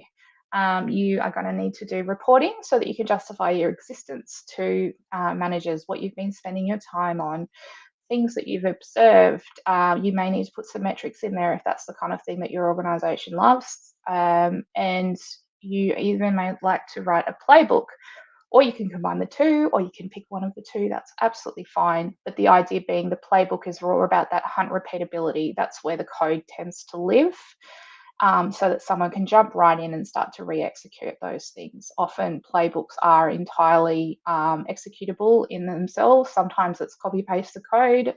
There's a lot of options. And if you do a bit of Googling, you can see different ways that people might put those together. As we said, incident escalation. Look, whether your hunt program's staffed by dedicated hunters that do nothing but proactively hunt, or if it's made up of stock analysts who, are doing hybrid duties and, trying to expand their responsibilities, there's going to be stuff you want to escalate to full-blown incident investigation response. You're going to need to just come up with a rule of thumb on when you escalate something. And how much you're going to hand over, because it might not be efficient for your hunters to do all the analysis legwork before handing it over to the responders. It might make more sense to get to a certain point and kind of go draw a line in the sand and be like, yeah, this is dodgy enough. Here's what we found. Can you run with this, please?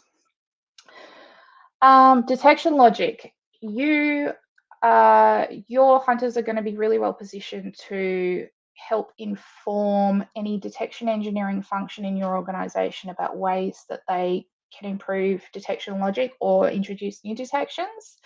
Often hunt queries are, as we talked about, they sort of exist in that space where it's really hard to write definite rules, but sometimes you get lucky. Sometimes you actually end up writing something really clean and with really high fidelity, and you're like, hey, this is like almost production ready. And so you can hand that over, and that's a really valuable output from a hunt program.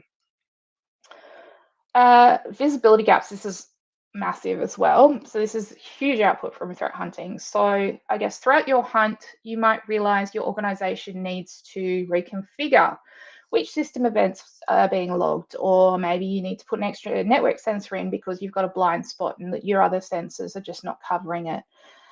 Because you as a hunter are looking beyond that atomic detection and trying to correlate behavior across time in the network, you are expertly positioned to make assessments on data quality and visibility. And this should absolutely become a core output of your hunt program. So you must make sure, though, that anything you find in terms of visibility gaps is evidenced and demonstrated and communicated, and most importantly, handed over to someone who can action it.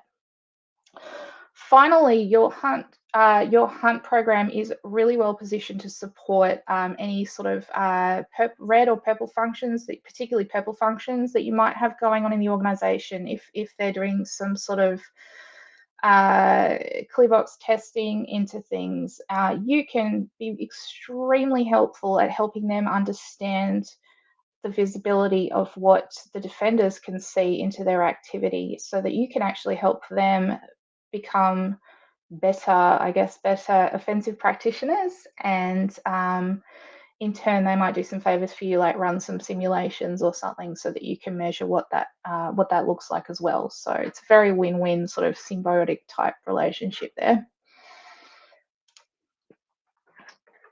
The next slide. Beautiful. These are things that are really tricky with threat hunting that come up, and I want to warn you about them because they hit everyone. The first 3 points I'm going to kind of address collectively, because I think that the answers for each of these kind of apply to each other as well. Knowing when to stop investigating something is really, really hard. And I know this is not just specific to threat hunting. Definitely incident response and forensics crews that I've spoken to have this problem as well. I'll give you some examples of what it looks like in Huntland. So maybe you've been looking for exfiltration techniques and you've not found anything yet, and you started hearing about like people using steganography over outgoing network ports or something in a CTF, and you're like, I'm really desperate, I need to find something, and you started throwing together some scripts to try and, you know, translate the outgoing ports back into some binary format to see if it's some hidden message. This is probably the point you need to stop and accept a couple of things. First of all, maybe there is nothing there to find. Second of all, going down this path is probably not a valuable use of your time to your organization, unless, you know, you have a very specific threat model that says you're at imminent risk of exfil concealed via steganography of outgoing network ports. Third, and this is really, really important, you have done your due diligence. You've got to remember that, because if you think about somebody approaching a time box pen test, they're not going to be able to investigate every single avenue of attack. So that's why stuff like, you know, the OWASP top X test cases exist, so that you can cover your bases and know you've done a decent job of it. And as a threat hunter, you absolutely need to adopt the same mindset. You've investigated likely and relevant hypotheses. You've not found anything. And yes, there is the chance that you've missed something, but maybe you just need to put that on your report as an exclusion or as a directive for a future iteration of that same threat hunt, and then move on to the next thing. Having said this, though, of course, like, hunting can be really difficult for maintaining morale sometimes, because if you think about it, you're searching for malicious activity that you're not really sure has actually occurred. You're tasked with finding those sneaky attacks that evaded existing defenses, and you'll spend a lot of time not finding anything other than, you know, like administrators doing dodgy shit, basically, or, you know, maybe the odd pen tester doing something. And it can be really, really tiring, and it's absolutely a catalyst for imposter syndrome developing in threat hunters. So for anyone who's, going back, for anyone who's watching, who's done some pen testing, that'd be like never finding a vulnerability and then questioning over and over and over if there's nothing there to find, or whether there is something to find and you're just really bad at your job. But imagine that, like, only 1 in every 10 tests you perform, you find something. So that's what it's like for a threat hunter. Mind you, when you find something, it's generally something pretty serious. So in a way, it kind of adds extra pressure, because you know the stakes are really high to find that serious activity. So yeah, look, measuring your impact as a threat hunter seems stressful. So how do you justify your existence? If you're only finding some kind of suspect behavior once every 3 months, surely the world could just keep on turning without you actually spending all that time and effort hunting and researching. That's wrong. If we look back to all those hunt program outputs I mentioned earlier, you're as a hunter, you're identifying visibility gaps, detection opportunities, identifying repeatable hunt logic, scoping out future research and hunts. Make sure you capture all those metrics for all of those outputs, not just the incidents that you escalate. Report on them, so you can capture stuff like how many detection opportunities you set through for development, how many visibility gaps you've highlighted, how many iterative hunt queries you've chucked into a playbook for a future iteration. It'll help you so much with your imposter syndrome, and it will also really help your organization to understand the value that you bring to their security program. Sorry, my notes are slipping. My last point is just like a little bit different. I just wanted to throw this in here. I know I'm running out of time. There's a lot of really cool courses and blogs and things out there on how to do like cool hunting in memory, or like collecting and then grepping across the registry hives of an entire enterprise and stuff like that. These are really valuable techniques to learn, but a lot of it's super, super hard to do at scale, because your organization might not want you running PowerShell scripts on every single device. You might not have the compute available to process all of the data that you want. And And there's Buckley's chance of being able to do anything regarding hunting in memory at scale. So just leverage the tools that are available to you, be realistic, and make sure you're scoping your hunts really thoughtfully if you want to start collecting artifacts at scale. Right, last one. This is just a few bits and pieces that I guess I have learned throughout my career so far. First of all, developers sometimes screw up and write whack code. Look, you are going to see weird stuff on the command line when you start going hunting. You see really hilarious stuff. You can tell when a dev's having a bad day by how much profanity they're echoing. But also you find stuff like malformed DNS queries that can look like someone trying to do a weird buffer overflow via DNS and stuff. And it's just bad code that's not doing what it's meant to. So usually I've found if it looks super weird, it's usually a bad dev. So it's just good to remember that one. The second one, no one's a domain expert in all technologies you've got in play. And if someone says they're lying, you're going to learn bits and pieces about everything as you hunt across them. But sometimes you really just need a low-level understanding of a particular protocol or interaction. Build your network of subject matter experts. So that you can call up a friend and be like, hey, I remember you wrote this blog post into this particular interaction. I really need to understand it step by step. Can you talk me through it? So don't burn your technical bridges. That's really important. Remember why you are there to hunt. You're providing a perspective that nobody else in your organization is able to provide because of precisely what you're looking for and how you're looking for it, and the attacker mindset that you're adopting, but also with that really in-depth knowledge of visibility. So threat hunting can provide a really, really large return on investment, way beyond just finding bad actors in the system. So it's a very worthwhile activity. And it will also make you better, I think, by having a crack at it at your other security practices, just by the exposure and cross-disciplinary type nature of it. And of course, have fun. You should always have fun with it. Look for silly stuff sometimes. Don't make it all too boring. I always try and have fun with it and do a silly hunt every now and then, just to see what I can find, and it keeps things fresh. Right, that's it. That was a lot of talking.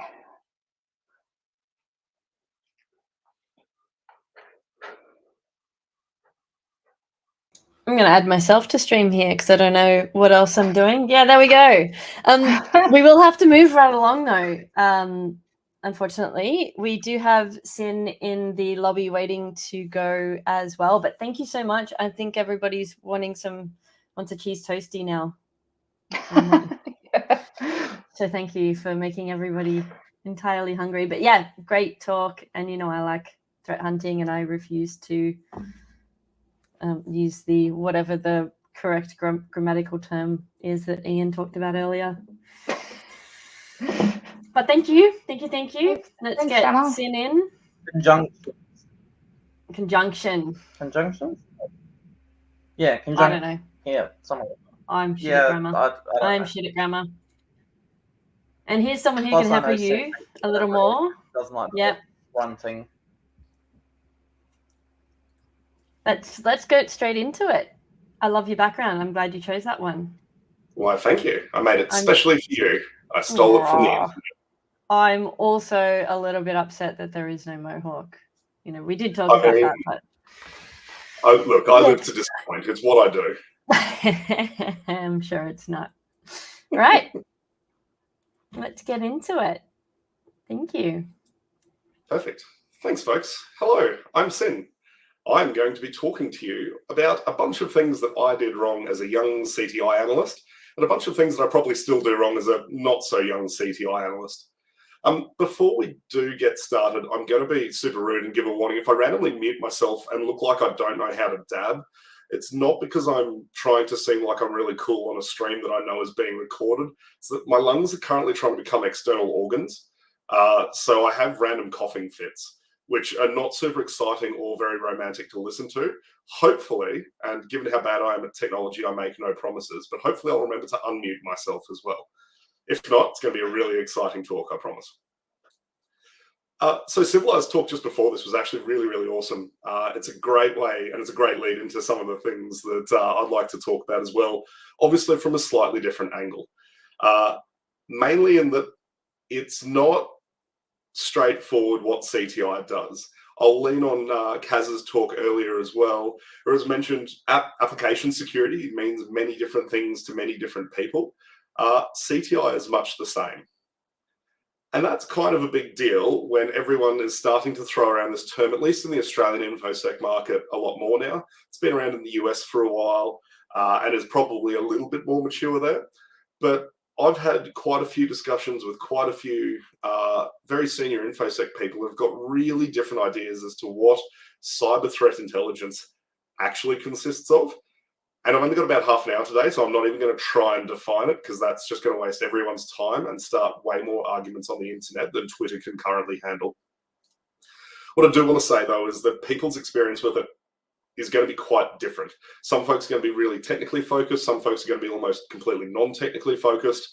So if you're talking about CTI roles with people, if you're looking at the blue and red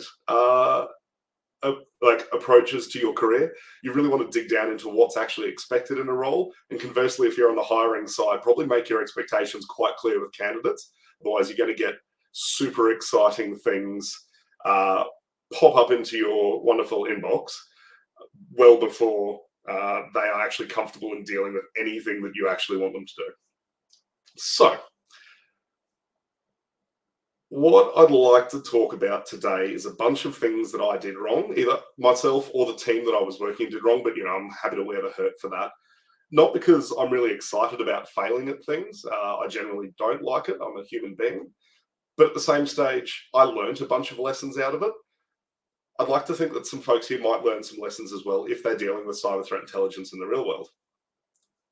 That said, I've specifically tried to make as much of this as non-technical so it's broadly applicable. So I'm looking at generalist cyber threat intelligence here. So I'm not going to be talking about reverse engineering and all of that. It's way smarter people who've already spoken today looking at these things. So, yeah, and the other thing that I do want to make sure I cover off is that this isn't really aimed at those folks who do CTI for like a CTI organization. So like your Mandiants and your CrowdStrikes and your Recorded Futures and that, you're a different problem set. I'm more talking about a CTI analyst jumping into an organization that doesn't do that as part of one of their major income streams. So, when I was but a junior consultant, I remember rocking up to one particular organization, not realizing I was part of a much broader consultancy package that had been sold to them. I rocked up, I found my client-side manager, and there I was, bright-eyed, bushy-tailed, ready to go for my first day. All I wanted to do was jump in to do CTI. I didn't even know really what that meant at the time, but it sounds cool, right? I rocked up to this lovely middle manager. They were very, very patient with me as I was explaining what I was there to do and all of the wonderful things I was going to achieve for them. And then they sort of stopped and looked at me and just questioned why I existed. Not as a human being, like they weren't rude. They were very much questioning why CTI as a thing had even really rocked up in their workplace. And that was my very first confrontation with maybe sometimes organizations get sold things they don't need, which has really set me up for the rest of my life in cybersecurity. And I think that's fantastic. What it did teach me pretty early on is that cyber threat intelligence, depending on the area that and the role that you're filling, may not necessarily be what an organization needs, wants, or requires. And in fact, it can be pretty beneficial to actually focus on non-traditional cyber threat intelligence flavored things well before you get into all the fancy things. The reason I say that is that if you have rocked up to an organization that has been sold or has purchased a cyber threat intelligence capability, be that a person, a threat stream, a whatever, but they don't yet figure out how their network needs to be backed up. They don't have little things like logging enabled on like Active Directory, then perhaps cyber threat intelligence is probably not what their main goal should be for now. It is surprisingly disturbing how common this is, and it's, I would argue, part of the issue with the immaturity of the market, at least in Australia, with my experiences, is that quite often places will think that CTI sounds amazing and then realise they've got no way to implement it. And that is the key lesson that I learned out of that, is it's worth sitting down with a customer and figuring out what they need. And I say that because the other key assumption that I made as a junior was that my customers would know exactly what they wanted and how they should ask for it. My favourite part about this one was being asked by a very different client, luckily, to do a threat assessment on a country that they were interested in at the time. And little old me thought that this was amazing. It was really interesting. I got to go and learn a bunch of stuff. I Googled things very aggressively for a not insignificant portion of time. Put together this wonderful report. There was graphics. I put like a chart in. It was amazing.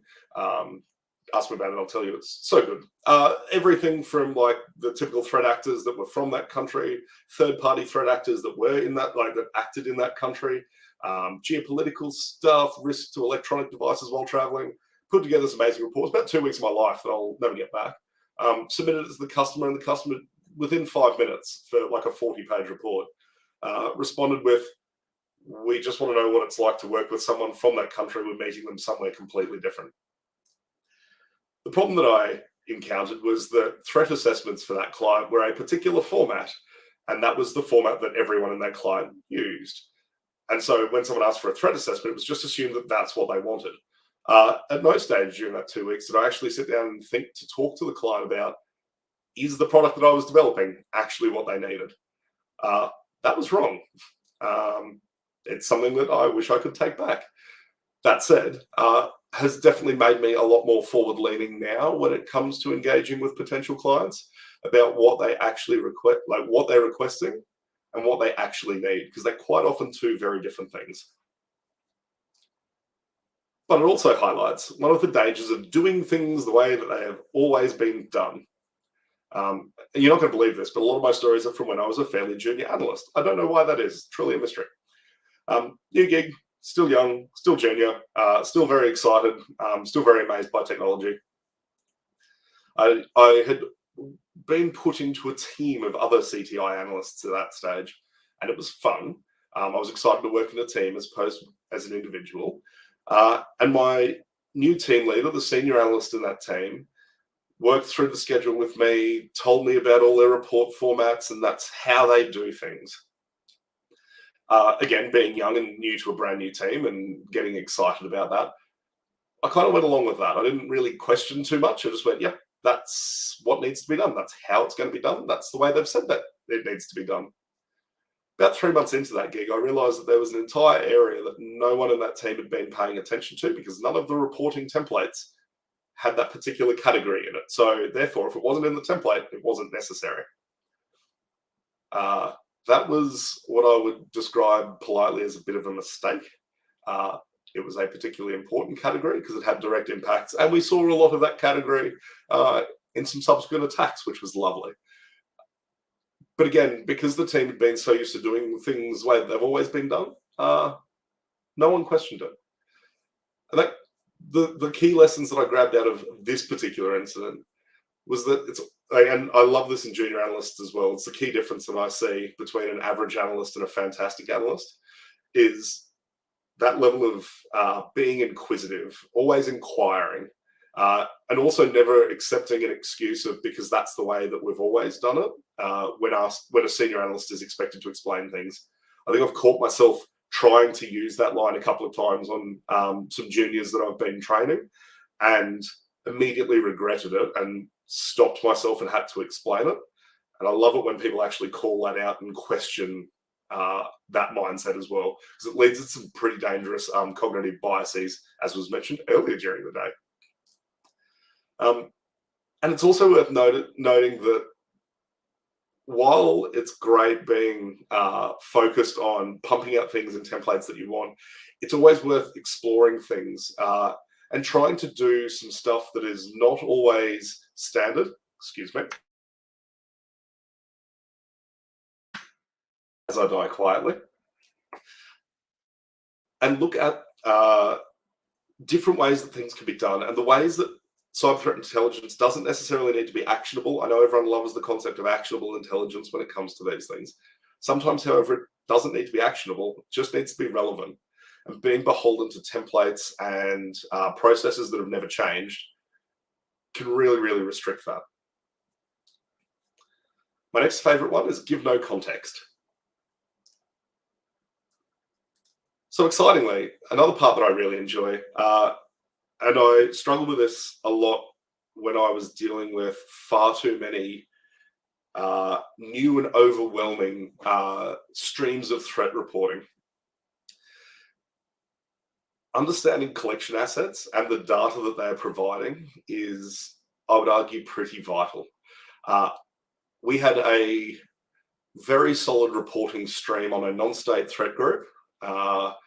Really, really good insights into not just their techniques, tactics, and procedures, but also who they were actually going to go after. Like, not just like the industry vertical, but actual specific companies that they were chasing.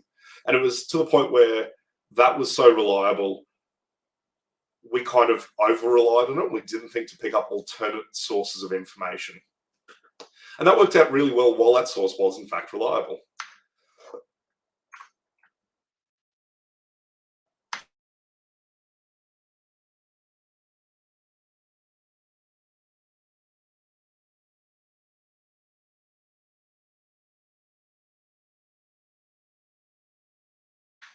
So many things are breaking. So while that source was reliable, it was good. What we noticed after a while was that their actual level of information and the intelligence they were providing on the targets that they were actually going after had been dropping off and becoming much, much less effective, to the point where they were just no longer useful. But their TTPs, or their description of the group's tactics, techniques, and procedures was still actually pretty good. What we hadn't realised is that that entire reporting stream was from a human source that had been being run. And unfortunately, that particular individual had been removed from that threat group, so that they no longer actually saw their active target lists, but instead just saw, kept in contact with their old friends. So they could still report on TTPs relatively accurately.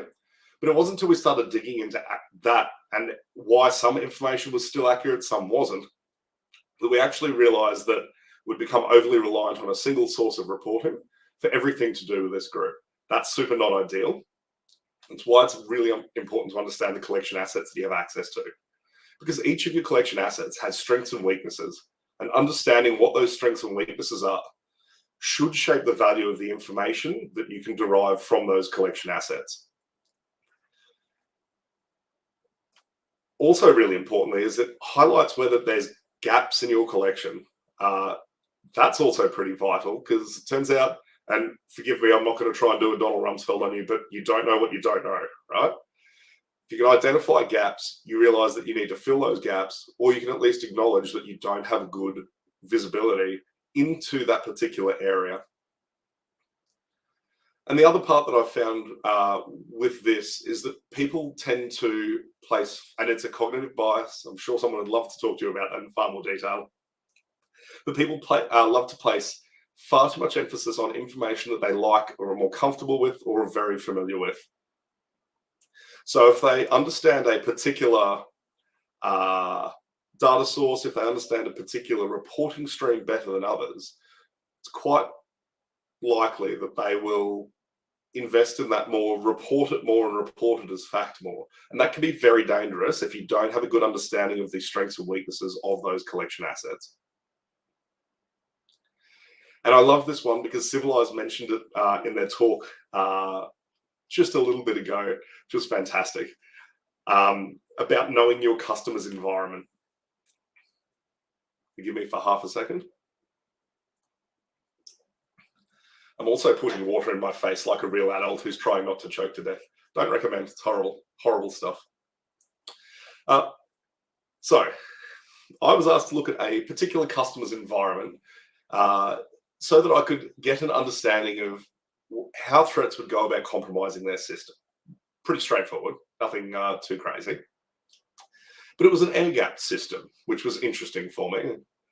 That removed immediately like a large attack surface. I'm not particularly worried about phishing emails from a internal network, for example.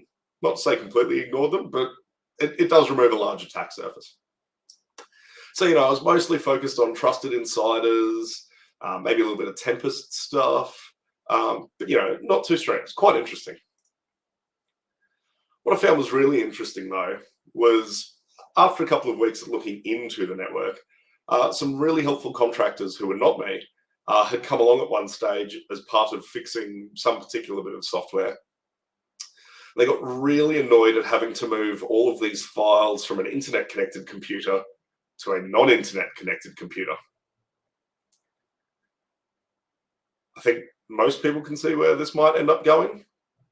So very helpfully, what they did was they put in what they described as a jump box, which was a laptop they owned that was allowed to connect to the network, as in the air-gapped network, and then they connected that laptop all the way to another computer that did have direct access to the internet. Now, I spoke to the contractors after this, which was delightful, and it was politely, I politely tried to hint at them that perhaps, even with the amazing jump box, that perhaps that was not quite an air-gapped network anymore once you eventually connected it to the internet. We had some professional disagreements about that, which was also very entertaining for me a couple of years ago. But, it is what it is. The customer at that stage made the mistake of assuming that their network would never, ever be connected to the internet because it was an air-gapped network. So all of the typical logging and detections you might have for internet-flavored things had not been enabled.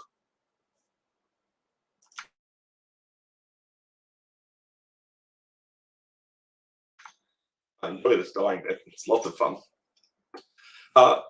And what this particular incident really caused me to realize was I should never, ever, under any circumstances, trust that a customer knows their environment.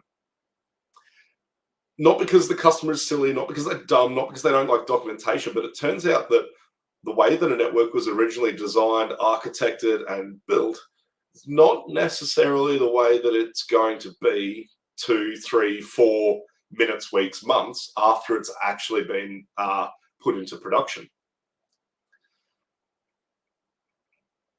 So it's not necessarily the customer's fault they don't know things. The other half of that is that making assumptions about how a customer network works is also quite disappointing as an analyst on the other side. And again, I'm going to throw this back to Civilized talk about enjoying how developers like running code on things, and you can tell how exactly excited they are when it comes to their day by how much swearing there is. The favorite one that tripped me up is I found a bunch of logs, was looking at some really weird traffic going to a server that was effectively named file server. There was a bunch of really weird internet traffic that really shouldn't be there. Just a bunch of really dumb stuff that should not be anywhere near a file server. And I was getting really concerned about it. Started to go hunting for things. And then someone politely tapped me on the shoulder from that company. They're like, don't worry about that one. It's fine. And that, of course, confused me because this is weird traffic going to a file server. That's ideally not what you want, right? Turns out the last IT admin at that particular place had gotten sick of explaining email to people, so it named their Exchange server file server. And that's why there was a bunch of really weird traffic going to and from it, because it turns out not a file server. Again, don't assume that you know everything about your customer's environment. They've probably been living in it longer than you. Doesn't mean they know everything, but they probably know a little bit of history.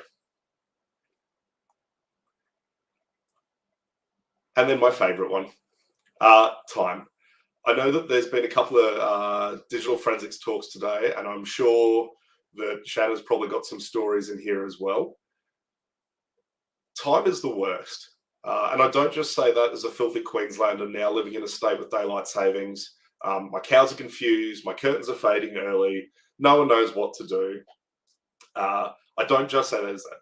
Time is, in fact, the worst by any stretch. Not just from a developer perspective. I know how much developers hate time and time zones. We had a particular incident at a client that we were looking through. It had affected multiple sites around the world. And we had then subsequent threat intelligence reporting looking at the threat group and their activities before, during, and after the actual incident. When we put all of that together, it didn't make any sense whatsoever. Nothing flowed logically. It sounded like the threat actors were inside the network before any exploits were run. They had moved laterally before they'd compromised their first device.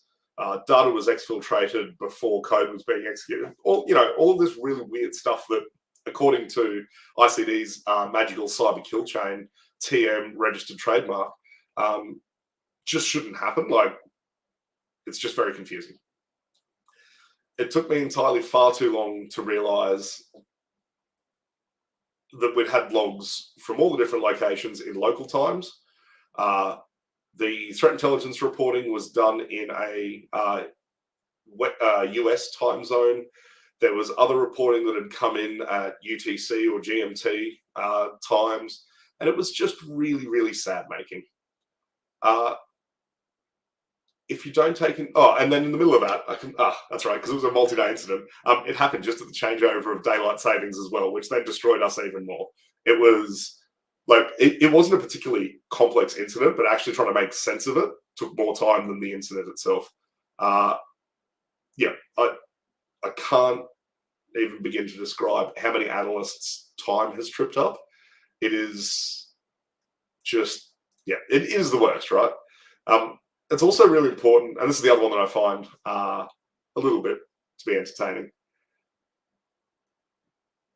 When people are looking at adversary activity in logs, in reports, however they want to, they're looking at times for things. And I know when, especially when it comes to sort of like some malware reverse engineering, looking at compile times and time zones, looking at adversary activity over time, and you see those wonderful timelines done up by some of the cyber threat intelligence companies. All very entertaining. It's really worth noting that at the other end of the internet of tubes, or the series of tubes that is the internet, I should say, there are human beings. And human beings do weird stuff at weird times. For example, today I am sitting somewhere near a couch watching a conference, which is not my usual Sunday activity. Other people will have Tinder dates. They will want to go shopping. They will want to have a health appointment. And guess what? Adversaries are also very much like this. So weird gaps and unexplained delays between adversary activities might be unexplained on the receiving end of them, but they probably make a lot of sense to the person who's just ducked down to the shops to go and grab some chicken tendies. So don't assume that times need to be perfect and that everyone in an adversary country works 9 to 5 and never takes a lunch break. And that, ladies and gentlefolk, is a brief history of some of the mistakes that I have made as a junior analyst, and sometimes as a senior analyst. I won't pretend to be perfect by any stretch. I hope that some of them are at least a little bit interesting to folks. I will say that I wish someone, when I put this presentation together, it was based around if I could go back and tell my younger self a bunch of mistakes not to make. This is the key things that I'd want to know. So genuinely, if anyone's been sitting there going, this is super easy, I knew all of this, I would have liked for you to also invent time travel and go back.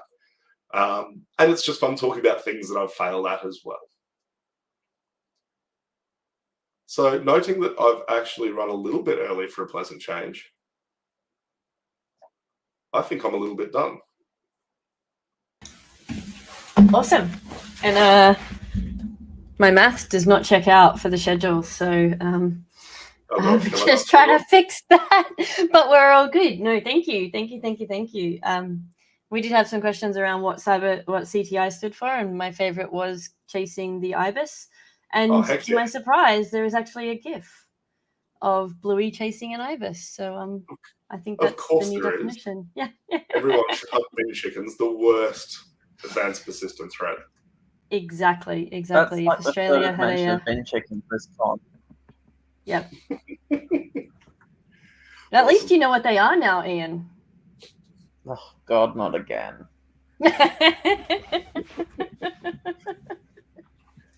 Well, you know. I don't think there's any questions for now, but I know that you're hanging around in the Discord. So thank you very much for joining us. I know this is a very rare thing for you to do this these days. So very, very honoured to have you at our conference. Thank you very much for having me. Thank you for putting up with me dying. Anytime. Please don't die. Don't die. Nope.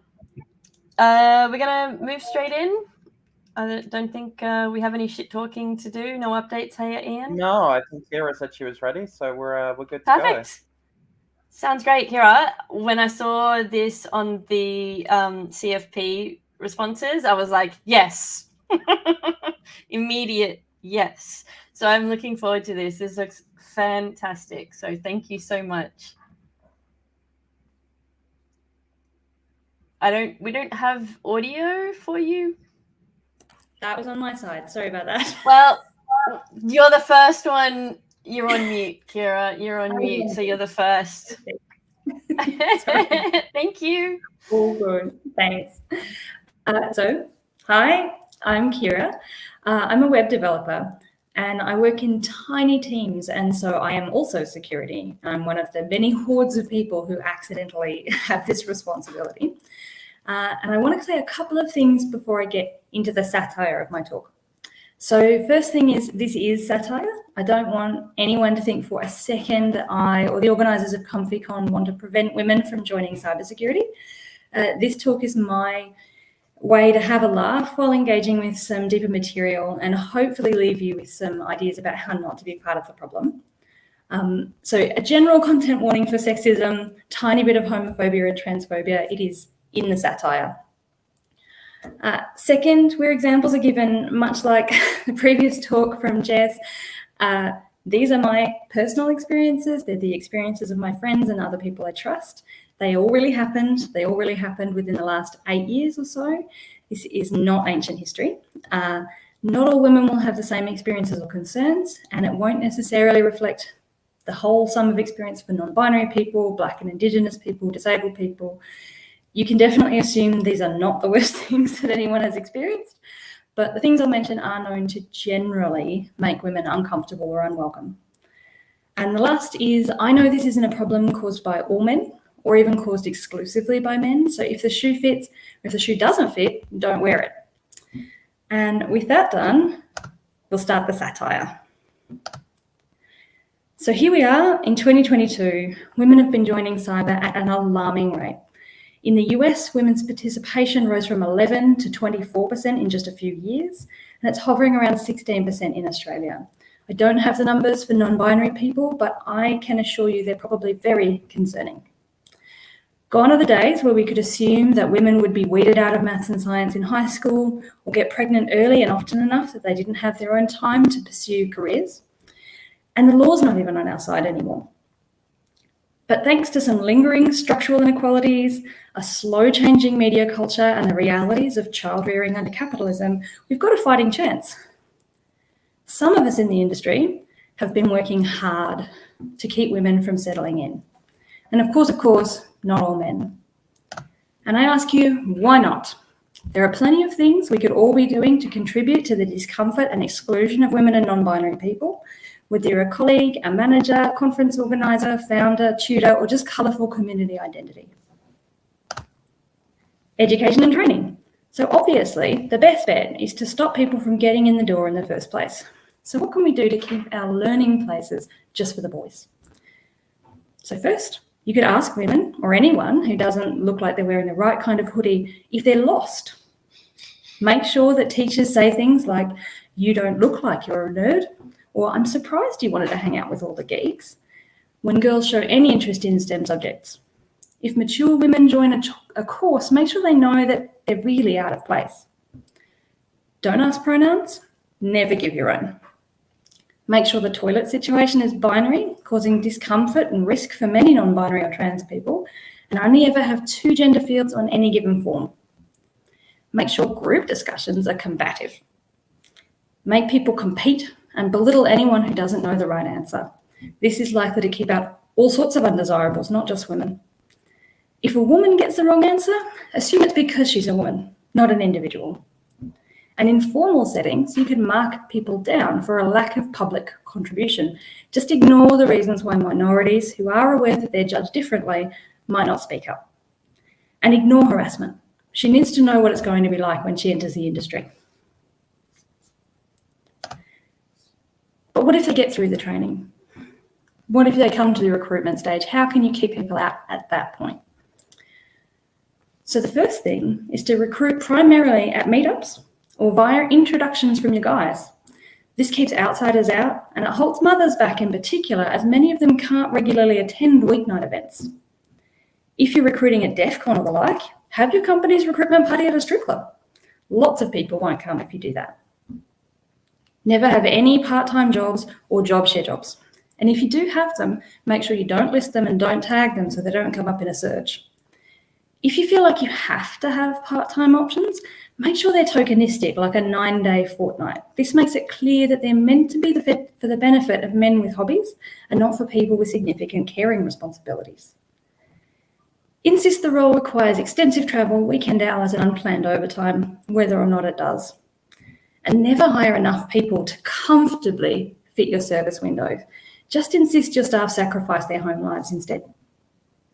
These ones have the added bonus of preventing any men who are sympathetic to women's equality from taking on an equal share at home. It means that it makes life difficult for their partners, and it sets a poor example for their children, starting the whole process again. You're just propping up patriarchy on all fronts. Good job.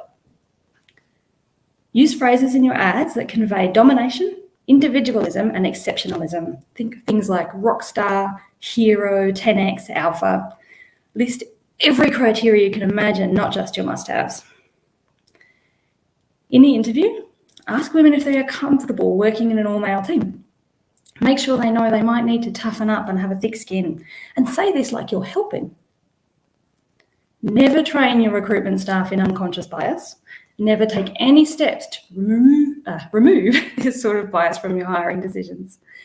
And whatever your company approach to neurodiversity, make sure you don't consider how that might show up differently for people of other genders. Expect women staff and non-binary staff to meet aesthetic, deportment, and interaction standards that you would never require of your male staff. Never advertise the pay. Ask interviewees what they'd expect to be paid. If a woman's answer seems low to you, just take it as a win. Just ignore the literal centuries of history that affect how men and women judge their value differently and assume that that's all she's worth. For bonus points, you can tell her that she's not allowed to discuss her pay with colleagues either, and if she tries to get more pay, you could fire her for values misalignment. Ask women if they have children, if they plan to, and if they plan to have more. 80% of women will have children and 20% won't, so make sure you judge them regardless of what their answer is. Never ask men the same thing. And hire mostly on culture fit, where by culture fit you mean same gender, same colour, same vibe, and willing to work really long hours. Never hire anyone who has had dramas at their previous workplace, even if those dramas was them being the victim of harassment, bullying, or abuse. Look, some of them are already there. Some of us are already here. So it's not good enough to just talk about the pipeline. 38% of women are reportedly already planning to leave tech within the next 2 years, and that's a great start. But what can we do to speed up the exodus? There's plenty of things you can do. Only put one woman in each team max. Do not hire 2 at once, and never let them work together or support each other or create any sort of solidarity. If you give a woman a challenging project, make sure it's under-resourced and likely to fail. The rest of the time, give her boring work below her capacity that nobody else really wants to do. Don't let her attend client meetings or present her own work. And where possible, take credit for her work and ideas. Anyone can do that, not just the boss. If you do need to find someone and you only know the role, be dubious or surprised or outright disbelieving if a woman is the person in the role. Ask to speak to a man. Don't provide sanitary bins in all of your toilets. This is an issue for anyone with a shedding uterus or bladder problems, so you can cause problems for women, men, non-binary people, trans men, and disabled people with just one thoughtless gesture. You can make mothers and non-binary parents unwelcome by making leave difficult to access, making sure there are no private spaces to pump, and talking about the importance of doing industry activities or training in their spare time. Suggest that it's a career-limiting move to have children, but only mention this to the women. Don't worry about the men. And while we're talking about icky body things, it's a good idea to make sure your managers don't know anything about and are unsafe to talk about fertility treatments, pregnancy, menstruation, menopause, or transition. All of these things can require leave or adjustment at work, and you can make people's work lives extremely uncomfortable if you just refuse to acknowledge it. Champion facts over feelings. Do not consider that women are not usually in quantitative studies, and transgender and non-binary people are absolutely not in quantitative studies, and therefore there are no objective facts to back up what they're experiencing. Tell them their concerns aren't relevant to normal or most people. Talk about emotions versus rationality, but be really careful to only consider crying or women's reactions emotional. Men's rage, frustration, or anger are exempt because they only express such feelings over serious, rational issues, like who should be allowed to play the character of Doctor Who. Men famously have neither bodies nor emotions, so they're much better workers. Give women feedback that they are too aggressive or too lacking in confidence, but allow no middle ground. Don't have an onboarding process for new team members. Sink or swim here, bro. That's how the big boys roll. As a colleague, you can make sure women know where they stand by using feminine terms to describe things and people that you don't like. Pussy, princess, little girl, and bitch are all a really good start. This tip will probably also work for ensuring that gay men and others feel unwelcome in your team. Extra points if you use rape as an analogy for workplace successes or failures. Avoid having difficult conversations with your staff or your colleagues about bullying or harassment. If you want to resolve a bullying complaint, make the person who's been bullied just avoid the person who's causing the problem. Celebrate difficult geniuses who excel at highly technical work but don't treat anyone very well. Never talk to them about improving that skill. Get women team members to take minutes, get coffee, or bring snacks. They're great at that.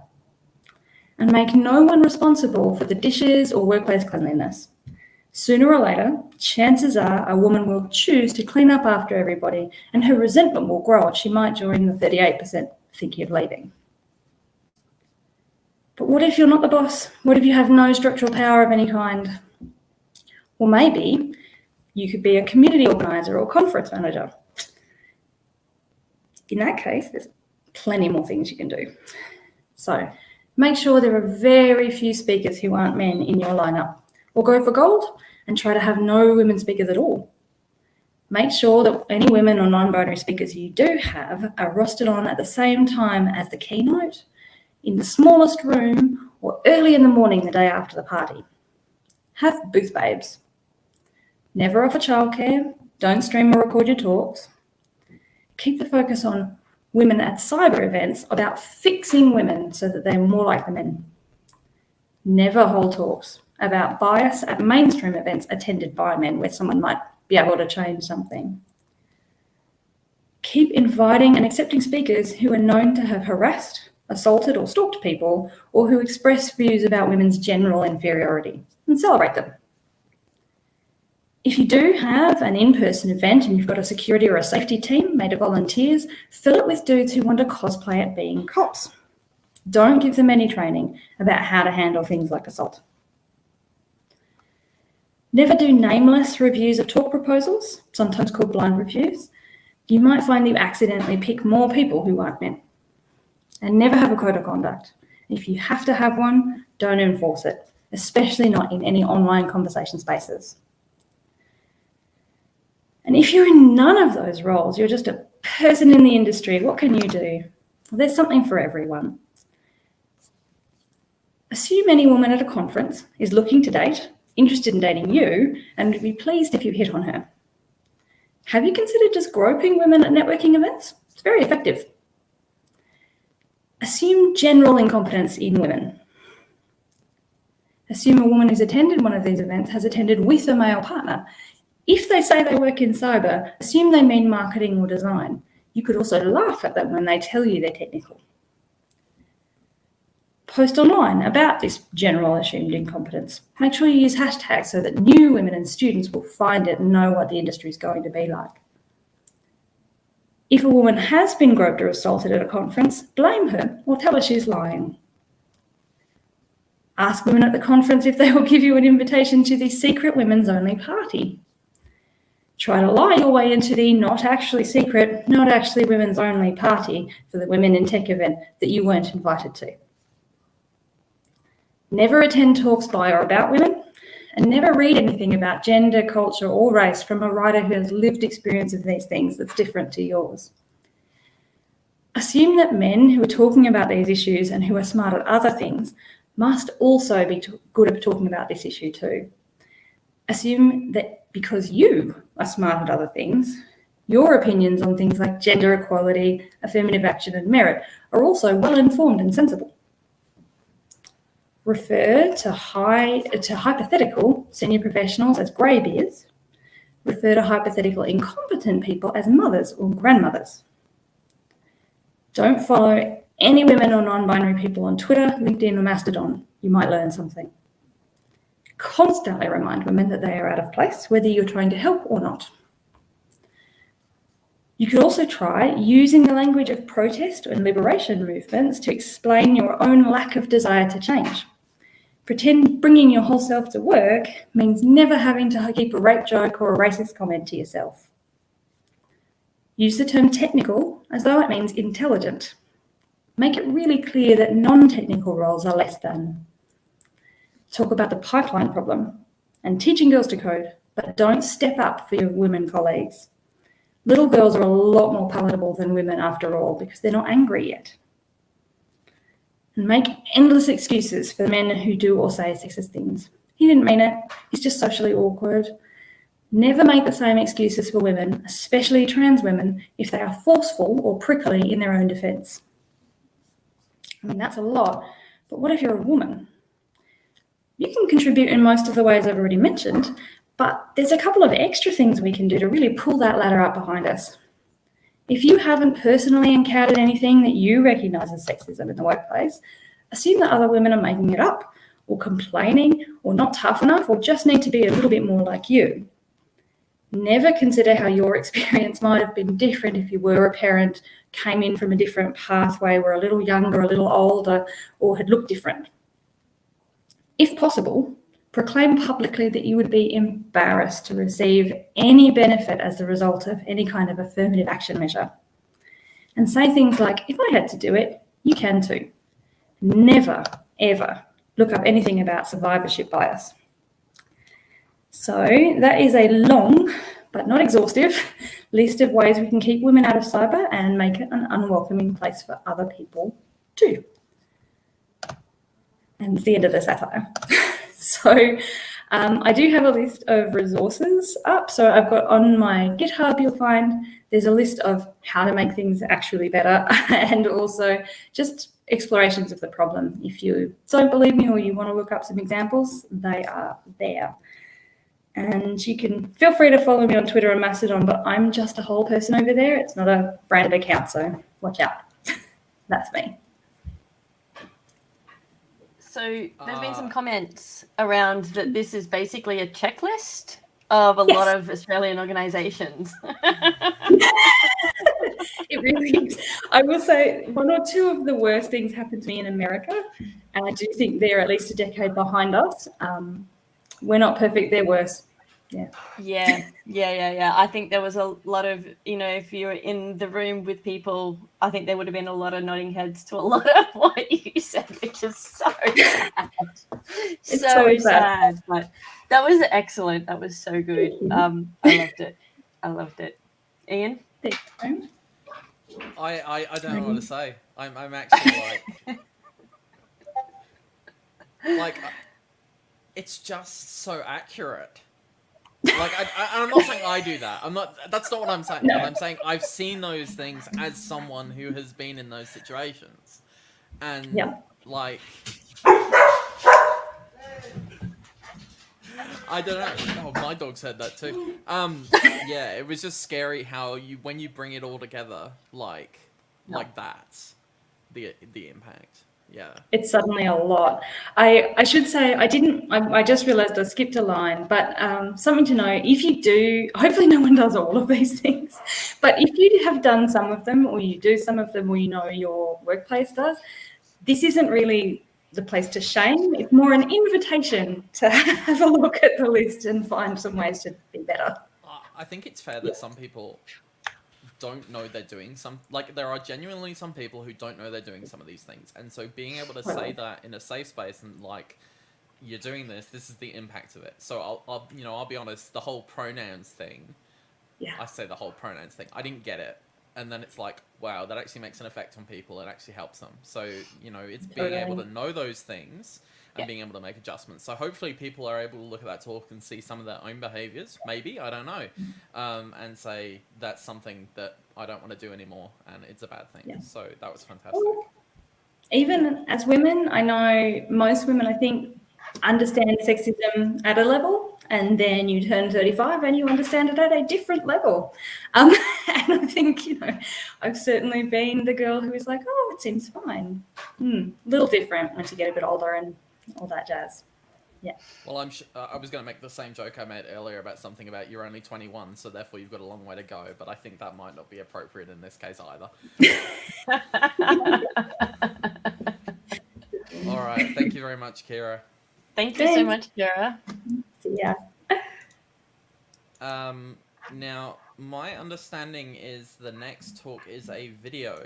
Yes. So while while Hoodie gets that ready, I think is there a getting ready process, Hoodie?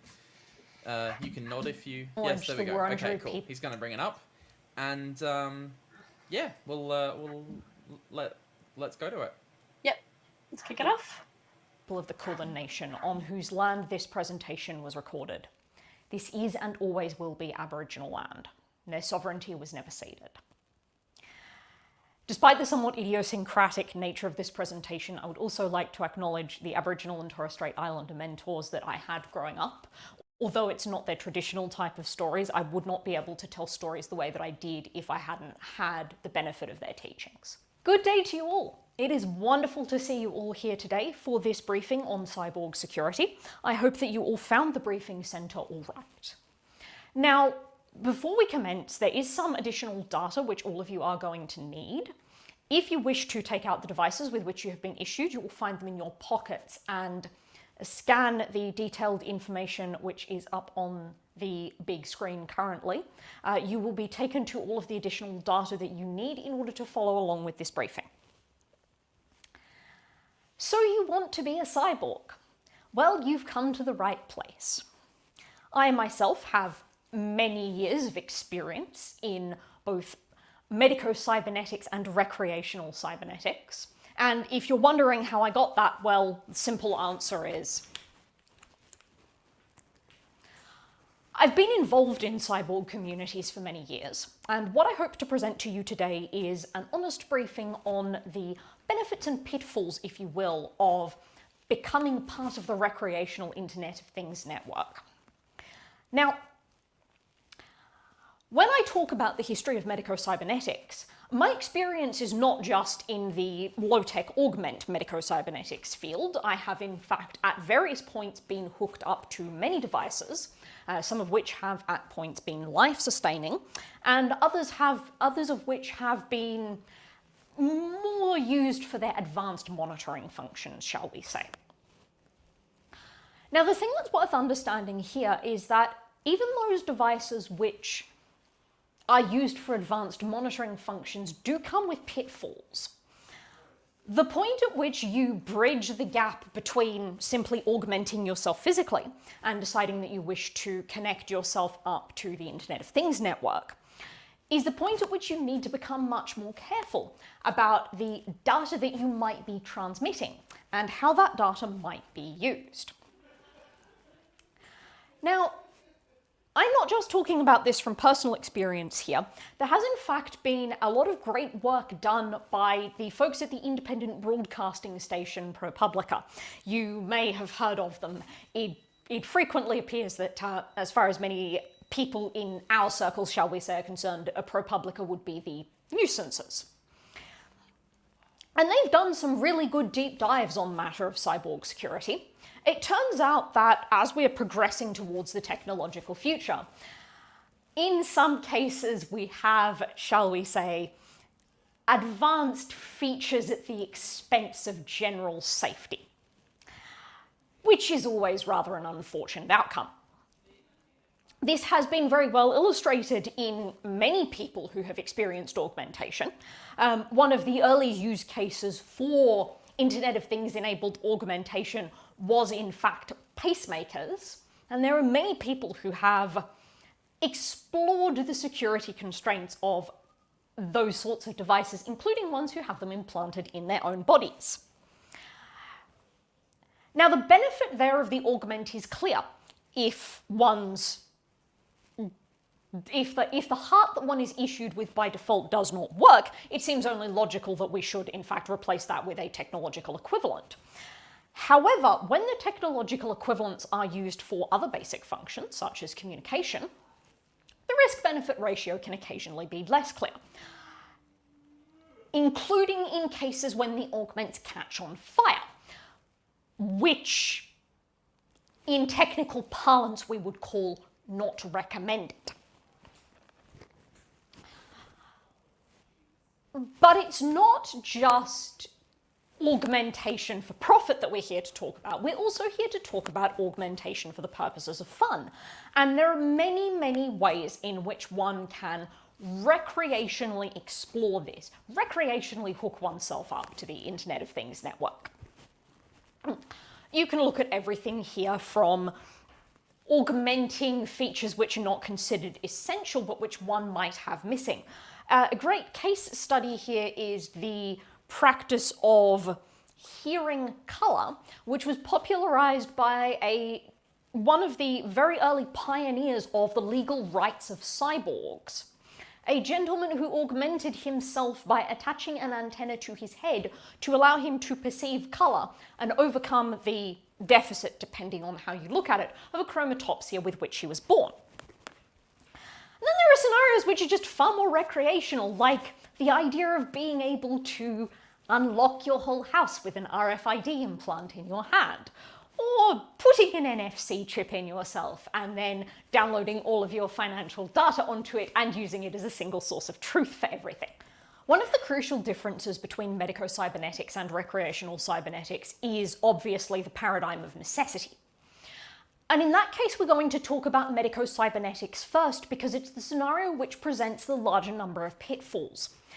If you find yourself with a medical need for augmentation, as I have done, and as many others have done throughout their lifetimes, one thing that you'll learn very quickly is that in this future towards which we are progressing, you don't always have quite as much control as you think you should, or certainly as much control as you might want, which has been very well illustrated, particularly in the case of hackable hearts. If one finds that one must have some sort of augmentation implanted in order to replace one's originally issued heart, then one of the pitfalls that one will run into very quickly is that not only does one not have control over the piece of hardware, one might not even have access, well, one almost certainly won't have access to the underlying software running on the hardware implanted in their bodies.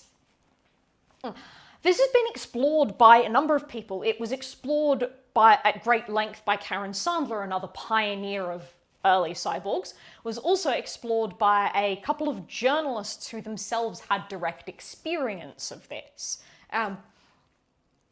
But the use case here which is most illuminating is in fact the one which was brought to the forefront of consciousness by ProPublica. This specifically being the use case of an obsolete device being implanted into the human body with no way to remove it. This is what we call, in parlance, a fail deadly safety. One has to have this thing implanted in one's body to substitute for the non-functioning or malfunctioning organ with which one was issued at birth. Unfortunately, when the augment fails, the consequences can be just as catastrophic as the originally issued organ failing, if not more so. To put it in plain language, the human heart, when it fails, does not generally catch on fire. This has been a known issue with some of the augments which people have had implanted to replace malfunctioning hearts. There's a bit of food for thought. The problem is that recreational cybernetics has a similar set of pitfalls. They're just often not as well enumerated.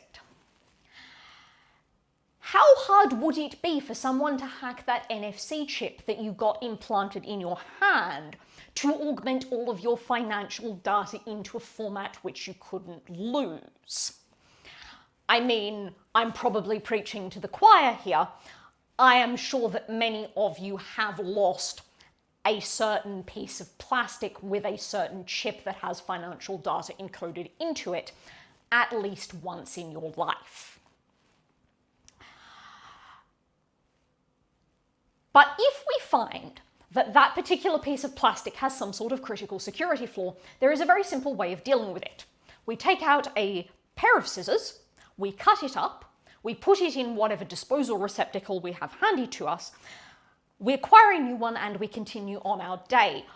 Once that data is stored on an implant which is in someone's body, it requires further augmentation to update or remove. Which brings us to the first critical paradigm of cyborg security.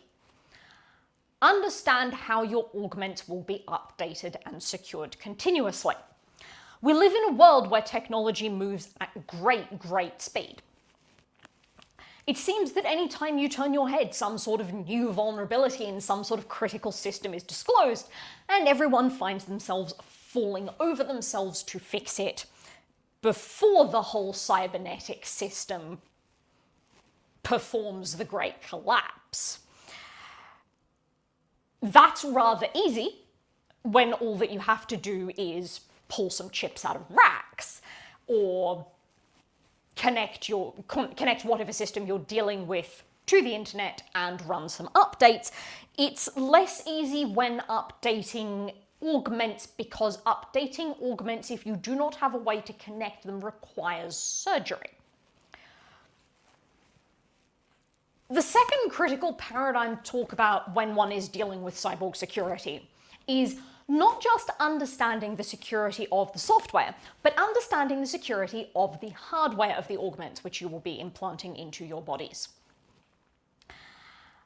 That case study that we were talking about with cybernetic hearts, that's a particularly fun one because the issue with the augment there was actually a hardware-based one.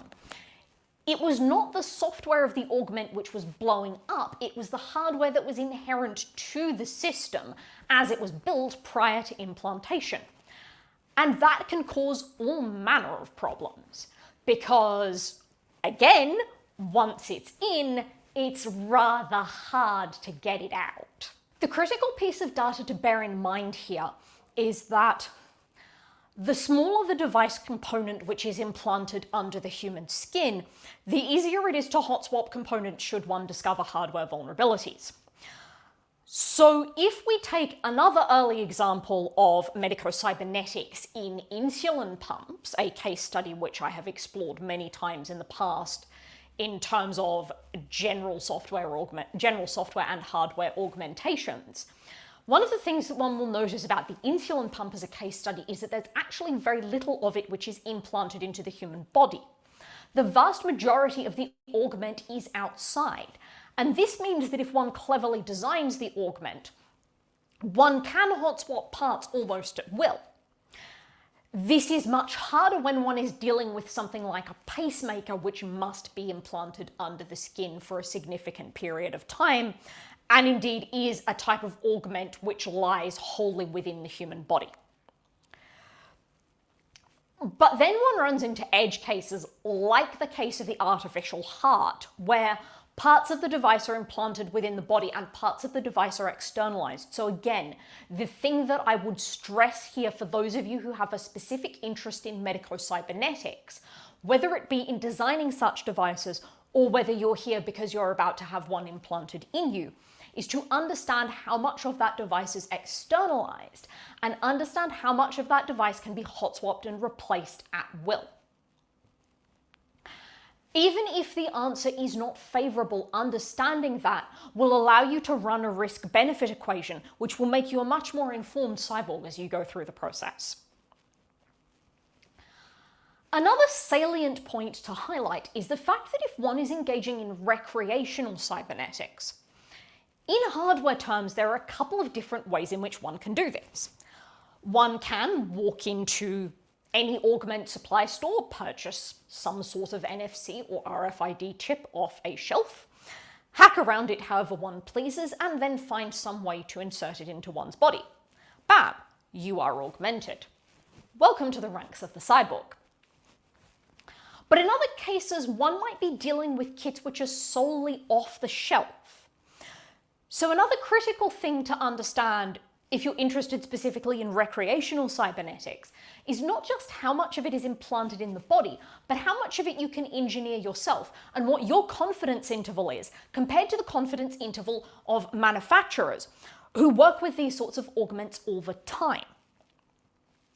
If you are indeed a skilled hardware modifier, you might find that your comfort level is very high, and theoretically, you would then have a scenario where you could build and implant an augment entirely by yourself using hardware blueprints, which could then be made available to anyone in any location on any planet. And even if you are not entirely certain whether it has flaws, any hardware flaws which exist will be discovered rather quickly once you publish the schematic, provided that you manage to get a sufficient number of eyes on it. Whereas if one is dealing with an off-the-shelf manufacturer, the confidence interval may be higher, particularly if you're not an experienced hardware augmenter, but you will have to contend with the fact that those schematics are often not publicly available, and therefore those sorts of augments don't go through the standard vetting process that would be expected from cyborg initiatives which are run solely by the community. Now, back to the software for a moment, since we're talking about the recreational aspect of it. There's an assumption that even if one doesn't control the hardware of a recreational implant, one will have a reasonable amount of control over the software that it runs. If you're dealing with something like an RFID or NFC chip, this is obviously not going to be particularly advanced, but if you're interested in more complex recreational augments, you might find yourself building a significant amount of software or modifying a significant amount of software off the shelf in order to get the augment to do what you actually want it to do. You may also find that you come into it with a particular view of how it's set up and that what you want to do is actually not possible. And this brings me to the topic of managing pings. Our hardware and our software evolve. As the cyborg community builds augments, those augments become significantly more technologically advanced. An important thing to understand here is, what are the capabilities going to be in 10 years' time of an augment which is placed in your body now? If you feel that you want to take advantage of more advanced capabilities, are you going to end up in a solution where, because of the software overhead which is required to run them, you're required to modify augments or augment yourself again? These are all important things to understand. And then there's the necessity of, generally, if you want to go beyond augmenting and actually connect yourself to the human Internet of Things network, understanding that you will have to manage pings, you will have to manage public connectivity, and set up some sort of security to ensure that everything that you are doing with your augment is not world readable. That can go very badly, believe me, I've looked at some of those devices. And on the medico-cybernetic side, part of managing pings means accepting that you probably won't actually have access to the code, and you might not even know what it's doing. One of the journalists who became very well known for writing about his experiences with early medico-cybernetics devices, including a hackable heart, noted that all of the professions on the medico side of medico-cybernetics that he was dealing with expressed a great deal of discomfort when he finally decided to shut himself off from the Internet of Things permanently and simply turn off the update function of his hackable heart. That's a trade-off that each cyborg should be able to make for themselves. There are times where you may want that connectivity to be available. There are times where the risk of being hacked is so great that you pretty much want to just shut the connectivity off, where the risk of being part of the Internet of Things might mean something to do with human safety. Doesn't really matter how much you augment yourself, although metal is admittedly better than meat, we still will have to deal with some degree of meat sack. The worst case scenario, regardless of whether it's hardware or software based, is a hostile takeover. This is where some sort of malicious actor wrestles control of your augment away from you. In some scenarios, that malicious actor may be another meat sack. In some scenarios, that malicious actor may simply be a rogue computer. And in some scenarios, the malicious actor will be the device itself, as we've seen in the case of the hackable hearts which catch on fire. Hostile takeovers are probably the worst risk scenario for cyborgs, because they may necessitate total device removal. Now, my personal experience with this is as a cyborg whose augments are external, but I can certainly say that this is something that I have looked at in the vetting process of many of the machines that I've been attached to at various points. So be aware of what the signs of a hostile takeover are. As much as we are all here for the purposes of augmentation, it's still critical to listen to the meat sack, understand the failure states, understand the warning signs, and do bear in mind that any hostile takeover scenario may ultimately require device removal. Be prepared for that. Understand that. I hope that this briefing has given you some information on whether you wish to embark on the journey yourself of becoming a cyborg.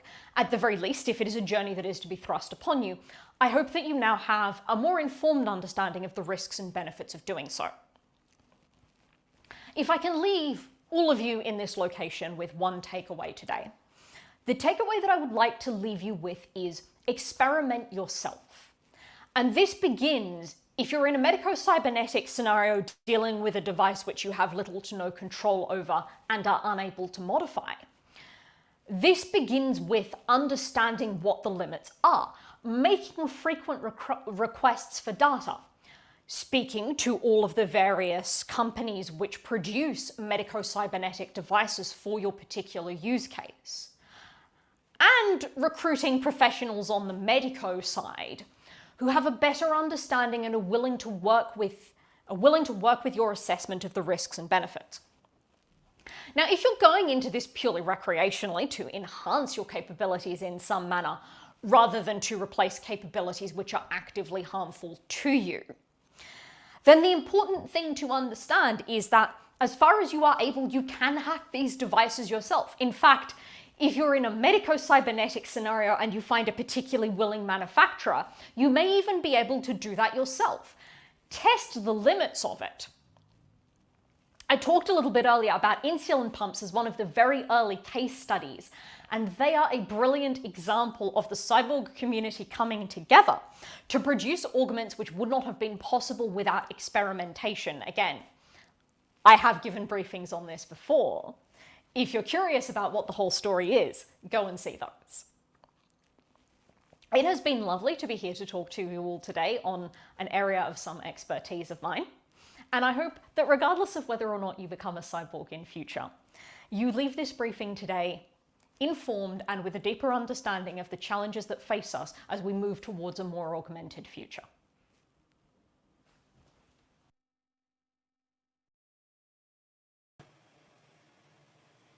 Surprise!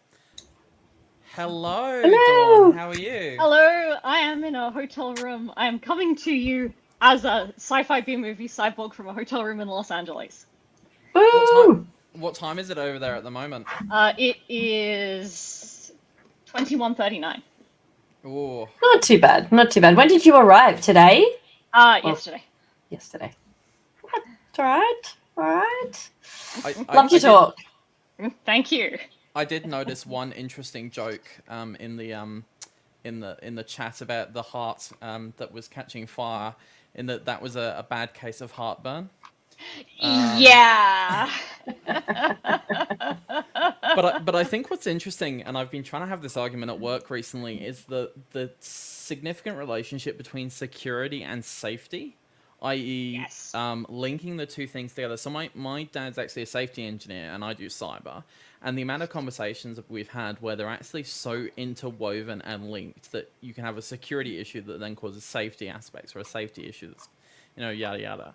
And I think this is another great example of that, but it's more direct to a person. Yes. Yes. This is an argument that I've made many times in talking about the crossover between security and accessibility, is that when you're dealing with medical devices in particular, security is actually an accessibility issue. And it's that kind of crossover between security, accessibility, and safety. Like, what do you feel safe having attached to your body, or what do you feel safe actually putting in your body? Yeah, absolutely. And like, in particular in that hackable heart, the hackable hearts or the heart catching on fire thing, like if you have heart failure and you're using some sort of augmentation to deal with that, okay, the failure state of your heart sucking is your heart sucking, but the failure state of something implanted in your body catching on fire, that's not a trade-off you want to have to decide between. It's a different set of risks, right? You think that you're not saving yourself, but you're improving your situation by having these devices, but they actually come with a completely different set of risks that you won't necessarily think of. Yeah, and that's sort of my whole thing, is you can never entirely mitigate those risks, but the aim is to be more informed about what the risks actually are, and to understand, okay, if you're doing this, what are you doing to yourself, and understanding what the failure states might look like and what they mean, because then at least if you do end up with that fail deadly safety sort of scenario, you're prepared for it, rather than just going into something which is, you think this is great and you've sorted yourself out, and then it just blows up. So I suppose a question, and if anybody else has any questions, please put them in the Discord chat. A question from me, we only see great change in cyber when something really bad happens. So I think the example recently is the Optus breach and the regulatory things that are coming in place with the Optus breach. Do you think it's going to take something like that to happen before medical? Because I think the fair assumption is medical devices are not as secure as they need to be. I think that's I think that's a fair statement. I know Alex talked about it last time. Yeah. Is there a way that we can get medical device manufacturers to make that change without having to go down that path of major incident, major issues first? I mean, at that point, you've really got to do it in a regulatory manner. Like, you need one of the drug regulators or whomever regulates those devices in whichever country to actually step in. The insulin pump use case is a super interesting one, because that sort of illustrates the difference in regulatory frameworks between a lot of the countries where this stuff goes on. Like, I mean, there's a whole other story, and I think I might have linked the talks where I talk about the insulin pump use case in the sources that were up, and I'll stick those in the Discord immediately we're done here. But the the insulin pumps is this whole really interesting use case, but you can actually see with that, the regulatory framework in every country is really different. And in some countries, it's very much like, we expect the device manufacturers to do this. In some places in Europe, it's like, hey, you want to hack together an open system? Here's some insulin pumps that can do it. Go for your life.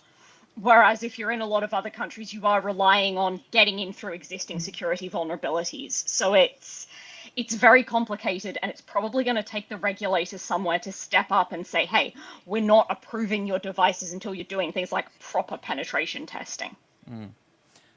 So do I think it's ever going to happen? No. Well, that's the thing. There's a hope, right? But then there's a realistic statement.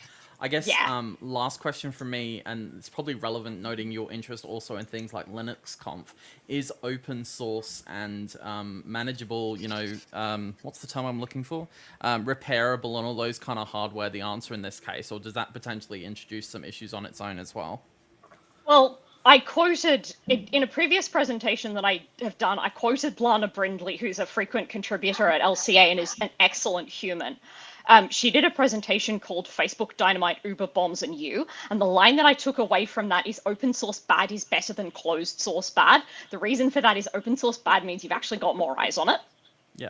So the advantage of things like open source setting up devices in that manner is you can actually have other people look at it, and that's going to give you a much more informed look at where your risks are. When it's closed source and the manufacturer is not releasing the source code to anyone, or when it's hardware that's built and you don't get to see a schematic, it might be that there are super obvious failure points that a decent engineer is going to be able to pick up if they spend enough time reverse engineering it. But if that information is not public, yeah, okay, your competitors can reverse engineer it, but having that information private makes it much harder for people to actually find those risks. So I'm all for open source everything around medical devices where it's possible. Yes, you introduce risks there that people are going to find the problems. So it then becomes a thing of, do you think the people who are on your side are going to find the problems better than the people who aren't? No, that's fantastic. Look, thank you very much, Dawn, and that was an amazing talk. And thank you also for so joining much us for having from me. the middle of the night. Thank you for being here. But yeah, thanks very much. It's been a pleasure. No worries. All right. A reminder, if you are watching the stream, please join the Discord. I know it's got especially busy just then due to the amazing talk that Dawn had. Discord.gg/ComfyConAU, or go to the ComfyCon webpage. It's all on there. And now we have the last talk before the break, which is about translating tech speak to business speak, which is Polly. So, magic. Hello, Polly. Hey, Ian. Hey, Shanna. How are you both? Hey. Good. Doing well. Great. How are you? Good. Not sure how I'm going to follow up Dawn's amazing talk, but I'll try. Sure, you'll be great.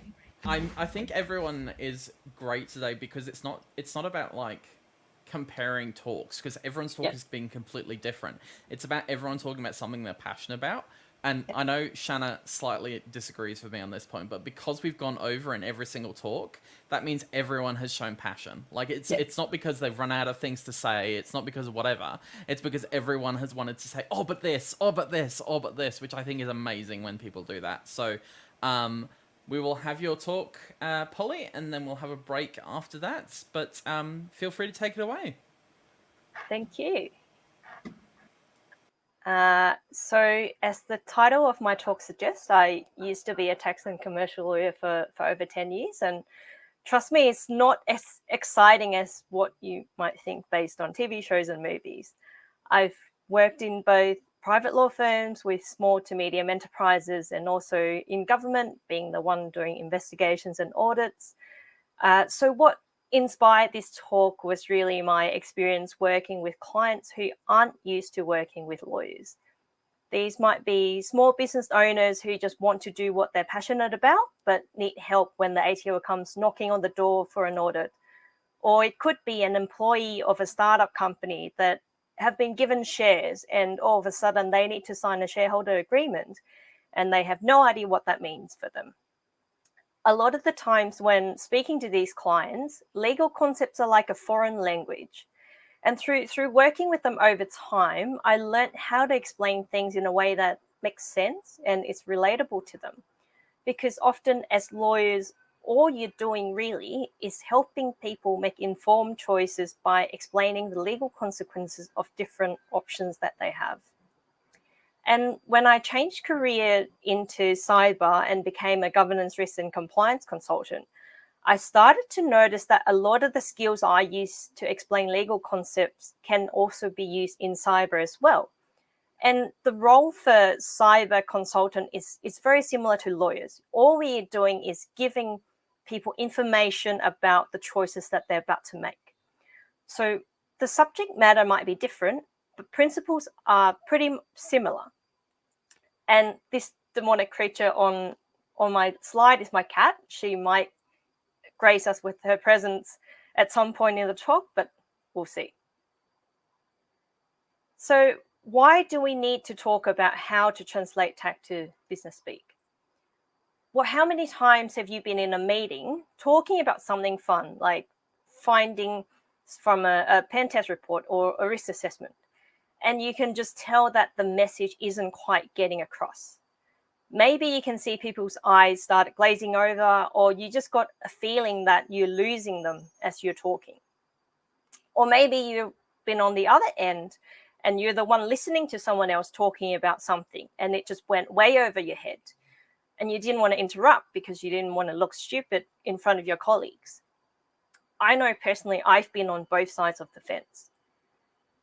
Often when you're explaining technical concepts, what you're really trying to do is just to get your message across, and your message just happens to have a technical component to it. So I might be explaining to someone that even though it's their company, by law, a company is seen as a separate legal entity.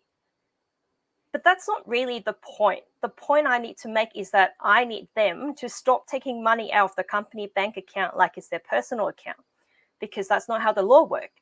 And I'm explaining the legal concepts so they understand why that's a really bad idea and why there will be legal consequences to what they do. So this presentation won't give you a guaranteed way to get your message across, but what I can give you are things that I've picked up along the way that helped me to do talkings that get my messages across.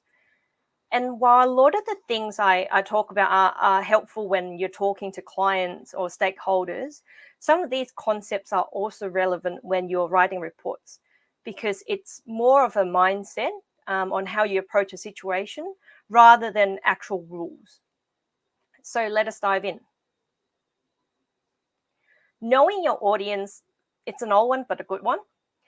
The reason it keeps coming up is because it's really important. And you want to know who you're talking to, their job role, experience, technical knowledge, all that good stuff. But for me, I like to go a little bit deeper than that, hence the FBI profile a bit.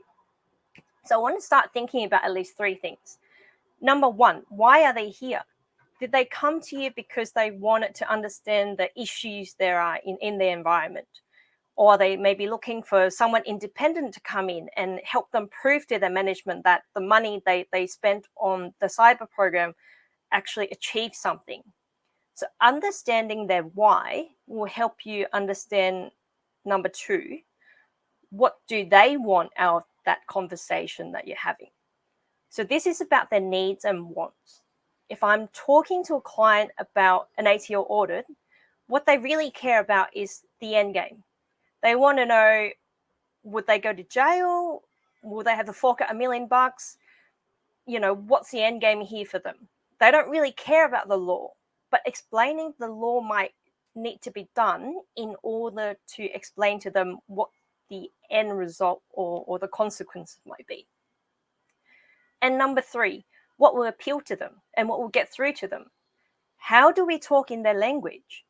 For example, if I'm talking about risk to the CFO, maybe I'll start quantifying things and talking about how much money the company might lose. Or if I'm talking to the legal team, I might emphasize the risk of the company breaching legal obligations because that's something that's in their space that they care about. So going that extra step to understand your audience will help you to start framing your discussion in a way that's suitable to them. And once you understand your audience, you need to work out what's technical to them. There's no line in the sand that tells you what technical means. What's technical to someone might be non-technical to someone else. We want to pitch at the right level. But this gets a lot trickier if you're dealing with people from different backgrounds in the same audience. In that case, you want to make sure you talk in a way that gives some high-level explanation to people that don't know the concepts, but at the same time, not over-explaining it so you don't annoy the people that already knows. I don't know how many of you watch the music quiz show Spicks and Specks on the ABC. When the host Adam Hills asks questions around music artists on the show, he usually would include some information about the artists. So for example, he might ask, what do the following 3 people have in common? 50s crooner Perry Como, 90s queen of pop Madonna, and modern day pop princess Britney Spears. By framing that question this way, it gives people a general idea about the artist if they have no idea who they are. But it also doesn't come across as condescending to the people who know them. And remember, there's no such thing as common sense. What you think is common sense might not be common to everyone. You may think that, well, everyone knows what GitHub is, and you don't need to actually explain what it does. But depending on the crowd that you talk to, that might not be the case. This is the point I can't stress enough. You need to actually understand the thing yourself first before you try to translate or explain it. I don't mean that you need to understand, every single detail before you can talk about it, because then, I won't be doing any talking at all. But at the very least, you need to be comfortable explaining things to the degree that you need for a particular audience or purpose. It's very tempting to parrot words we hear a lot, even if we don't understand it, because we want to fit in and we want to, use the common language of the groups that we're in.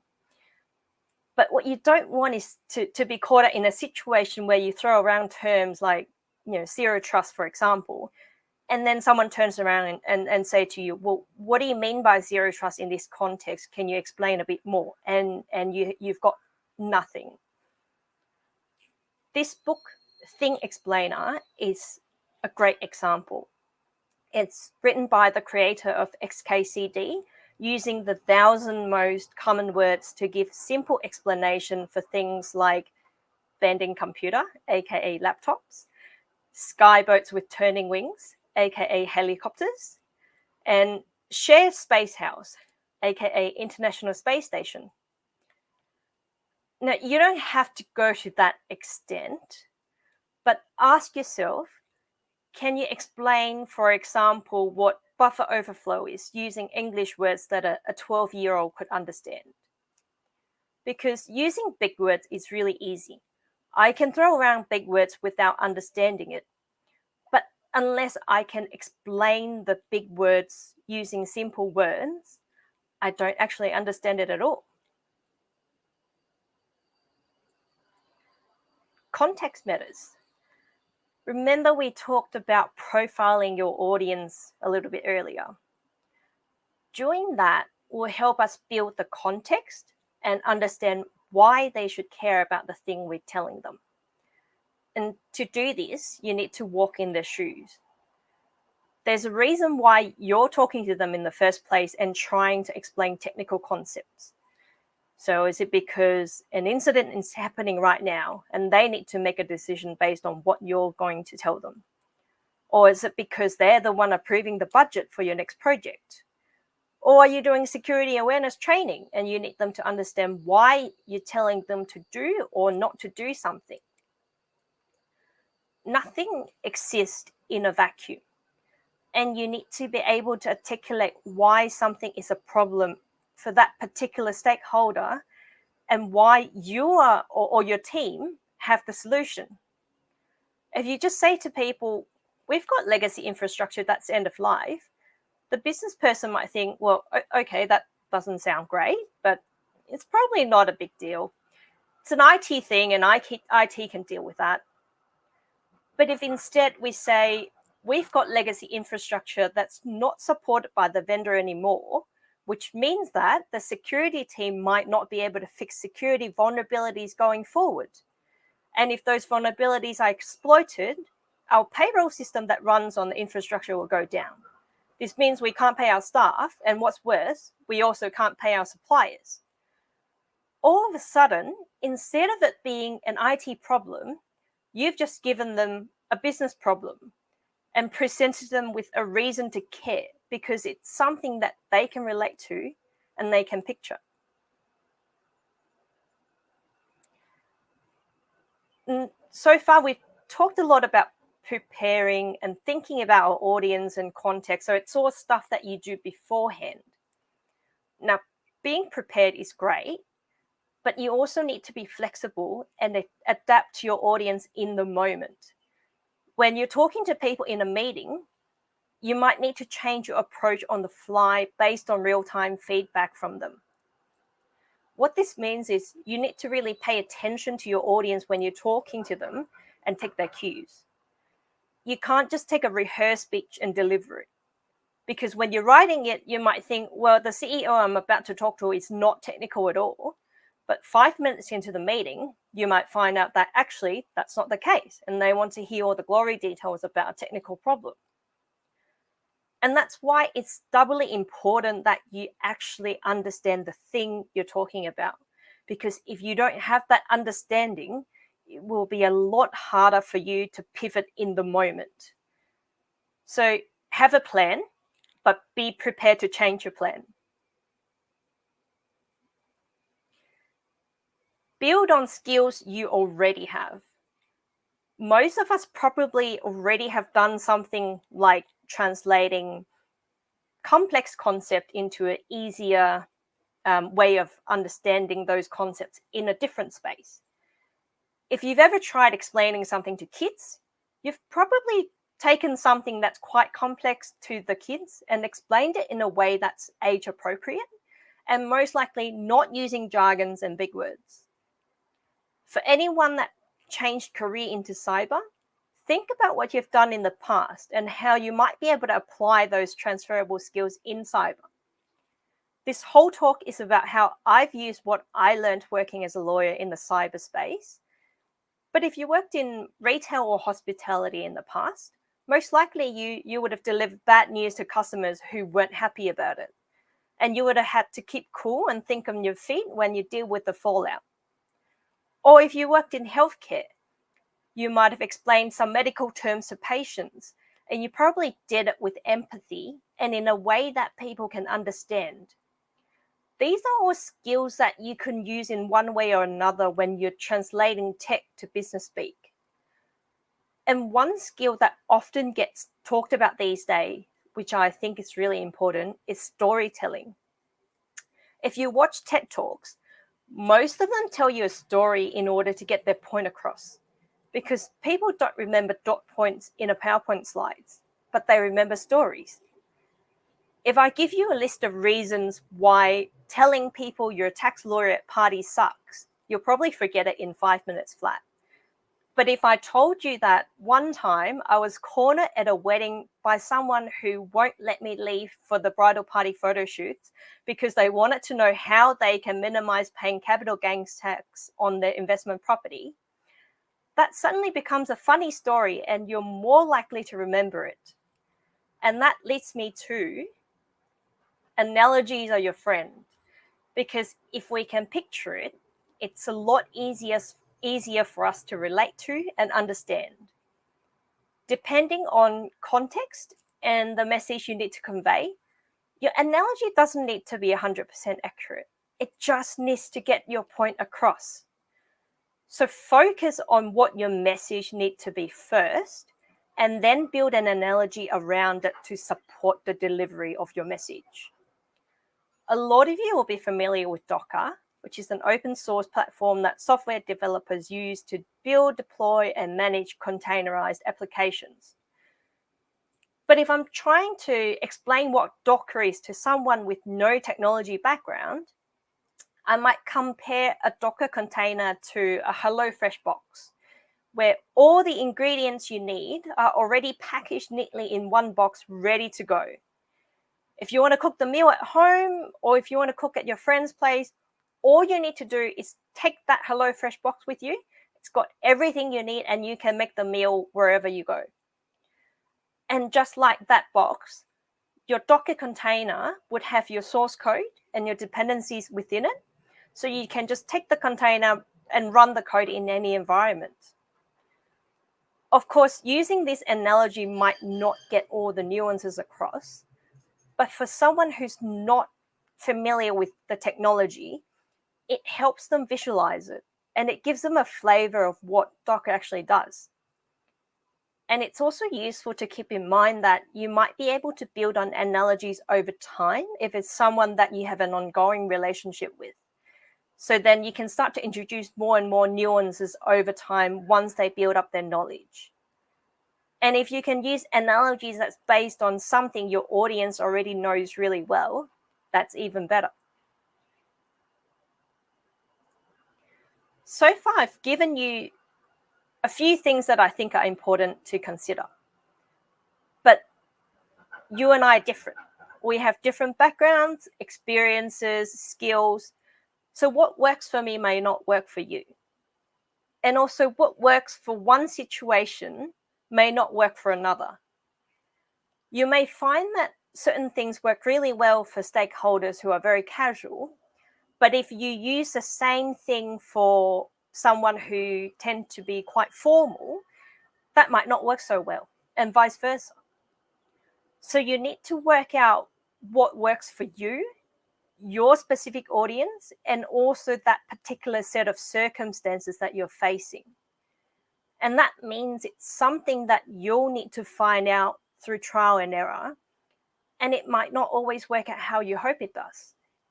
And that brings me to my last point. Self-compassion. We won't get it right every time, and that's perfectly okay. You can't be everything to everyone, even if you try really, really hard.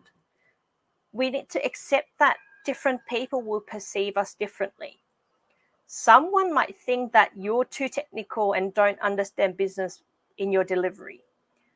And at the same time, someone else in that meeting will think you're not being technical enough. Sometimes there's just no pleasing everyone. And when we do make a mistake, it's really important to be compassionate to ourselves. And instead of beating ourselves up, try to accept that we are human and humans make mistakes. That's just a fact of life. What's more important is how we learn from our mistakes. The quote I have here is from Dr. Kristine, who's a researcher in self-compassion. And she says, if we can compassionately remind ourselves in moments of falling down that failure is part of the shared human experience, then that moment becomes one of togetherness rather than isolation. That's a really powerful quote, and I really highly recommend you look up Dr. Kristine's work. If you only take away one thing from my talk, I want you to remember that if we give ourselves compassion, it will give us room to make mistakes, and that will actually make us more willing to try new things and become better in the process. That's all from me. Feel free to reach out to me on LinkedIn or Discord, and thank you, ComfyCon, for having me. Thank you. Stop adding me and removing me, Dan. You've reignited the debate about nuggies and tendies. So I'm guessing you're on the tendy side of the camp. I'm actually part. Choose carefully. I've got both in my fridge for dinner. Okay, that's fair. That's acceptable. Your meme game is on point too, by the way. I had help from Alan on some of that. Oh, nice. I like the duck one. The ducks, the adaptability one with the ducks in a puddle. I would say for anyone who's listening to this talk, like, that was a fantastic talk and it was great to hear it. In terms of getting ahead in cyber, I'm not saying everyone, but I'm saying a large percentage of people who get ahead in cyber are the people who are able to do that translation piece. So if you can actually translate from your technical... so that's basically my job, right? I have to translate my technical team to a vice president who knows a bit about cyber. I'm not going to say nothing because he knows some. So having that ability will help you, reach those higher ranks. So I definitely encourage it with people who I meet. So thank you very much for that talk, Polly. That was absolutely amazing. Thanks for having me. Now we have a break. We have a break. So everyone feel free to go get some tendies. No nuggies, just tendies. Although apparently get a HelloFresh box because they come with tendies. I don't think that's entirely true. After the break, we've got Bronwyn, who was voluntold to come speak, so she will be on. We have Kristine, we have Peter Hannay, we have Cairo, and then we have the talk that everyone is waiting for from Katniss-Melb. So join us again in 25 around minutes. 20 minutes. Yeah, we're going to kick off at 5:30 Australian Eastern Daylight Time. Well, whatever time UTC it is in plus Sydney. 11. No, let's make it easy. Whatever time it is in Sydney and Canberra right now, it's 20 minutes from now. Because the world revolves around this time. Well, no, it's because I can never get the daylight or the non-daylight time working. Thank you, whoever put that. Yes. ADT, daylight. We're in daylight time now. All right. Catch you guys soon.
Someone magically added this and I was not paying attention.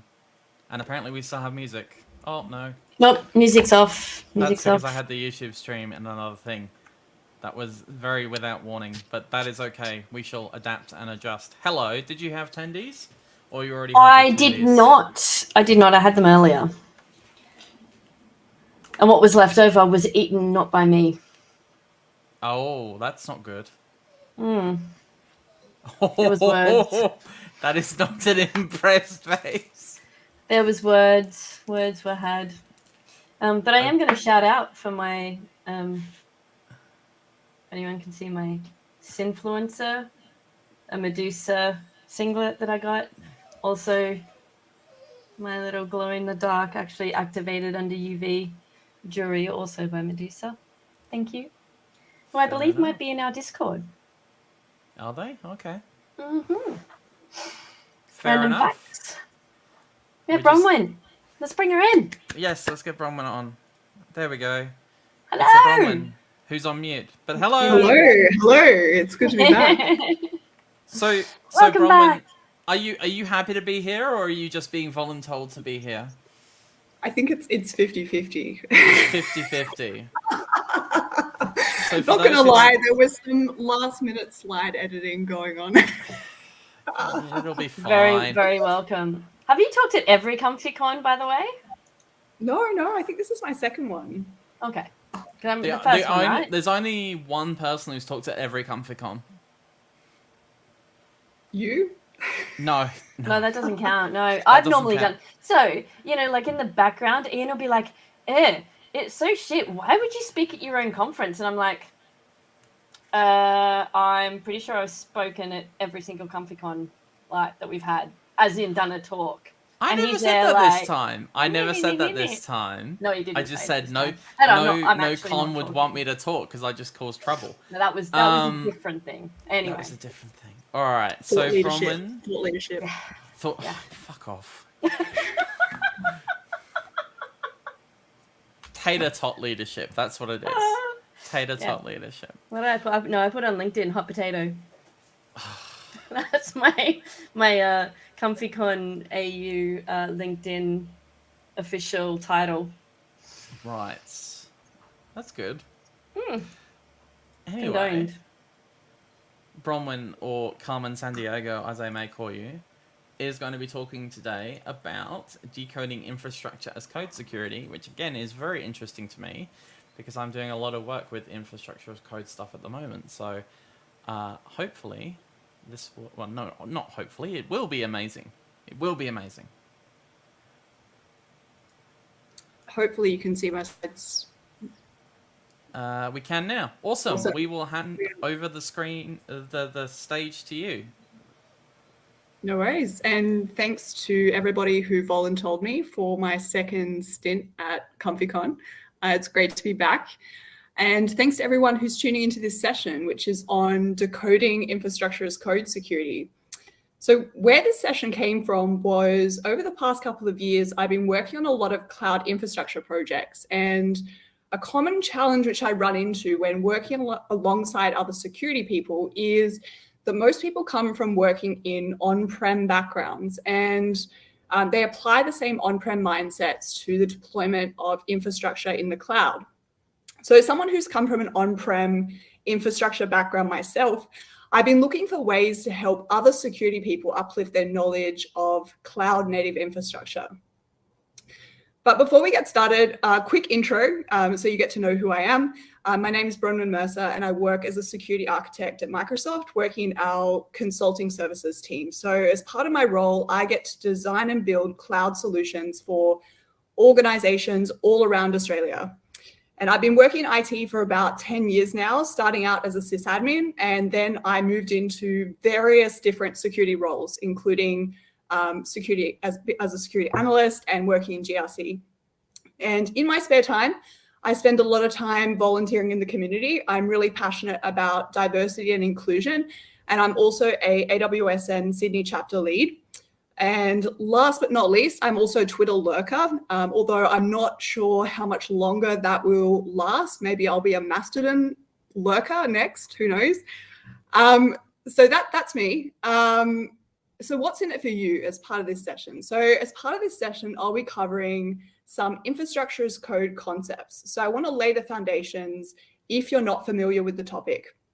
I also want to share some of the security benefits of infrastructure as code, and then share some common vulnerabilities in infrastructure as code technologies and processes. And lastly, I want to share some practical security strategies which you can apply to your infrastructure as code solutions. And my goal for this session is that whether you're a builder or an architect or even a GRC person, you'll be able to integrate security into your development and deployment processes. And hopefully this will prepare you a little bit more for the world of cloud native infrastructure deployment. So in my experience, there's two types of people: those who build cloud systems in the GUI or the portal, and those who build systems using code. And up until about a year ago, I was firmly in the first category. It wasn't until one particular project that I was forced to admit that my approach wasn't really fit for purpose in today's constantly changing environment. So just to provide some background, I was asked to come in and help an under-resourced project to design and build the security controls for a system which integrated lots of different data streams. So it was taking data and then sending data out to the right place. So I was asked by the project team to come in and design the system and create a proof of concept in Azure. So I used the GUI, built the solution, demonstrated it to the customer. Everything was good. And so next, the project team asked me to translate that solution into a test environment, a perf environment, and eventually a prod environment. So unfortunately for this solution, we didn't do integration testing until quite late in the process. So now the team was ready to test the integration with all of those different data sources. And it was only then that we realized there was a major issue with the networking in the solution, which meant that all of the infrastructure needed to be redeployed. And at this point, I was kicking myself because of the way I had deployed the solution. It meant that I had to do all of those redeployments manually. And so the lesson learned, this was really a game changer for me because it made me realize it was time to learn infrastructure as code and to think about reusability from the very beginning. So how would infrastructure as code have helped me with this project? So during the early phases of a project, when the requirements are still unclear and integration hasn't been tested yet, there's usually a lot of change. So we need to use an approach which provides us with flexibility. The whole premise of infrastructure as code is that we define the requirements upfront in a config file, and this is used as the single source of truth for deploying all of the infrastructure components. And this means that if requirements change, as they usually do, like for example, maybe we need 2 servers instead of 1, or we completely change the type of storage in the solution, all we have to do is update the config file, and that change gets rolled out into the environment without any manual effort. It also means that if additional security requirements come along, so for example, no public internet access, we can easily integrate those controls into the solution. And this is pretty common as part of an agile deployment methodology. So using this approach has a lot of benefits because we have consistency, reusability, and an evolvable design. So we're basically intentionally building systems with the idea that the design will change, it will change over time. And if something changes, we update the source of truth and then we just rebuild. And from a security perspective, this also has benefits. So it has benefits like we can bake in security and compliance from the very beginning of the development lifecycle. We can also translate those security requirements into code, and we can enforce compliance with those requirements using automated processes. So it's important to note that infrastructure as code includes both technology and process components. So it's underpinned by DevOps processes for designing, building, and managing any cloud infrastructure. So you might have heard of those kind of DevOps processes. And on the tooling side, some of the common tools you'll see are things like code repositories, CI/CD tools, config management tools, orchestration and provisioning tools. We use these tools to manage templates and images for the infrastructure we want to deploy. On the template side, I put some of the icons of some of the common template providers. And so they can be loosely divided into provider specific. So things like Bicep and ARM for Azure and CloudFormation for AWS. And then you've got provider agnostic languages like Terraform and Pulumi. So on the right-hand side, you can also see an example of a Terraform template for an Azure storage account, which contains the customizable parameters like the name, location, and the tier of the resource. It's also important to understand that the approach of using templates to deploy environments falls into a declarative programming paradigm.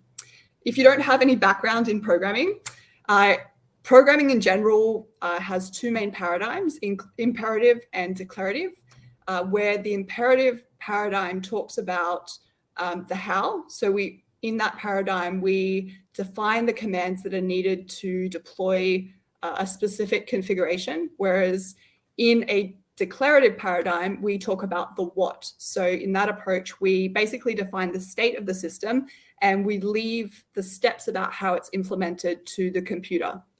So I'm primarily going to be focusing on the declarative paradigm in this particular session, although you can also deploy infrastructure using imperative type commands as well. So for example, using the Azure or AWS CLI, and that will allow you to deploy systems.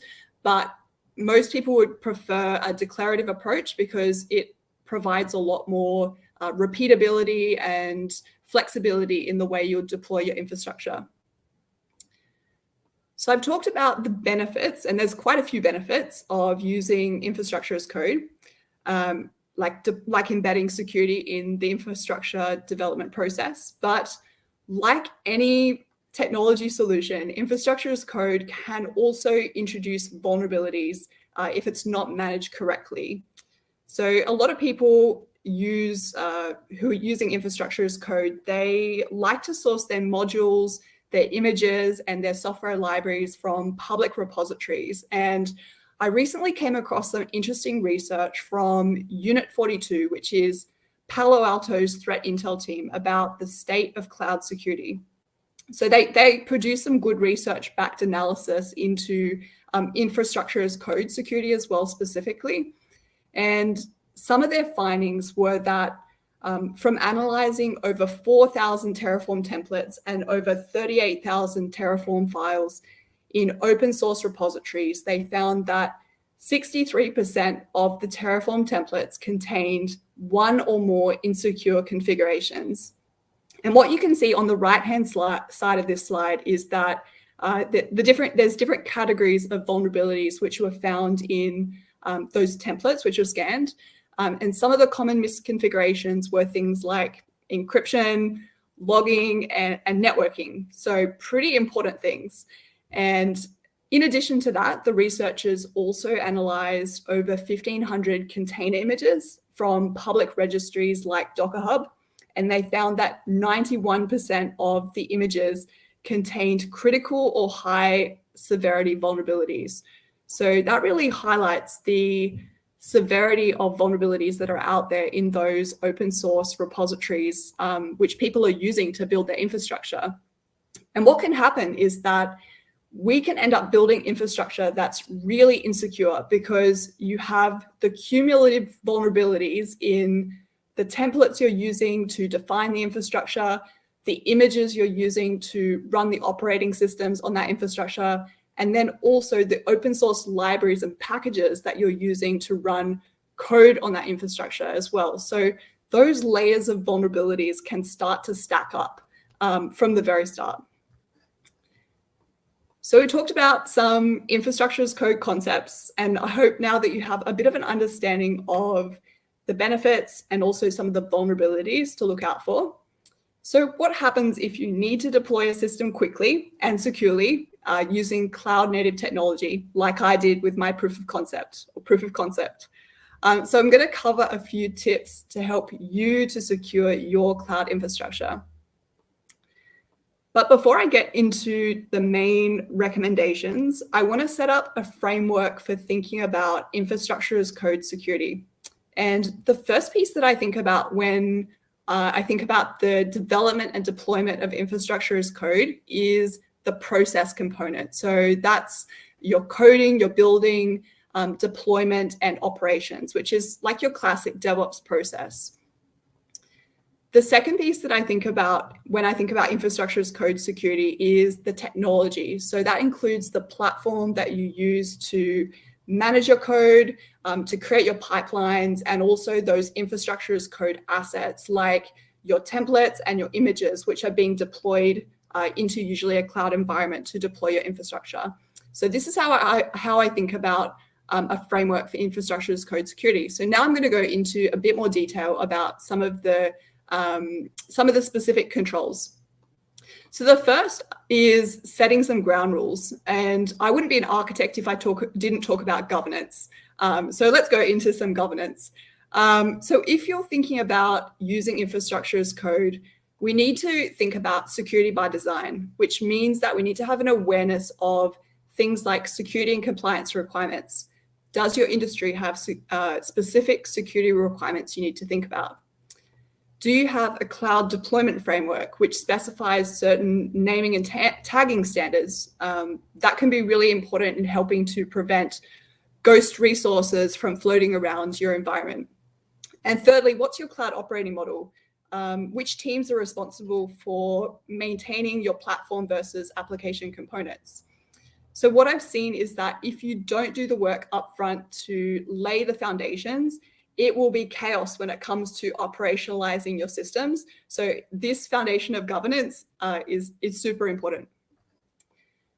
I guess part two of the foundation is the secure platform. So we want to make sure we have things like a secure repository, secure build infrastructure, and then also, I guess one of the benefits of infrastructure as code is that we can translate those security requirements we identified earlier into policies which enforce the secure configurations from the very beginning. So I've just put one example here, which is Open Policy Agent, which is an open source example of a policy engine which you can use to create those policies. The second recommendation I have is secure the infrastructure as code supply chain.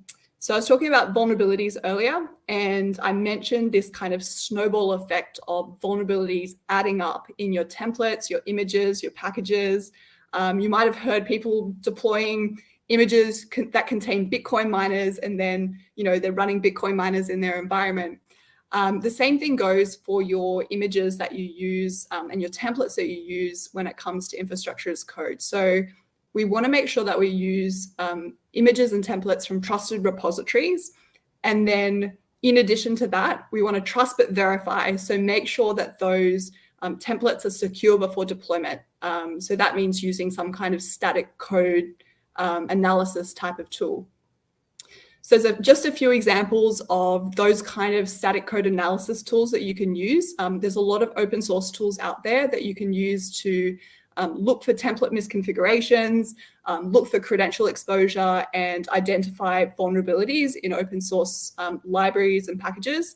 So that I've just put a few here, and in particular, I've come across Chekhov a lot in different enterprise customers' environments, and that is a really interesting tool that allows you to look for those template misconfigurations before you deploy infrastructure into your cloud environment. So my third tip is keep your secret secret. I don't know if you've noticed, but there's a scourge sweeping the land, and it is the scourge of exposed secrets. And by secrets, I mean encryption keys, SSH keys, authentication keys, API keys, etc. But if you've been following security news over the past year, you've probably seen a few breaches caused by the Lapsus group, who stole a bunch of source code from companies like Samsung and NVIDIA, and they posted that code online. which is not great for those companies. But on the plus side, a bunch of security researchers have been able to analyze the code from those code dumps, and they found some really interesting things. So, for example, in the case of Samsung, the security researchers found 6,600 keys in Samsung's source code. Most of those were for internal services and infrastructure, but 10% were for services like AWS and GitHub. So imagine you're an attacker, you've got this source code with all these plaintext keys and secrets. That allows you to access other things and make the breach scale even larger. So the recommendation here is that make sure that secrets and keys are always vaulted.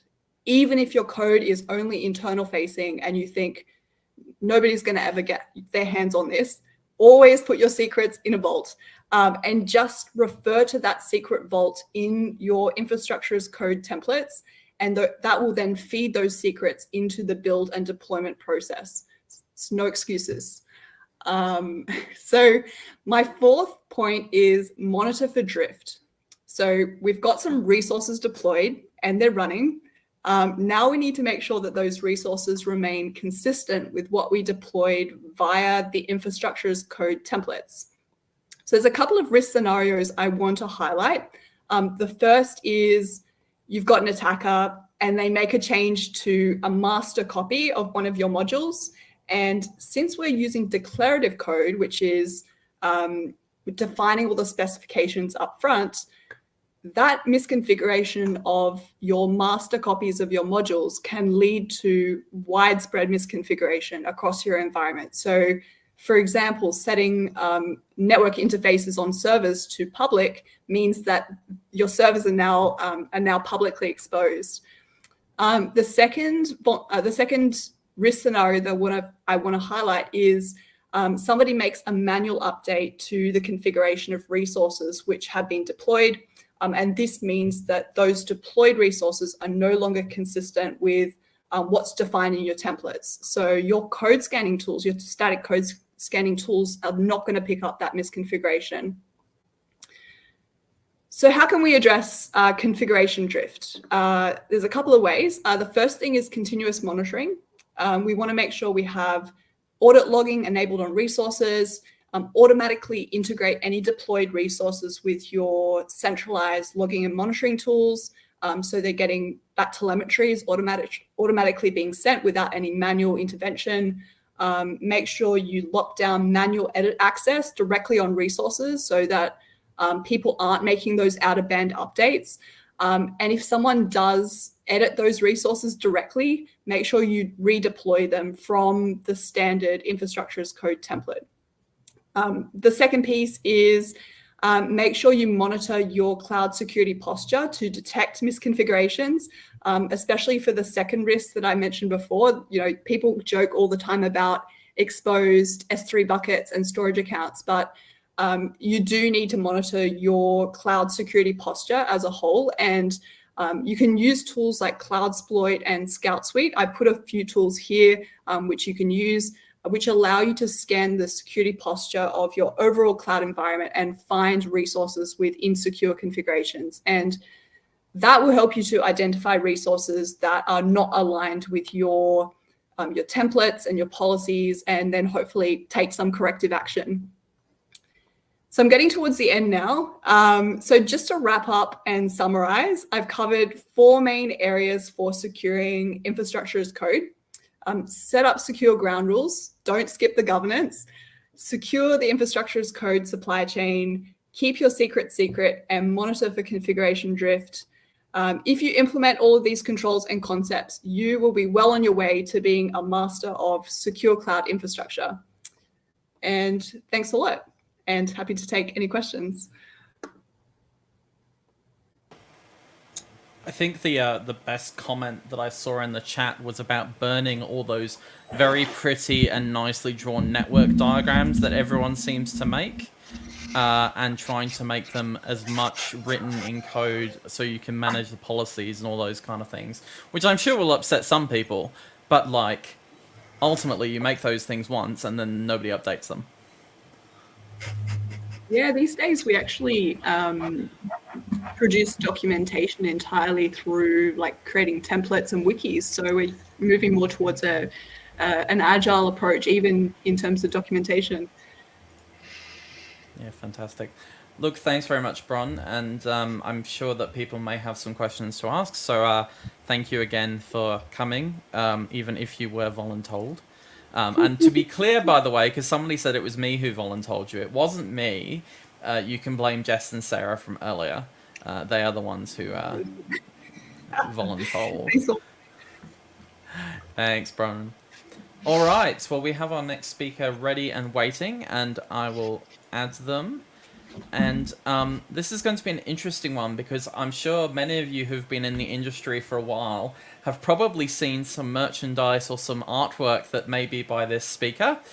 So we're going to have a really good talk from Kristine about how to inside the mind of a con artist. Convention, not confidence. Ah, right. You're not a confidence trickster then. No, I try not to be a confidence trickster. All right. Fantastic, Kristine. We'll let you take it off. Thank you very much. And hello, everybody. Welcome to Inside the Mind of a Con Artist. Let's see if I can get my slides working, and it's slow on my end. My name is Kristine Sihto. I'm an artist who has been doing stuff for ComfyCon since 2017, and I'm the creative director of TusCon. I have been involved in that artwork since its inception in 2018. I create accessibility badges for many conferences, especially those in the Brisbane and Gold Coast area.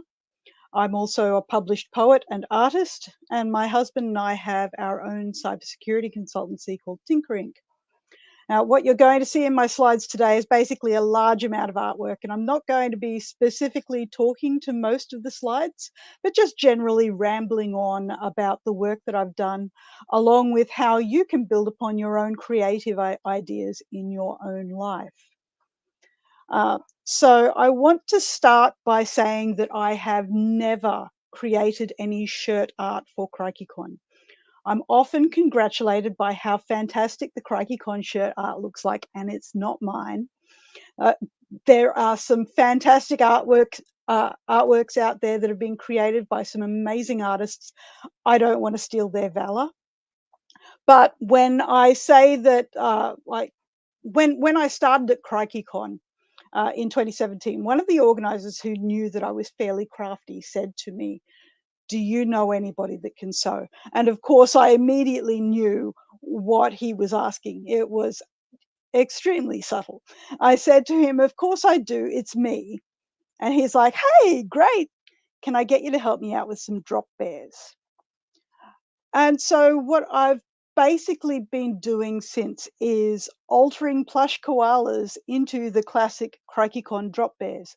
And most people never get to see these. The plush drop bears are specifically provided as speaker gifts. So I make these as a production line item, just like one after the other. They started with just a little bit of felt, some big angry eyebrows, felt teeth, a little bit of blood spatter. And over the years, this has evolved somewhat. At the same time, I'd started to do quite a lot of intricate shading work to keep me occupied on my way to and from work. And I was doing these amazing drawings on the train. And my friend Lucas, who is also one of the organizers at TusCon, came to me and asked me if I could draw a plushie idea that he had. And the plushie in question was for Lord Tuskington, who is the mascot for TusCon. And I submitted the terrible watercolor that you can see on the bottom left there that I thought was very basic, very ordinary. Instead of trying to get a plushie made for those specifications, he put it up on the banner for the TusCon Twitter feed. I was mortified. So I drew something nicer, which is the image that I've got here that I've called Chased, because he's on a chase lounge. First done in pencil, and then because I liked it, I did it in acrylics. And suddenly I was just hooked. Now, ideas for these conferences don't come out of thin air. Creativity takes a lot of energy and a lot of time. And one of the frequent things that I hear from people within cybersecurity is, oh, Kristine, you're so creative, I could never do that. And my answer to that is yes, you can. Creativity is a skill that can be nurtured just like any other. And I believe that within cybersecurity, it's a skill that many of us need. Now, I didn't start practicing art until I was in my mid-20s. I had a lot of poetry under my belt, a bit of writing, a lot of being a sole parent, but I hadn't tried drawing or painting. And when I started, I was terrible. And what you see now is not work that came about immediately or out of nothing. It's a skill set that I've built upon for roughly 20 years. So I want to specify that when I say creative, I'm not talking about art. I tend to define creativity as finding novel solutions for problems. Because there are so many ongoing evolving threats, it's the creative attackers that are coming up with the new lines of attack vectors. And we need to be just as creative to defend against these lines. This means that what many call thinking outside of the box, but I consider to be increasing the size of your box, of your framework. Now, you're all sitting here at a cybersecurity conference learning stuff, which is great. But when you're learning the same kinds of things as you've done before, you're simply deepening the neural pathways you've already laid down rather than taking in novel content. So a few years back, I did a little study on learning. It was a course called Learning How to Learn. And what I took away from it is that broader experiential foundations allow you to process new information more easily. Building those broad foundations gives you a greater number of experiences that you can relate things back to. Everything ties into the foundation of what you know. When you learn, you get linkages from other things that are related to that. And this panel that I've got here is really appropriate to this point. I'm showing Lord Tuskington building upon things that he already knows. And there are a lot of callbacks to other things throughout. He's watching TV, he's understanding various scientific theories, he's looking at ecliptic motion, and he's remembering what happened in the past and making iterative alterations to what he is doing.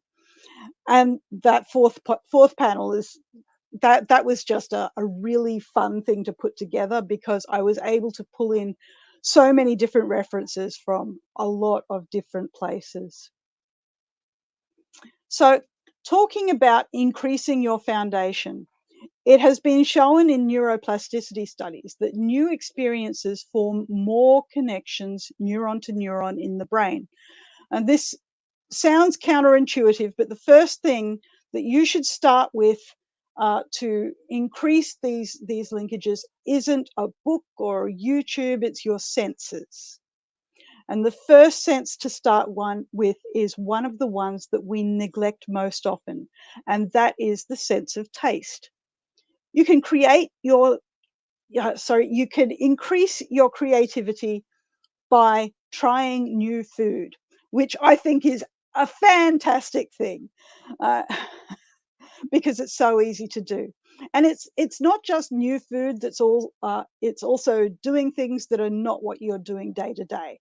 It's going out into your garden and planting things. It's putting your fingers into the dirt, feeling what the dirt feels like, going to a park, touching plants, patting animals, doing new things, listening to new music, and all of these things build larger linkages within your neural network.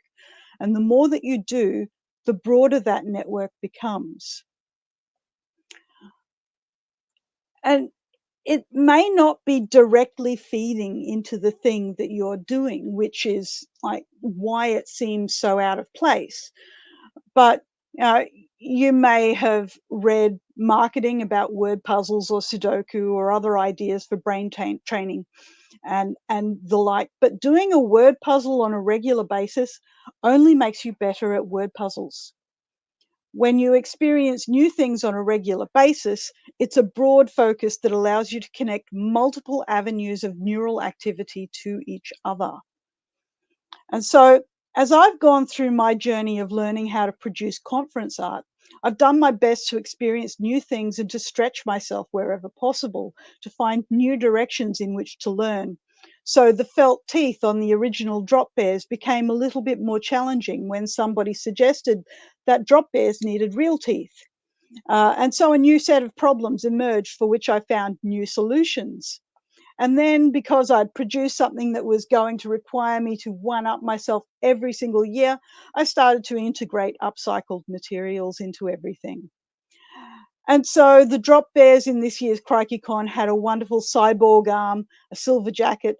Unfortunately, the electronics that were supposed to go inside didn't quite work for the timing, but hopefully the 2024 drop bears will have electronic features.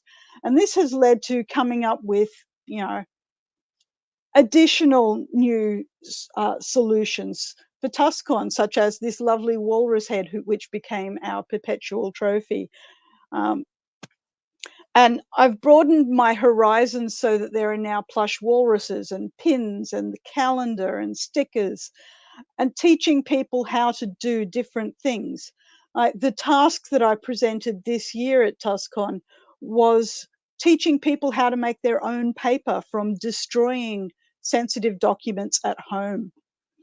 And that's the first thing, is to take in new things. But the second thing that you need to do is give your brain downtime. Creativity requires time to percolate. We feed ourselves with never-ending data through our TVs, our computers, our phones, but creativity thrives in silence, and it doesn't happen on a schedule. I do my best creative thinking at 3 a.m. when I've woken up from a strange dream, which is the time when I actually drew this particular image of Lord Tuskington doing some catfishing, because it was in a dream. Now, you may never draw or paint or sculpt or write professionally, but if you feed yourself with new experiences as often as possible, you will have a larger foundation for the well of ideas that creativity springs from.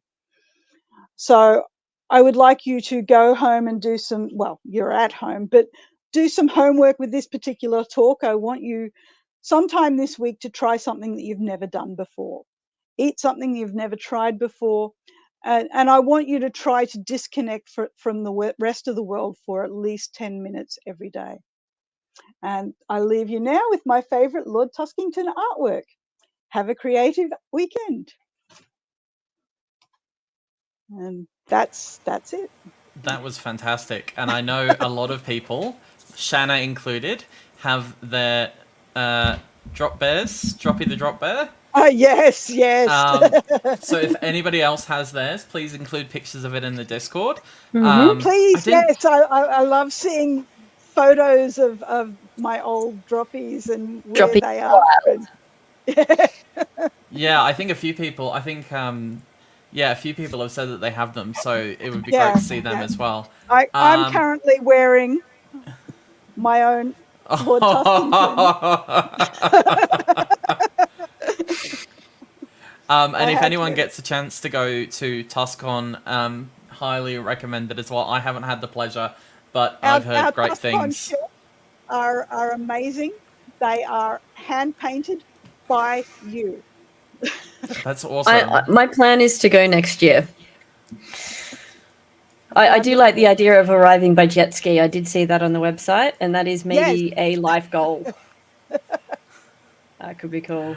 I've moved my microphone closer, so hopefully I'm a little bit more on level with Ian now. We already told him he was too quiet. Now I was too quiet. Apparently I'm too quiet, which doesn't seem normal. Thank you very much, Kristine. That was a great talk. Thank you. And another person who has a Droppy the Drop Bear who was showing it off is the gentleman who will be joining us now. So let me add him. Hello. Hello. How are you today? Doing very well, thank you. Fantastic. So this is what I like about ComfyCon. We put out a conference and we say, hey, you can talk about anything that you want as long as it's somewhat related to cyber. And so Peter came, I think you messaged me and said, would it be interesting to do a talk on radio? And I'm like, yeah, I think that amateur radio would be a great thing. So that's where we are now. So I will add your presentation and we're going to get a wonderful talk now on the introduction to amateur radio. Thank you very much. Thank you. Hi, my name is Peter Hannay. My contact details are down there. I'm not going to leave this slide up for too long, but I'm told it's recorded, so feel free to go back and check that out whenever you don't want to get in touch with me. You are welcome. So this is a comfy introduction to amateur radio. Amateur radio is a hobby that I've been really interested in for a little while now. It all started last year when I had a pretty severe illness and wasn't able to leave the house, and it was a hobby that was really, really good for me. Now, I just want to say this particular talk, it's a parody of a conversation between two people. I play one of the people, someone who's very interested in amateur radio, very keen on it, want to talk about it nonstop. And another person who, in this scenario, I've cornered at a party. They're the one unlucky person looking around for respite. And I'm going to talk to them about amateur radio until they figure out how to make their exit. Now, I just want to say this is for entertainment value only, and it's really not okay to coerce people into any activity they don't want to be involved in. And that includes amateur radio, cyber security, this con, anything else. Just be cool. All right. And I'm about to play someone who's very uncool. So let's learn about amateur radio. I don't know what amateur radio is. Wow. Really? You don't know what amateur radio is? Man, you are in for a treat. I just can't wait to tell you all about this. So amateur radio is like an exciting way. You get access to all of this radio spectrum. Like you can broadcast and all this stuff you can't legally normally do. It's great. And you can do anything you want with it. It's amazing. Like just incredible. That wasn't detailed enough. Okay, all right, so get this. You can experiment with and learn about all this radio stuff. If you've ever wondered how all this radio stuff that you receive or your telephone or you're watching TV, whatever, how does it work? You can do it all. You can learn firsthand. You can receive the signals. You can build your own equipment to do it. It's incredible. You learn all about antennas, signal propagation, like how you bounce signals off the atmosphere into the ground. It's absolutely amazing. You can learn digital and analog communication. Under the conditions of our licenses in Australia, you can build your own hardware from scratch. There's none of these rules about what you can and can't use. You get to learn and do so much. It's like amazing. And I don't know about you, but I was pretty young in the early 80s, so I missed a lot of the BBS craze. And my first computer came from a dumpster in the 90s. My family wasn't buying fancy computers and modems and stuff. But amateur radio, I just get to pretend again. The 80s is every day in amateur radio. We get to use all of these super fancy modems that we build ourselves out of garbage or write in software it's incredible. You can play video games over a 300 baud connection. Have you ever waited for an email to load and just seen it load one character at a time? Oh man, it's next level. You can talk to people on the radio, all these people that are also interested in radio. It's amazing. You can even set up your own TV station and broadcast programming that you and your cat make yourself. Just out of character for a second, I love my cat, and I'm trying to get set up to do amateur TV. I'd really love people to watch me and my cat, but damn it, shit, I am that guy, aren't I? Oh well. All right. There are a few rules, not as many as you think. It's the least restrictive radio license you can get in Australia. All you have to do is operate within the frequency and power limits of your license. You're not allowed to use encryption or obfuscation, except for authentication or control of remote equipment. They understand that's important. You can't, you got to do something. You can't transmit offensive content, and you do need to announce your call sign at required intervals. It's at the start or the end of transmissions and every 10 to 30 minutes. I forget exactly. You just end up doing it a lot. It's fine. So that your license can be validated. People know what you're doing. It's awesome. I don't have any interest in amateur radio. Wait, you don't? Okay. Sorry, I must not have been saying it right. Amateur radio is actually super cool. Okay. You can talk to people all over the world. You know how you've got a phone and the internet? Yeah, sick, right? Phone, internet, there's all this stuff in between you and the person you're talking to and whatever, right? With amateur radio, I mean, you can do that too with amateur radio, but with amateur radio, I can get a signal from my house to someone in the UK, the US, I mean, Russia, but that's not so much of a thing right now. Yeah, whatever, right? You get, and there's no one in the middle. There's no comms providers. There's no one to pay. You just talk to the person at the other end. You bounce your signals around. It's amazing. Yeah. And what I've absolutely loved, I've like in the under a year I've had my amateur radio license, I've learned more about radio and RF technology and electromagnetism in general than I had in, the 20 years previous. Like being able to do it all firsthand, build your own hardware, build your own software, you just learn so much. And there's a bunch of people who do like emergency drills and participate with like government and stuff to say, when your comms infrastructure all falls down, we can help. It's not my jam, but whatever makes you happy. Certainly not interested in talking to people on the radio. Oh, dude, it's not about talking to people on the radio, right? Yeah, there's a bunch of people you can talk to on the radio, but there's actually more people communicating in non-voice on amateur radio than there are voice users. Like even from the very start, like it started with Morse code. You're sending text out manually and listening to these like beeping sounds and understanding it in your head, right? But if that's not for you, there's computer programs that'll do that too. But there's also like digital modes, which is like data, but over the radio. It's really cool. No, it is. All right. But there's also packet modes, which is like digital, but it's packetized in these little packets. It's like the internet, but over the air. Yeah, no, it's like Wi-Fi, but really slow and not as reliable. Yeah. Okay. No, you don't need a lot of time. You can actually do this fully automatically for a lot of it, like all these conversations. You don't even need to be there. Like it could just happen. You can send and receive digital data, packet data. It's awesome. Here's some pictures I received and some that I sent.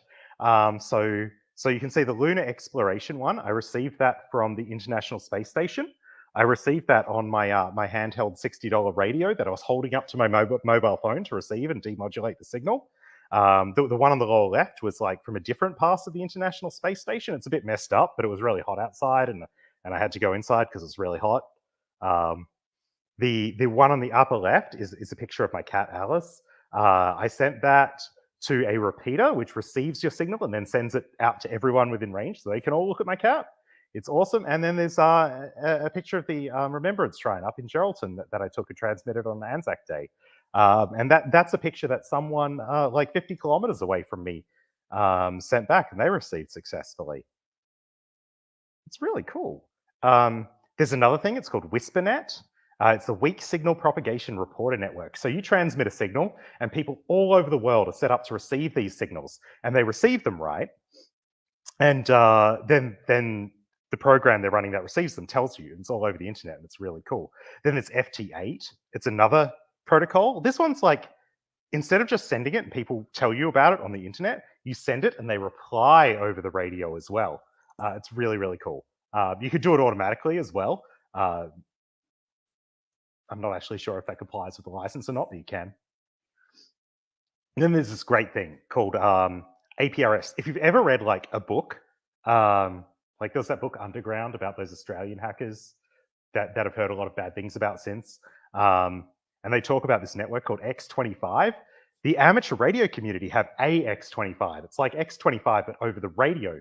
So you get to do like packet data using protocols from like the 1980s over the air. And there's this worldwide network called APRS. And basically, almost every populated area on Earth, there's APRS receivers and internet gateways and stuff. So you could just message someone anywhere on the planet through this network of internet connected gateways and things. It's amazing. And if you're in the middle of nowhere, there's satellite coverage. Cool fact, the first amateur radio satellite was launched and became operational in 1961. That was only 4 years after the first man-made satellite in orbit. Wow. There's like 50 plus amateur radio satellites in orbit now. You can like talk to space. Oh, this is a picture. You see that picture of a guy's CRT computer there sitting on his desk? I received that over a bulletin board system, which I talked to with my radio. It only took 40 minutes to receive. That's actually true. It was about 40 minutes, but I was so stoked when it came through. I really can't afford a lot of expensive radio equipment. That's the best thing. Like, yes, you can, but spend a lot of money on radio equipment, but there's so much cheap and super effective equipment available. There's stuff from Chinese manufacturers, which weren't really popular before, and are just like flooding the market now, and all their stuff is great. You can get used and secondhand equipment. You can build your own devices, and if you're not up to designing it, you can just order these kits online. It's amazing. And if you want to spend literally $0 or a little bit more, up to a lot of money, you can access hardware over the internet. But cheap stuff. I recommend Baofeng handhelds. These like 50, like honestly $30 to $100 handheld radios, and depending on what they do, the $100 ones do some digital stuff. The $30 ones are great and don't. There's the True SDX, which is the orange guy on the upper right-hand side. It's like $100 to $150, and that'll like do all of the voice and data if you build an adapter and stuff for worldwide comms. And there's the QRP Labs one at the top there, and that's for digital-only communications, and that's like $60. These you can get in real cheap. If you want to do digital modes with like a Baofeng or another cheap thing, I actually contributed to this board here, this TRRS adapter. You can get it on, look it up on GitHub. You can get like 20 of them shipped from a Chinese factory, assembled for like $18 if you use the right coupon codes. It's awesome. Super stoked. By the way, if you're watching this and get your license and I've got some left, hit me up. I'll mail you one. Like I needed one. I've got like 30 in a box. So there's repeaters. So various clubs and other amateur operators run these big towers that do communication, and they receive signals and rebroadcast them. So even from your super cheap Baofeng, you can talk to people like, 100 kilometers away or more, or some of them are internet connected, and you can just like type some numbers into your radio and connect to like another repeater over the internet and talk to people all over the world using your $30 radio. And it's absolutely amazing. For kits, so two of these you'll recognize, the QDX transceiver and the True SDX, both come in kit form as well for even less. And there's this really cool thing, that the Micro Bit X, which looks absolutely amazing. And, for less than $200, you can build like a transceiver that sits on your desk. And again, worldwide comms. Absolutely incredible. There's used equipment. Now, if you look online for used equipment that's being advertised, it's probably going to be terribly priced. Like the stuff I've seen on eBay or even radio-specific message boards, it's like 90% of 90% of retail to like 150% of retail, like when it was bought 50 years ago. Crazy. But if you look at your local amateur radio groups, like they have car boot sales, like trade days where everyone shows up to some like dingy building and swaps and buys radios off each other, or like mailing lists, or like local news broadcasts that people run, you can get some really cheap, good radios. My radio is actually the one in the lower left there, and I got that for about half of the retail price, only a few years old, from the person who had my call sign before me and decided they didn't like radio anymore. Weird. They're a comms engineer now, so like day job, I get it. You can access stuff via the internet, so without buying anything, once you've got your license, you can get on Echolink, the Internet Radio Link project, or All-Star Link, and connect to these repeaters I talked about directly over the internet, and talk to people who are using their real radios to have discussions. So you don't even need a radio to get on the radio. Then there's remote hams.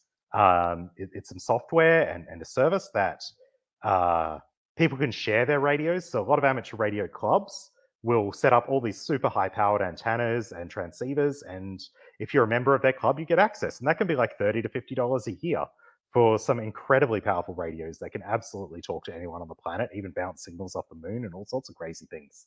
And remote ham radio, which is another service that will cost you a lot more. But they have some of the most powerful setups and antenna farms on the planet. That's what the picture is of here.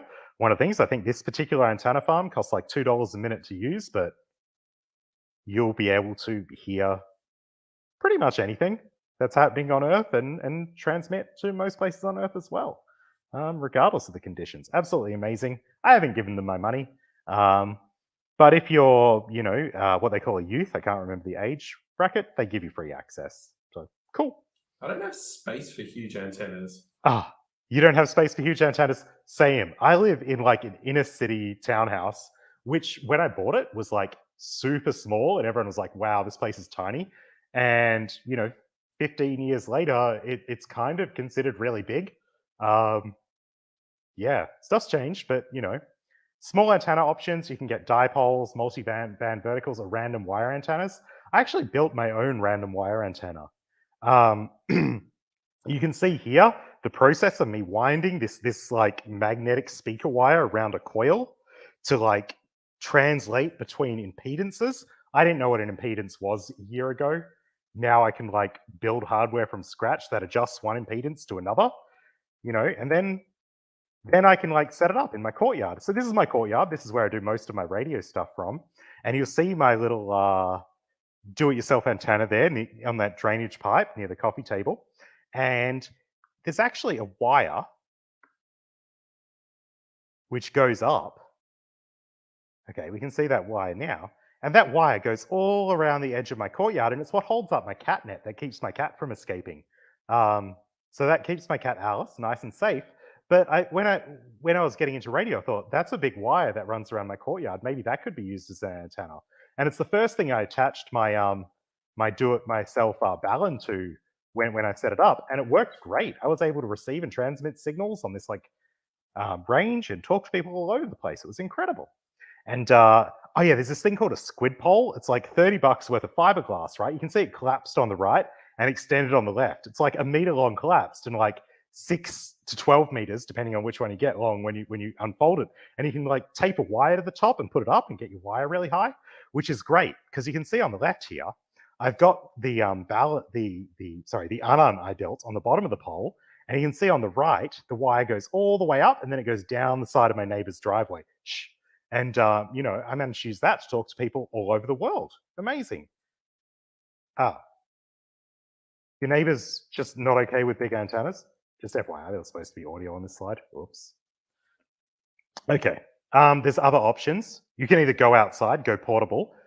There's like these little tiny portable fold down antennas you can get and go to the park. A lot of people do that. Or from inside, you can use what's called a magnetic loop antenna. Someone was basically like, hey, electromagnetism, what happens if we build an antenna just ignoring the electro side and just build like a magnetic antenna? Would that work? Yeah, it does. Crazy. Here's me on my bike after I went for a bike ride and used my radio. I don't know how to get licensed and I really don't want to. You're right, you do need a license, but don't worry, I'll tell you how to get licensed. So there's 3 big steps. You get your amateur operator certificate of proficiency, which is like, it proves you could use a radio. Then you get your license, and then you get your call sign, and you're good to go. You're good to get on the air. Now, it's a bit more complicated, and all these rules are about to change. ACMA is like pushing through new guidance, and there's new legislation, all sorts of stuff, but this is valid today. Might not be tomorrow. So you reach out to your local assessor. You can look that up on the AMC website. You email them, you confirm a date and time for your assessment, or you talk to the radio club you're a part of. They can probably help you. Then you contact the Australian Maritime College. You email them and request a remote examination and tell them who's going to run your exam and when. Then you wait for them to email you a stack of forms. Now, this takes about 2 weeks. You know, I don't know why, it does. Then you sit the theory and practical exam, generally over Zoom. After that, they've watched you fill out this form. You email them a photo of your form with your answers and your application for the certificate of proficiency and your call sign recommendation form. Then you send your apparatus license application to ACMA. Don't worry, you'll find it during this. Then you wait for ACMA to invoice you. That takes like a month and a half. You pay your invoice. Then you wait for your license to get issued, and that takes about another couple of weeks. It's really awesome and easy. So to study for your exam, there's some materials. The AMC who run all the assessments, well, they don't run the assessments, they're in charge of the assessments. Check their website out, go through the charts. The assessor materials are there that tells you how you're graded and guides the people who grade you on how to do it. The Wireless Institute of Australia have a practice exam. Just cram that until you get 80% solidly. I actually found my score kind of kept going down after I studied more. That wasn't great, but I got it back up there. Ron Bertrand provides an excellent video series, but he talks really, really slowly. At 100% video playback speed, it'll be like half the speed I'm talking at now. I'm really excited about radio. Now, and the WIA make this foundation manual, and it's really fun. You can get a copy of that and study it as well. That's what I did. That's how I passed my exam. First go, like afterwards, I was told no one really fails that exam, but I was still pretty excited. Now, this bit's honest and real, as actually all of it has been. I really recommend you join an amateur radio club. You'll get out. It is a social activity. There's nothing to do if there's no other amateur radio people. It's all about communication. Whether that's digital and machine to machine and you never speak to another human, that's fine, but there's still a human who built that stuff and set it up and keeps it running and pays the power bill, right? Pride Radio are excellent. They are my favorite amateur radio group. They're a group where I feel comfortable to speak, and their code of conduct is very much in line with that of ComfyCon. Thoroughly recommend it. Then I say, get a radio. Don't worry about, there'll be a bunch of eliteness saying, oh, you've got to buy a real radio, spend a lot of money, blah, blah, blah. No, spend $30. Get the $30 radio, start there. And if you can't afford a radio, Pride Radio are also excellent. Once you're licensed, they've got a program where they help people out who can't afford it. And, I think that's absolutely brilliant. It's what I'm all about. And if you can't use that, reach out to me. I'll help however I can. It's great. And I think, making this accessible is super important. Get your license. And your amateur radio club can help you. The previous steps were real confusing. Having a group to talk to and go through that process is incredibly helpful. I know this one's not automatic. Wow, this has really changed my opinion of amateur radio, and I am going to learn more about amateur radio and get my license for amateur radio. I'm so glad to hear that. All right, you can go now. I'm going to try and corner someone else.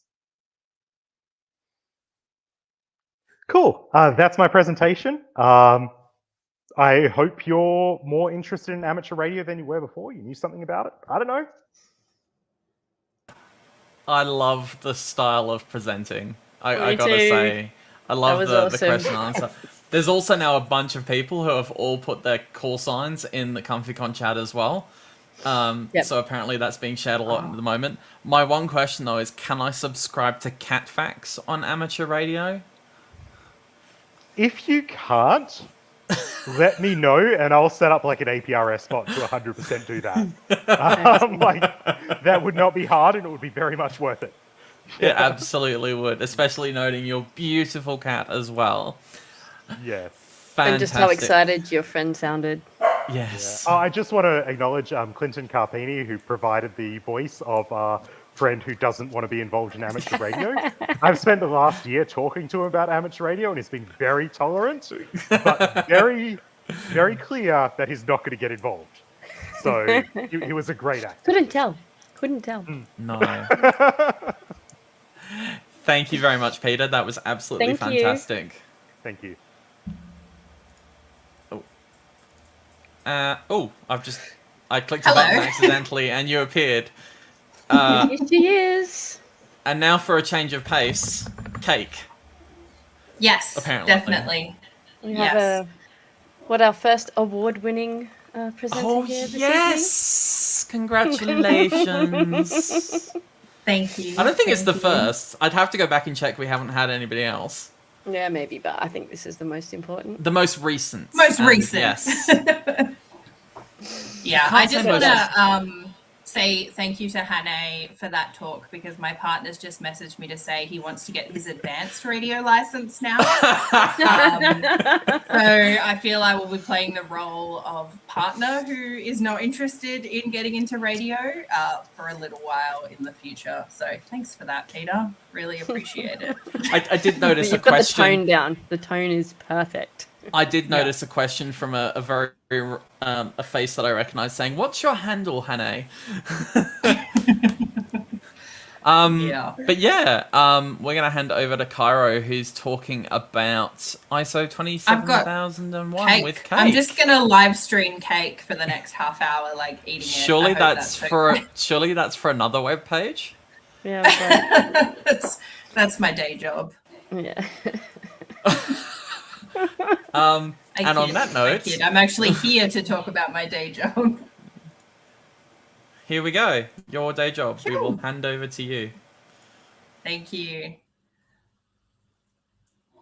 All right. Hello, everyone. Thank you for coming. I hope you've all stuck around. I'm here to talk about the ISO on the cake, insights into getting 27001 certification. So a bit of an introduction to those that don't know me. Hello, I am Cairo. My pronouns are she, her. I work on Wajak Noongar Boodja, which is Perth, for those that don't know. I currently do cyber GRC at Octopus Deploy. which is a company I'm going to be talking a little bit about as I go through. And my previous roles have included things like mining and resources, government, healthcare, telecoms, doing cyber GRC for all those kinds of things. I also have a CISP and a Bachelor of Arts Honours. And before I actually dive into my talk, I just wanted to give a shout out to Ian and Shanna for putting this conference on. I know it was a bit of a protest conference, which is a concept I'm really on board with. But it was a protest against something that was happening here in my own town of Perth. And as someone who's been really involved with the cybersecurity industry in Perth, and particularly trying to increase the diversity in the industry, and being the Perth chapter lead for AWSN for 5 years and doing all of this work and volunteering, it was pretty upsetting to me personally to see this idea that there were no women in Perth who wanted to speak or could speak. So I'm really pleased to have this forum to be able to see and share and show that there are women in Perth and all across Australia within this industry who can speak, do speak, and don't apply to conferences like some for very good reasons. It's not just because we're not around. So thank you for that. But I'm going to dive in. I'm going to start with two small things. First of all, I have a slight humble brag, which is that my organization, Octopus Deploy, just completed our ISO 27001 audit in November 2022. I actually submitted this talk before we completed the audit, so that was maybe gambling slightly. We don't yet have our certification issued. We are in the process of mopping up some of the post-audit stuff and submitting all of the evidence to get the certificate, but we should have that in the next couple of weeks. So that's going to be a nice shiny badge for us, and I'm very excited. It's been about a 14-month run-up to actually go through that audit. So this is my slight little humble brag, and I'm going to dovetail from that into a bit of a caveat in that I've never done any specific training on implementing or auditing ISO 27001. I don't have my lead auditor certificate or my lead implementer certificate. I've just read the standard and done a lot of work around the tracks on it. So I'm really talking a lot about my own experience.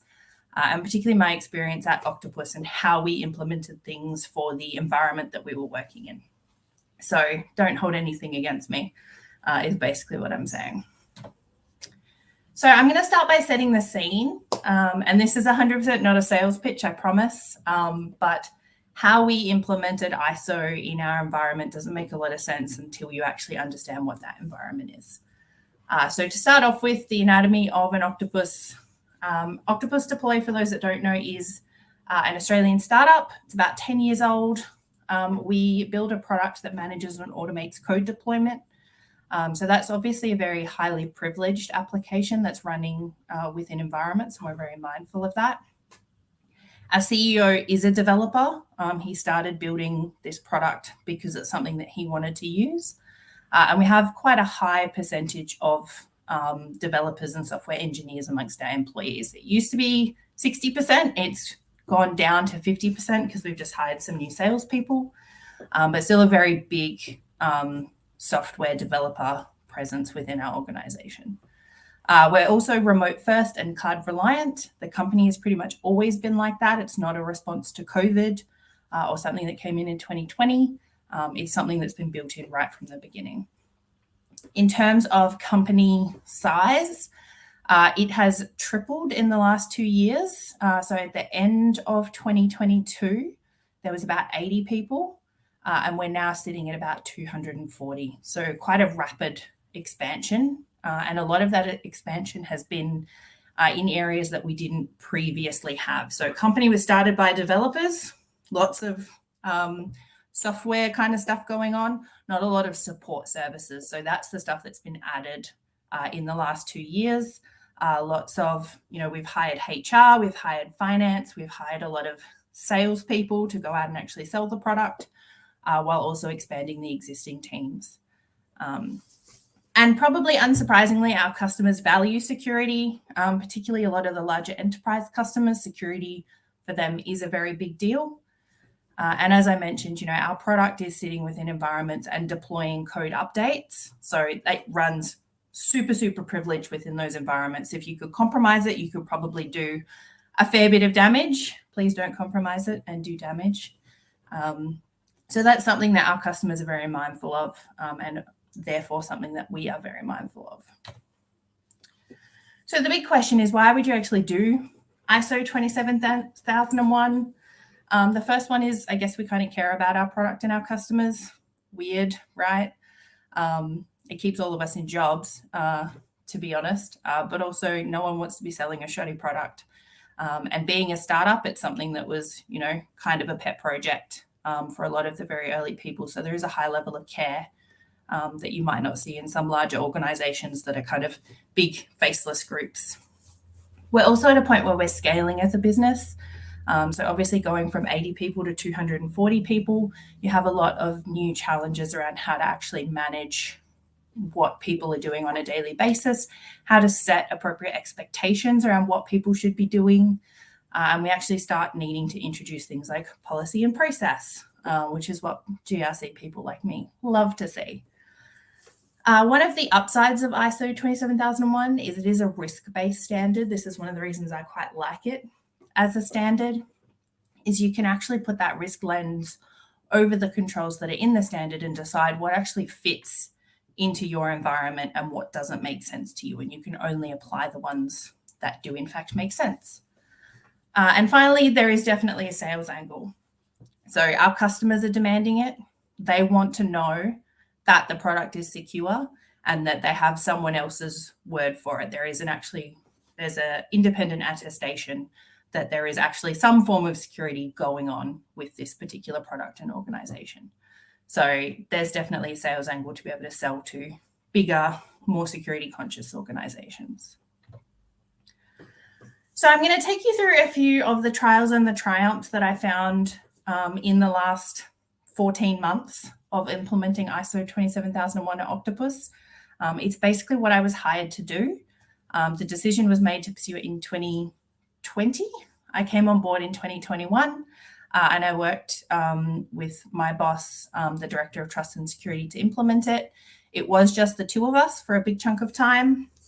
About 4 months ago, we did bring on a third team member, and then it was the three of us heading towards our audits. So there's definitely been some trials. There's definitely been some triumphs, and some of them were not quite what I expected. So hopefully some of you will be able to take away some lessons from this, or some lessons not to do from this. So probably the first thing that we came up against was actually determining the scope of our certification.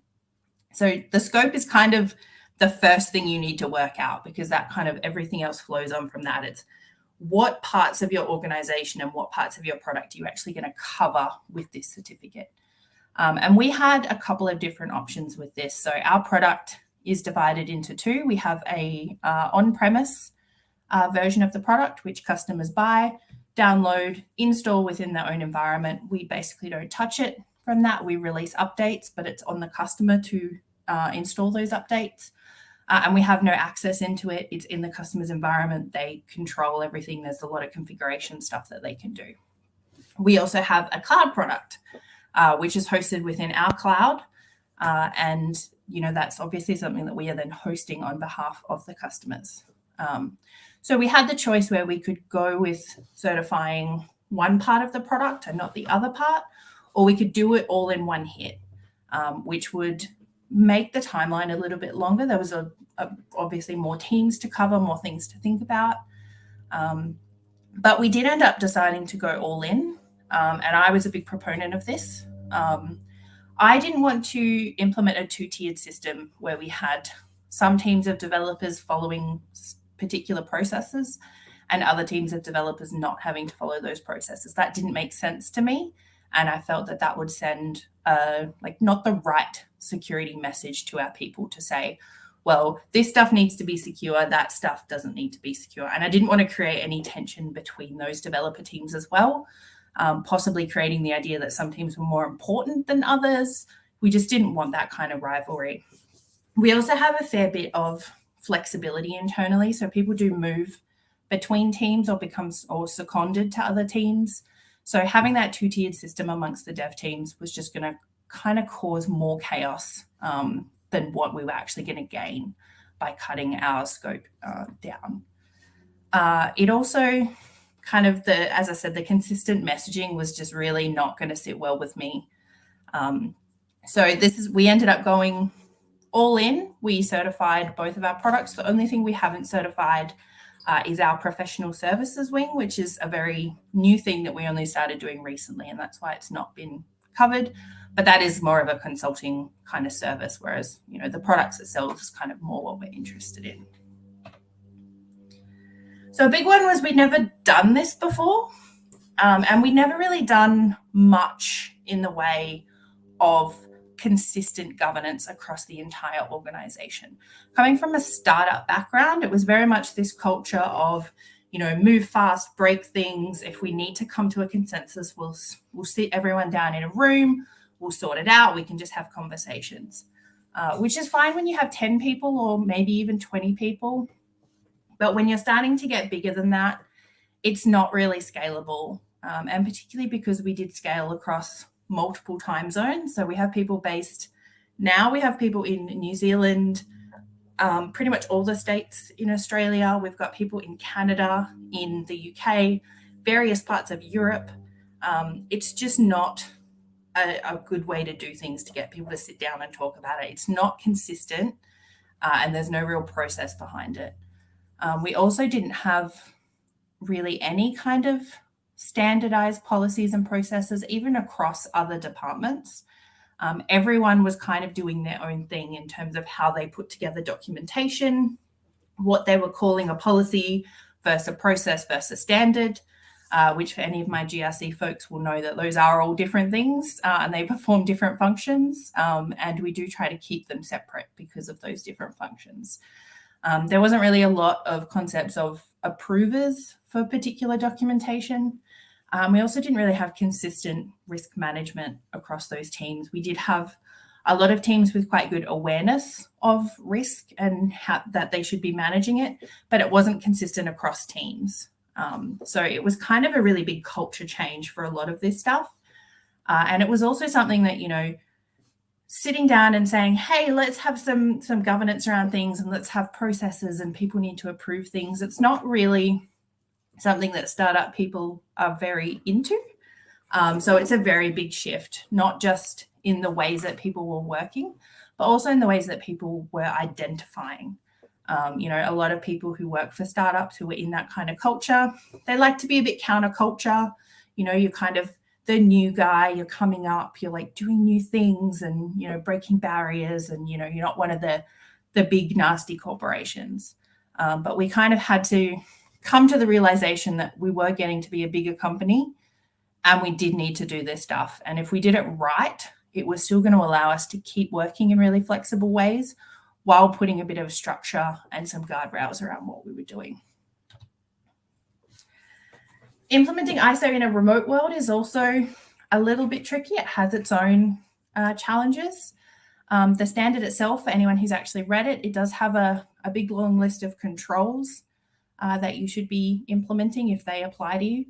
And some of those can be a little bit old-fashioned. They're still very much geared towards companies that have their own internal environment that they've set up and everything's on-prem and you've got your servers and you're updating your servers and you're putting antivirus on them.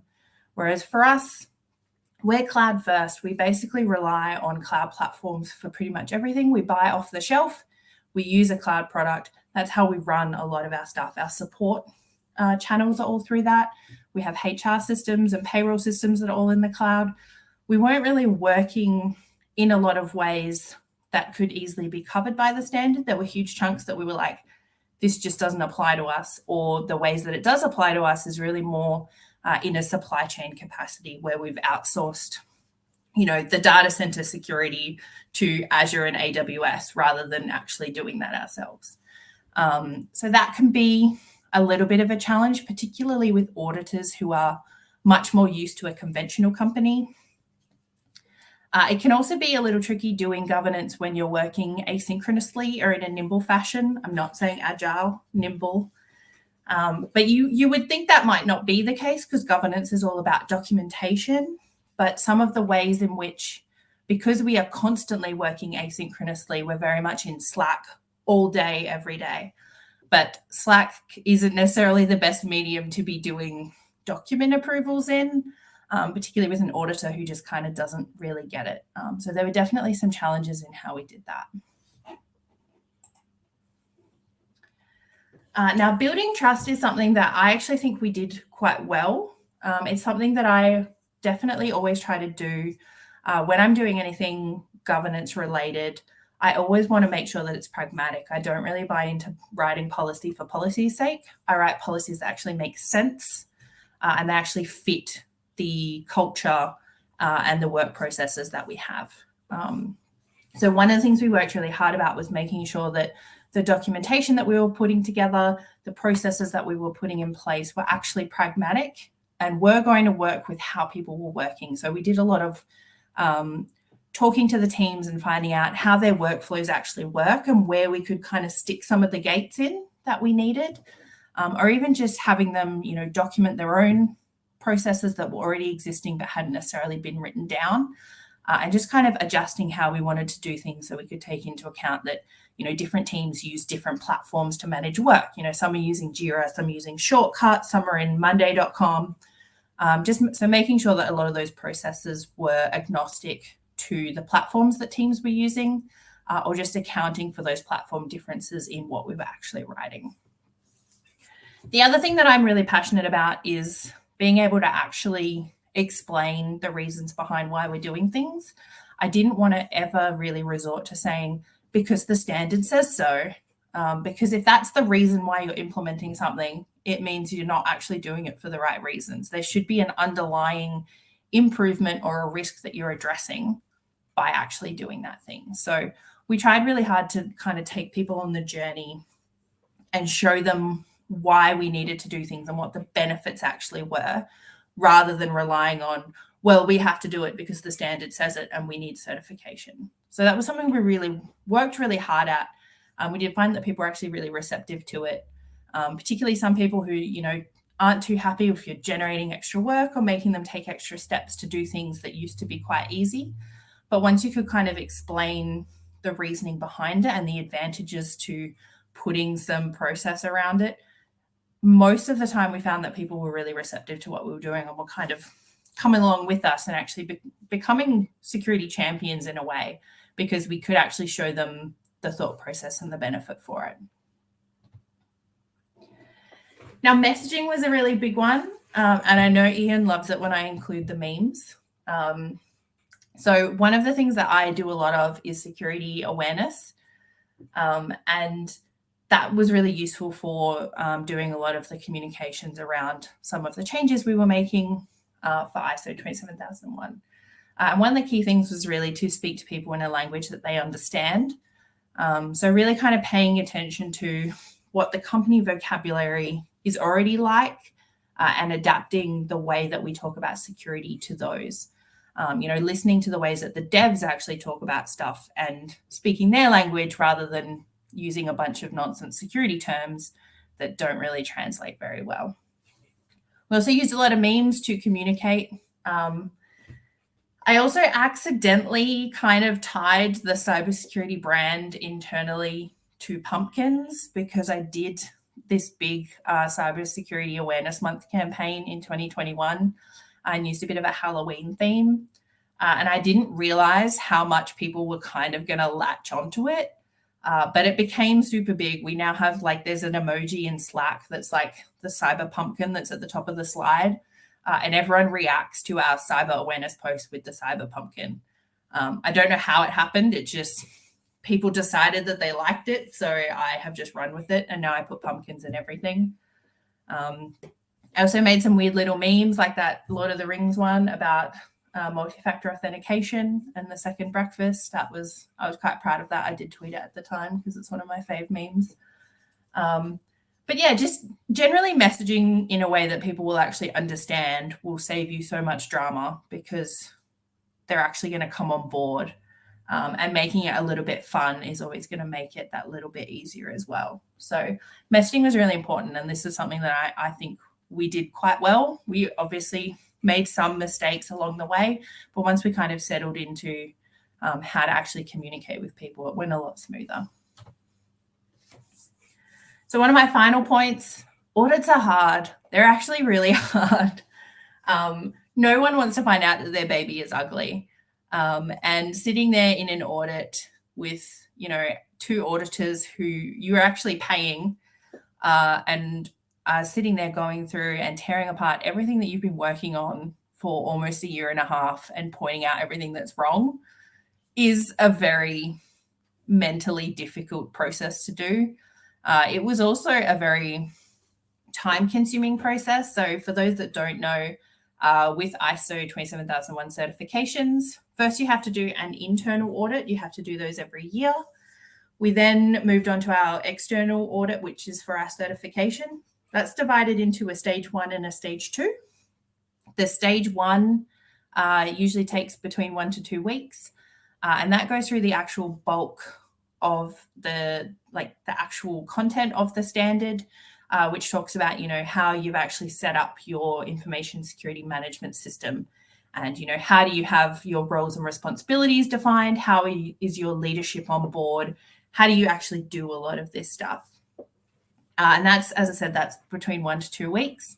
There's usually then a gap, and you've got a couple of weeks. Any findings from that stage 1 audit, you have to remediate before your stage 2. And then you move on to your stage 2. And the stage 2 goes through the 140 controls that are in the attachment to the standard itself. So this is where it's divided into all the different domains of communication security, network security. You've got HR security, you've got incident response, business resilience, and BCP. All of those different categories, and you go through all of the controls in those and show evidence as to how you're actually meeting all of those controls or why you've chosen not to implement it. And that's about a 2-week process. And we did, I think, 7 full days, so 7 days of 8 hours with the auditors. So that was a lot, particularly because we all work fully remotely. So having that much contact and being in Zoom meetings for 8 hours a day for just over 2 weeks is exhausting. And you're also listening to people pull apart all of the work that you've done. So there was definitely a lot of cake eaten those 2 weeks. I'm not going to lie. I was definitely self-medicating with sugar. So be prepared for that mentally if you're going to go through this process. It is a bit of a struggle. The other thing that is a bit of a struggle is you do have to have other people in these audit meetings. So it can't just be your cybersecurity team or your GRC team sitting there talking about everything. You actually have to get different parts of the business to come in and talk about how they're doing those security things in their work. So we had some of our dev teams coming in talking about their secure development life cycles. We had our HR team talking about how they're doing their hiring and onboarding and offboarding. So we had a whole section of different parts of the company coming in. And letting go and letting those people answer the questions is definitely difficult because I wanted to jump in, and it's probably a symptom of, you know, always needing to be in control, but you're just sitting there a lot of the time hoping that someone says the right thing and hoping they don't say the wrong thing, which also leads me to my next point, which is to actually prep your people. So a lot of our people were really keen to help out where they could, but they were a little bit scared of talking to auditors, partly because they wanted to make sure they were saying the right thing. Also, a lot of them hadn't necessarily dealt with auditors directly before. And some people also told me they didn't want to disappoint me or get me in trouble. So just sitting down with those people, prepping them around what to expect in a session, letting them know that, you know, they have to show evidence for a lot of their processes actually working. So being prepared with, you know, request tickets or pull requests or stuff like that is going to make things go a lot smoother. And just kind of doing a bit of hand holding and letting them know that it's going to be okay. You're there just to answer the questions that you know. If you don't know the answer, you don't have to answer. And just letting them know that they're not actually going to get in trouble if they say the wrong thing. And that last point to keep in mind, you know, it is the job of the auditor to find things that are not working the way that they should. That is literally their job. And if they don't have any findings, they're going to feel like they haven't done their job. Whereas when they do have findings, you feel like you haven't done your job. So just kind of knowing that there is going to be findings, That is why you have an auditor there. It's an opportunity to make things better for next time. It doesn't mean you're a bad person or you're a waste of time or you should quit your job and walk into the woods, which are definitely all thoughts that I had at one point or another during the whole process. And finally, my last point is once the audit's over and you're pretty much ready to get your certification, you're going to end up in this space, which I'm very much in at the moment, which is, what do I do now? I've just spent all of this time and energy building this ISMS, getting us prepped to get this certificate, and now we're about to have it. And then you're like, well, what do I do now? And I don't have an answer for this because this is where I am right now. I can tell you that writing a conference talk will distract you for a while and you will feel a bit better, and it will remind you that you've done a whole bunch of stuff and you should feel proud of what you've accomplished. But working out what to do next is the hard part. So I personally am turning my sights to 2023. I'm writing my strategic plan for next year to document everything my team is going to work on and what we hope to accomplish for next year. And hopefully that's what I'll get to do. But it is going to be a bit of an emotional drop once you finish any big project. So prepare yourself for that as well if you do go through this process. Thank you. I was going to say, surely the answer to what you do next is more knitting, right? Definitely, yeah. Or pick up a new craft. But I still am knitting, in fact. So that's still going along. I'm learning to do these 10-stitch blankets. I did tweet about them. They kind of go, they go around in like a square spiral. They're really cool. And I just will touch on the thing that you mentioned at the beginning, and I'm not going to go into it hugely because honestly, fuck them. But in terms of statistics for this conference, and this is my napkin math, so it may actually be wrong, we have 11 she, hers, 6 he, hims, and 2 others. It's whatever. So we actually have significantly more female participation, well, she, her participation, female participation, than anything else. And that's not something that Shanna and I did. It was what are the best talks that we can pull out of this, and those are the best ones because it was just it just really proves organic. Yeah, and one of the things I've always said is, you know, if you have no women speaking at a conference, that's not actually a problem. That is a symptom of a bigger problem. So just getting some women onto your lineup isn't going to fix it. Whereas a place like ComfyCon can build a community and it will just come. It will happen naturally. So thank you for doing that and for having me and letting me show my shirt on the screen. Absolute pleasure. You are always welcome. Pleasure. Fantastic. All right. Thank you very much, Cairo, as always. So apparently we've now actually got back on time, which is like I told you it was going to work out. This is the joy. But we have the best. We've saved the best talk till last. Not only because it's an amazing topic, but also because we have a anthropomorphic entity delivering the topic. Hello, Katniss. How are you? Hello, I'm good. Can you hear me? Yeah, we can hear you. Awesome. Awesome. Okay. So I'm not going to say anything about this talk. I'm just going to let you take it and explain the story. Okay, sure. So good afternoon, good evening, or for those who are in other parts of the world, good morning. So my talk, it's a very long title, 30,000 Years of Longing, Explorations of Human Desire and Technological Yearning. And as I go through as I show you the different slides, you'll understand why I chose this particular title. So let me start the talk now. Okay, so here's my agenda. So there's several bullet points here, and I hope to make sure that I cover everything within 30 minutes. Okay, so I'm with that, I just want to clarify at this point, okay, this particular talk is considered the after dark talk, although there's still light out there.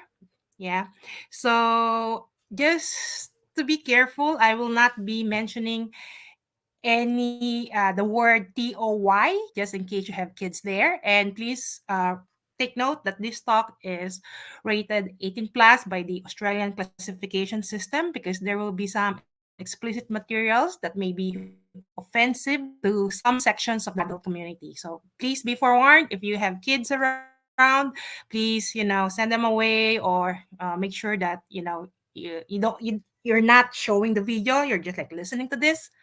Okay. So here's the backstory, why this talk came about. So we all know that ComfyCon started in 2020, and there's always that, chatter back and forth in the Discord. That's also happening right now in the Discord channel.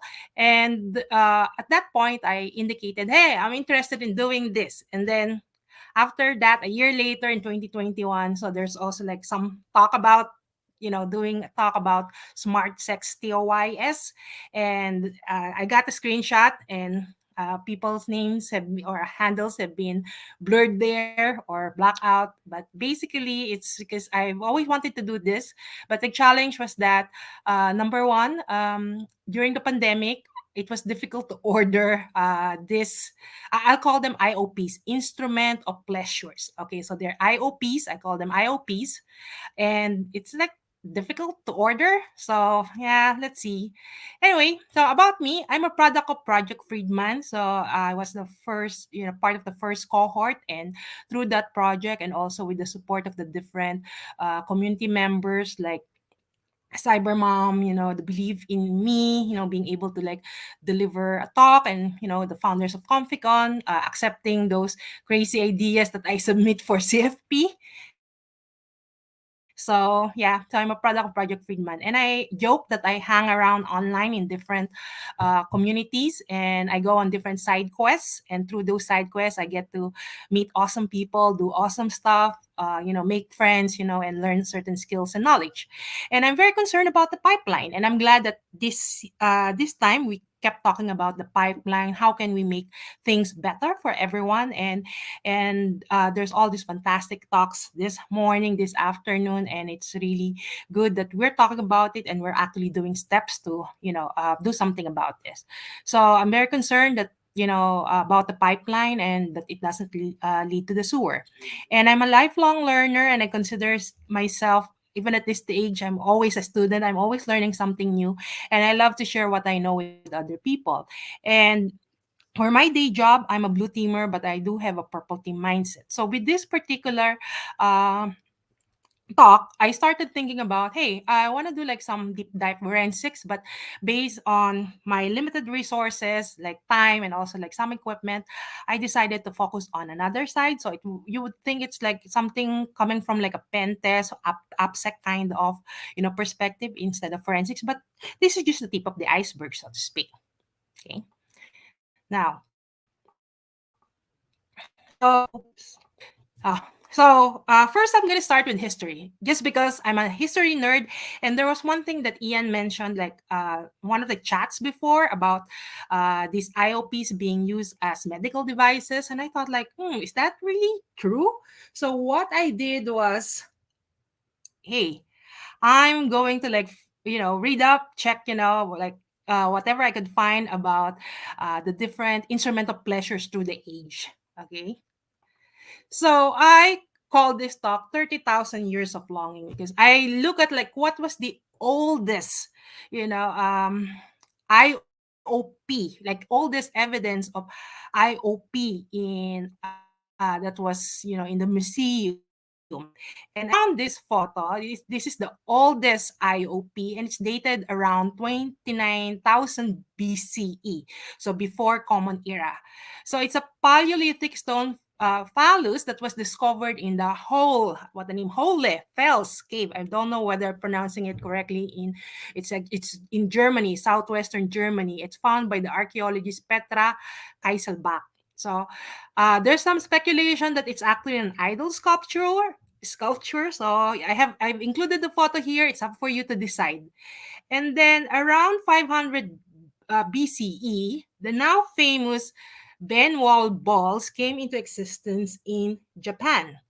And originally, the original form was it's just one ball, and it was designed to enhance a man's pleasure during intercourse. Eventually, these balls evolved into the familiar toy that we know today, two balls that are designed to help women improve the strength of pelvic floor muscles. Okay. And then in 300 BCE, there was the first documented use of dildo. It's called Olisbos from ancient Greece. In fact, it was even mentioned in the Aristophanes play called Lysistrata. So for those who are into classical, classic literature and all those things, you'll be familiar with this quite interesting play about women exerting their power to make sure that we have peace and avoid war. So if you haven't heard of Lysistrata, I suggest you look it up. And then let's move along. So 1400s. In Renaissance Italy, the Olympus became known as diletto. Why? Because it's from the Italian word for delight. And the first reference to modern day dildo originates in Pietros Aretino's Dialogues, which is considered the first literary pornography. And in fact, Pietro Aretino is considered the founding father of pornography. Okay, so let's move along. In 1734 in France, there was this clockwork. I couldn't find a photo of this. It's called Tremusois. I don't know if I'm pronouncing it correctly, but anyway, it's you have it there. And it was quite interesting to find out that this is considered a medical instrument, and it made all the way to the American colonies in the 1750s. It was supposed to be purchased mainly by physicians, but there was no obstacle in custom or even law that prevents the purchase of this clockwork vibrator by any person who could afford it. So, okay, so I lost my, yeah. Okay, there. Next slide. Okay, so now I put here the date 1844. You may be wondering what's Charles Goodyear's accidentally discovery has to do with the IOPs. It's about vulcanizing rubber. So he not only revolutionized the car world industry, but he also revolutionized the sextoy industry. Yeah, and the process of the vulcanization made rubber stronger and more durable, and eventually it led to the use of the production of condoms, dildos, and other instruments of pleasure. And then in 1882, Dr. Joseph Granville, patented the first electromechanical vibrator, and these were at least 24 models available to the medical profession. There were musical vibrators, counterweighted vibrators, vibratory forks, undulating wire coils called vibratiles, vibrators that hang from the ceiling, and even vibrators attached to tables. So by the turn of the century, there were operating theaters managing the scourge of hysteria. Supposedly, the vibrators is supposed to help women manage their hysteria. So they said. Okay, now going to the 20th century. Okay, in the 1950s, in 1951, Beat Use, who's a German woman, started mail order industry, selling initially pamphlets about advice regarding medical health, and also regarding becoming good housewives. Okay, and then a decade later, actually in 1962, the first brick and mortar sex shop opened in Flensburg, Germany, once again by Beat Use. And quite interestingly, in the 1950s, 1952 specifically, the American Medical Association declared that hysteria was not an ailment. So all those things saying that these vibrators are supposed to cure hysteria, it like all went out the window. Okay. And then in 1970s, Gosnell Duncan, who's a vocal proponent for disability rights. He got injured Okay, he started working on perfecting the silicon dildo. So the challenge then was that when we talk about like the rubber, the vulcanizing rubber, discovery of Charles Goodyear, yes, there were these IOPs that were made of rubber, but they were very low quality and they couldn't really handle a good washing, or they will not, they wouldn't withstand a lot of heat before losing their structural integrity. So Gosnell Duncan's work on creating this silicon dildo was really something that's useful not just for people who have issues with gripping, but it also paved the way for making a lot of our our current day IOPs, quite pleasurable to touch. Now, in 1971, Betty Dodson started hosting masturbation workshops that focused solely on using a vibrator. And in 1977, Joni Blank's first store called Good Vibration opened. So this particular shop was a woman-centered, sex-positive environment. Okay, now, moving forward, in the 90s, 1991, Howard Rheingold used the term teledildonics in his book Virtual Reality to describe remote sexual activity using technology. So teledildonics, okay, is something that describes the current IOP industry now, the sexTOY industry. Okay, so and then also in the 90s, not sure if you watch a lot of American TV shows, but in around 1998, instrumental pleasures became household names with the hit series Sex and the City. And in fact, a lot of the things that Carrie, Samantha, and Charlotte had became the hottest property in town. Like, for example, the Rabbit Pearl, the Pyrex glass dildo, the Magic Wand vibrator, and the Love Swing suddenly became quite popular. Now, in 2003, the Lawrence versus Texas decision in the US fully lifted, sorry about the typo here, fully lifted the ban on sex toys.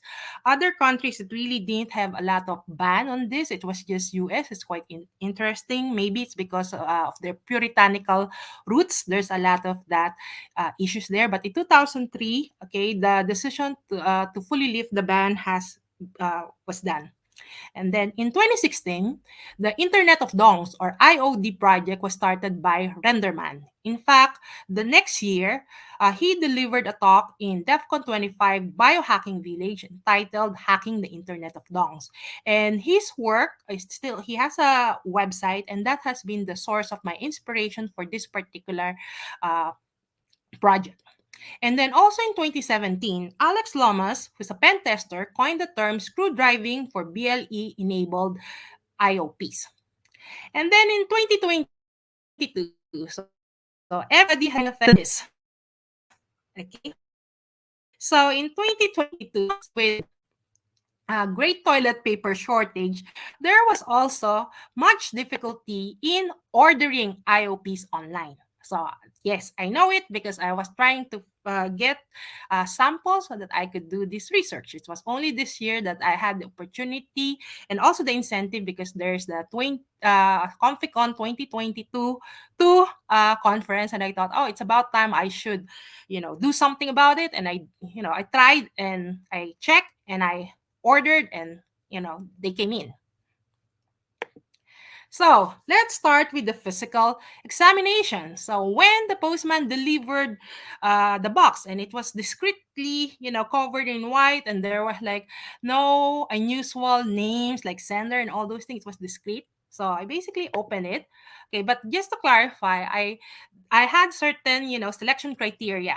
Number one, it has to be an IoT device, Internet of Things device. It has to have wireless connectivity. And then I look at the Internet of Dongs dong list, okay, and in the device wish list, because I don't want to duplicate other researchers' work. So what I did was that I look at what they don't have there. It's a wish list, and from that, I started researching what are the IOPs that are locally available. So my other selection criteria was that I should be able to order it from a shop, from an online shop here in Australia. I don't want to like pay for very expensive shipping and handling fees. And then another selection criteria was that the app has to be available in the Android environment, because Android, aside from being one of the widely used operating system for phones, it's also quite open and there's very good documentation about it. Unlike with Apple and the apps there, it's like a closed environment, so I chose that.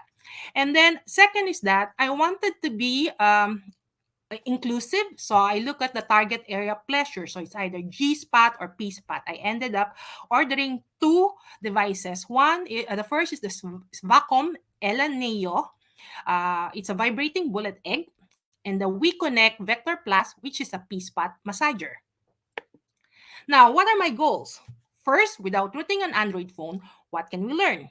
And then with limited time, what can we learn about privacy and security? So note that this is basically a tip of the iceberg or a beginning of a new hobby. So maybe like think of it like foreplay, just starting, the actual deep dive. So I haven't really done like the deep dive forensics. That's going to be the phase 2 of this. Actually, it's going to be phase 3 because I still have other things that's on my list of things to do, like starting with this particular talk. So now let's look at this Vacuum Neo. So I have here a ruler just to show you the size. So it came in a beautiful box, but when I tried to switch it on, it wasn't clear how it can be charged. In fact, I had to go to YouTube and look for an unboxing video to help resolve this. Can anybody guess how I was able to charge this? So let's see whether there's like anything in the chat room here. Okay, now the thing is that so there was a tiny hole, and I thought like, is that where I'm supposed to plug this? The plug is too big for that hole, but I tried it, and then ta-da! It started charging. So okay, so that's good. Okay, and now the interesting thing about the box is that there's a QR code. So I thought that once I scan the QR code, it will lead to Google Play Store. Unfortunately, it leads to their site, and it's kind of difficult to understand from their website where am I supposed to get their app. So I just went to the Google Play Store directly, and then I just searched for the name of the company. Now, the second OP, the device that I ordered is called WeConnect Vector Plus. So it has a very utilitarian box design, and it's actually quite easy to figure out how to charge it. You can see that there's that 2 metal things on the black instrument, and then you have there on the charge, like the white, there's that metal thing. So it's quite magnetic. And then it also comes with a remote control that is paired with the device. So if you don't want to use the app, you can just use this remote control. And the good thing about this is that there's a QR code, and once you scan it, it will point directly to the Google Play Store. Okay. Now, by the way, please remind me if I'm like going over time, because I have like 2 machines here. Okay. Now, for preparation, so one of the things that I have to make sure that I'm prepared for is the reaction. So first of all, I didn't tell my parents that I'm doing this, because they're gonna wonder like, you went to grad school so that you can hack these kinds of things. And then even my husband, when I told him that, hey, I got this, sex toys, and then he said like, oh, okay. And I said like, I'm gonna use it for research, like I'm gonna like do some tech stuff with this. Yeah, right. Even the people in the ComfyCon Discord before have also like commented when I was like saying, hey, send me like a news clean IOPs. They said, yeah, right. But anyway, so I took the initiative, and that's it. Now, my goal here is to show that for people who may not have really deep cybersecurity background, you will be able to understand, as long as you have some basic computer. When I say basic computer, you should at least know what a VM is, okay? And you can like download Kali Linux. Okay, so that you can do, if you want to start doing some investigations, you can do so. So make sure that you get the latest Kali Linux VM, and then make sure that you install the Android tools ADB and also install the APK tool. So you can see there a screenshot on top. That's a history of like my commands. I'm just like, typing things there. And I also tried downloading and installing Android Studio in the idea that I would be able to use that and better understand the APK. But it turned out that it's a little bit more complicated. So because I don't have enough time to figure it out, so what I did was that I just used the APK tool so that I could think of it and zip the APK file and be able to see the Android manifest.xml file in clear text. Okay, because when I first opened it, I couldn't, it's like garbled. And then other thing was that research your BLE dongle options. So I forgot I lost this BLE dongle I had from grad school. So I had to order from Core Electronic. Shout out to them. They have express shipping. Okay. Now,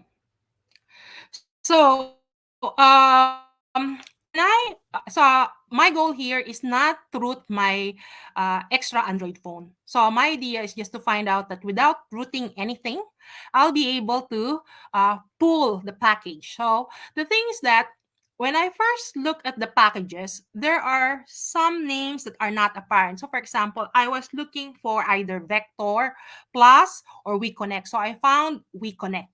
Okay, now for the other one, the Ella Neo, I couldn't find Ella Neo or Svacom. And then I saw one of the files there with the base.apk equals com, that's sva.sva. And I thought, I wonder whether this is it. So I pulled that out. And then when I pulled it, I opened it. And then inside that Android manifest.xml file, I looked at the permissions and I actually saw the vibrate. And once I saw the permission for vibrate, oh, this is it. This is the correct package. Okay. Now,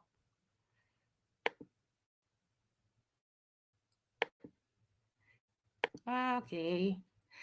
Now, I'm just going to give you an overview about Android. So it's like, think of it as like beginning with the mindset of a novice. So for this particular research, I'm beginning as a novice. This is like totally something new for me. So things that I've learned, of course, when we talk about the application itself, come on, why is my slide not moving to the next one? Okay, here we go. So the Android apps, okay, can be written using Kotlin, Java, and C++. I used to think it was just Java. And then there's this Android package called APK. It's basically an archive file. It contains the contents of the app that is required at runtime, and it's the file used for installation. And then for an Android app, there are the app components. Basically, these are your building blocks, and there are 4 types. So you have there the first one, which is activities, which is the entry point for interacting with the user. And then you have services, which is the general purpose entry point for keeping an app running in the background. And then you have broadcast receivers. So think of this as a component that enables the system to deliver events to the app outside of a regular user flow. And then you have the content providers, which is the component that manage a shared set of app data that you can store in the file system or SQLite database or on the web or any persistent storage location that the app can access. So all of these are documented. There's this very good site, developer.android.com, and there's a lot of very good materials out there. Now, so what about the Android manifest.xml? So before an Android system can start an app component, the system must know that the component exists by reading the app's manifest file. And the app must declare all its components in this file, which must be at the root of the app project directory. Now, the way that I'm moving now is that I'm doing static analysis. So it's a beginner's way of like doing static analysis, but there's a very good document called Mobile Application Security Testing Guide. It's from OWASP. So I also consulted that. So that's a very good document if you want to do some more of like analysis or testing of mobile applications. Okay. Now, looking at the Android manifest.xml. Okay, so one of the things that I'm quite concerned about is whether there are permissions there that allow the app to track the physical location. Okay, so there's this particular permission called access find location, and it basically indicates that the app will use the Bluetooth scan results in order to find the physical location. But what I found is that both the Vaughan and WeConnect app have a very strong assertion that the app will never use Bluetooth permissions to derive physical location. So it's defined. So you will see there at the bottom of those screenshots, you can see there, use permission flags never for location. So never for location. Okay. And then another thing I read about is about the backup flag. So there's the backup flag is called allow backup. So it defines whether the app data can be backed up and restored by a user who has enabled USB debugging. So what I've done, like for example, in order to get this APK, I've basically enabled the USB debugging. I've also enabled the developer options on the phone. Now, if the value is set to true, that means any attacker can take the backup of the application data via ADB, okay, which is the Android debug bridge, even if the device is not rooted. So that's not good if you see their allow backup flag set to true. So for Vaughan, they have the flag set to true, while for WeConnect, the flag is set to false. Okay. Now, there's another flag called protection level. So it defines the procedure that the system should follow before it grants permission to the application that has requested it. So the purpose of this protection level flag is to protect the privacy of an Android user. And fortunately for these two apps, both the Vaughan and the WeConnect, the value is signature. This basically means that the permission will this particular permission will only let the system grant only if the requesting app is signed with the same certificate app that declared the permission. So you have that. So protection level flag. Okay. By the way, I'm going to make sure that after this talk, I answer any questions. So just keep on posting your questions. I'll go through that. Okay. Now, I wanted to do a more deep dive in terms of BLE. Okay, but I got busy with other things and didn't have enough time. So I'm just basically covering the very basic stuff here. So for those who are wondering what's BLE, Bluetooth Low Energy, it used to be called Bluetooth Smart, and it's a wireless personal access network designed and marketed by the Bluetooth SIG, the Special Interest Group. And just to clarify, Bluetooth Low Energy is independent of classic Bluetooth, and there's no compatibility between the two. And there's like two important concepts about connectivity. Some people tend to think of it as like client-server, but it's not client-server kind of relationship. It's called central and peripheral. So central, think of it, it's the BLE device that initiates the outgoing connection request to an advertising peripheral device. And the central device is usually the smartphone. In my case here, it's my Android phone. And then what is peripheral? This is the device that accepts the incoming connection request after advertising. So the peripheral devices will just keep on advertising and wait for connections. Usually the peripheral is a BGMXXX module or EFR32 device. Or in this case, these are the instruments of pleasure, or the Vaughan, Ella Neo, or the WeConnect Vector Plus. Now, how many of you are familiar with the term war driving? Okay. So, of course, you can't talk or something. Just show me like, chicken nuggets if you have that emoji. Okay. So, let me just see whether... Okay. So, I'm pretty sure almost everyone here is familiar with war driving. Okay. Now, how about screw driving? Have you heard something about screw driving? Okay. So, screw driving is a term that was started by Alex Lomas, wherein he talked about like hunting for Bluetooth adult toys. And as I mentioned earlier, BLE devices would advertise themselves for discovery.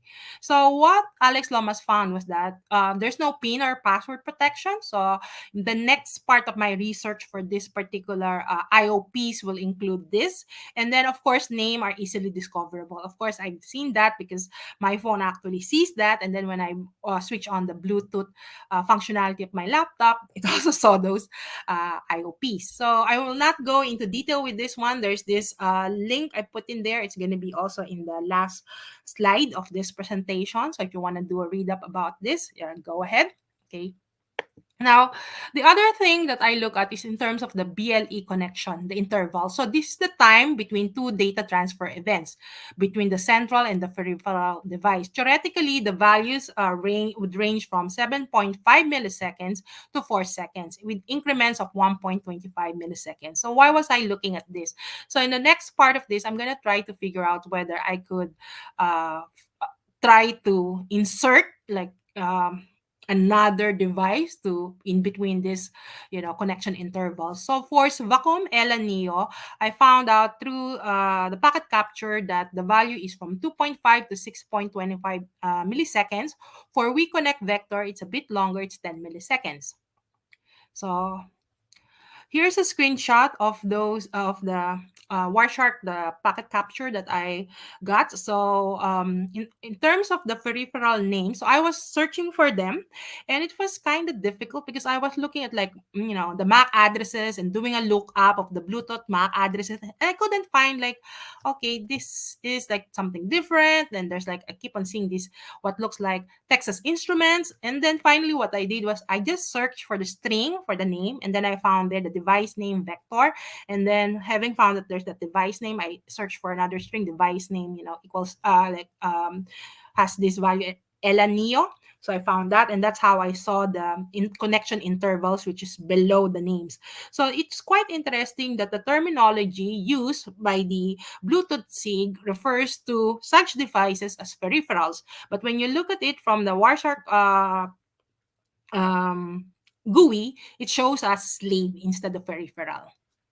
Now, another thing that what I called as infidelity tests. Okay, so based on the Android manifest file, yes, there is that line there saying that it's supposed to pair up, connect with the previously paired device. So I tried figuring out from the phone itself without using the app, can I pair from the phone, like direct from the phone to the IOP? And both apps actually showed up the message, an app is needed to use this device. So excellent, really good. Okay, so maybe like let's see like next part of this project, figuring out whether I could change something in the app itself so that I could actually directly pair from the phone outside of the app to the IOP itself. Okay, so what are the implications, okay, of this thing that I've found? Okay, so first, okay, it's about privacy. So what I found quite interesting is that, yes, definitely permissions before using location information. So I've seen that. So I got this screenshot from Vacom. Okay. And then the other thing that I found quite dodgy was that for the WeConnect app, there's a requirement for an internet connection. I mean, yes, I found out through the app, I can share like a link or I could give it to another person and they'll be able to either control the app remotely or they could like do some viewing. But what if I just want to control the IOP locally, just inside the room? So why do I need internet connection? Okay. And then another thing was that are screenshots allowed? So interestingly, for WeConnect, okay, there's the message there, can't take screenshot due to security policy. So screenshots are not allowed. But when I tried the same for some Vacom app, so definitely I was able to get a screenshot. But even though the WeConnect app doesn't allow me to take screenshot from my phone itself, I was still able to use another phone and take photos of, that particular screen. So there's always a workaround. Now, other implications here about secrets, because as someone mentioned earlier during the talk, during the conference, we should be protecting our secrets. So yes, we should be protecting our secrets, but but the things that in terms of the sex TOY industry is that a lot of the times, a lot of this development happens inside closed environment. There's not a lot of testing until these pen testers in 2016, 2017 talk about this. And I guess there's a lot of shame when we talk about sex and other things that brings us pleasure. So the thing is that if we are really concerned about protecting our secrets, we should be making a lot of research about these kind of things. So I hope this particular talk has given you an idea to do something during your spare time, and do some research. And this is quite interesting because it involves not just wireless, think of it like wireless pen testing or application security. It could also lead to smartphone forensics. So from a perspective of phone researcher, like smartphone forensics, or think of it from a perspective of someone who is sex positive researcher in terms of advocating for privacy rights. And so I know you'll hate me, Sin. Before you plug, Trump. So hunt for any threats to your personal, security, because it could be that you're using certain tools, devices that you're deeply ashamed of, and just before you do all these things, have fun, just figure out whether there's really security in the app that you're using and even the devices. So just to clarify, there's no kink shaming or slut shaming. What we need to do is do more research on teledildonic so that everybody will be able to satisfy their curiosity and indulge in their favorite pleasure without, being afraid that their secrets will be leaked out. So thank you for giving me this opportunity to talk about a topic that I find quite interesting. And also, okay, just in case you want to reach out to me, my DMs are open. So I have that Katniss-Melb. I call it Twitter hardcore because I'm staying to watch while it burns down. Twitter hardcore, for those who haven't heard about this, engineers and staff members and Twitters were told, hey, you have to commit hardcore, working 16 hours a day. So that's crazy. So anyway, thank you, and I hope this has been a fun and educational luck note. And thank you once more to Ian and Shanna for giving me the opportunity to do the luck note here. And then for those who are interested, okay, so these are the resources and sources, and I want to thank all those people uploading cool photos in Unsplash. So their names are here. And then these are the sites that I've use as my guide in doing the research and also creating this talk. So if you have any questions, please feel free to, just at me in the Discord, and thank you once more. So thank you for allowing this pussy cat to do the research on IOP's instrument of pleasures. If that is not a dad joke, that is just yeah. I spent that whole talk giggling away in my little corner because I'm just a 16-year-old boy. But yes, that is a talk that we have been talking about for a very long time in terms of hacking sex toys and trying to work out how to break them. Sorry, instruments of pleasure, I should say. So thank you very much for doing that talk, and I'm sure your future findings will be very interesting.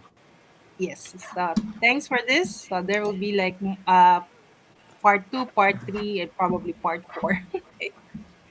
Okay, so take care, everyone. See you online in Discord. Thank you. No worries. I think today has gone quicker. I don't know what's done it, but it feels like it's gone quicker than previous cons. And I'm not I think taking so into as account the fact well. I'm not, like, day 2 obviously feels slower. That's kind of a thing. But, like, compared to other day 1s, I think it's felt like it's gone quicker. I think starting it off a little earlier has helped. Yeah, I think so. I don't feel as wrecked as previous ones either. But I think So that's because we have such great backstage support. Oh, that's a good segue. I like the It is a segue. brilliant segue, isn't it? It is. So, as Come on always... down, Brian and Hoodie. Yay! As always, ComfyCon is supported by our wonderful backstage team of Hoodie and Brian, who I'm sure everyone has seen multiple millions of times at this point. And we wouldn't be able to achieve such awesome technical management of the con without them. Because all Shanna and I do is look at the list and go, yes, yes, yes, and that's basically it, right? So, yeah.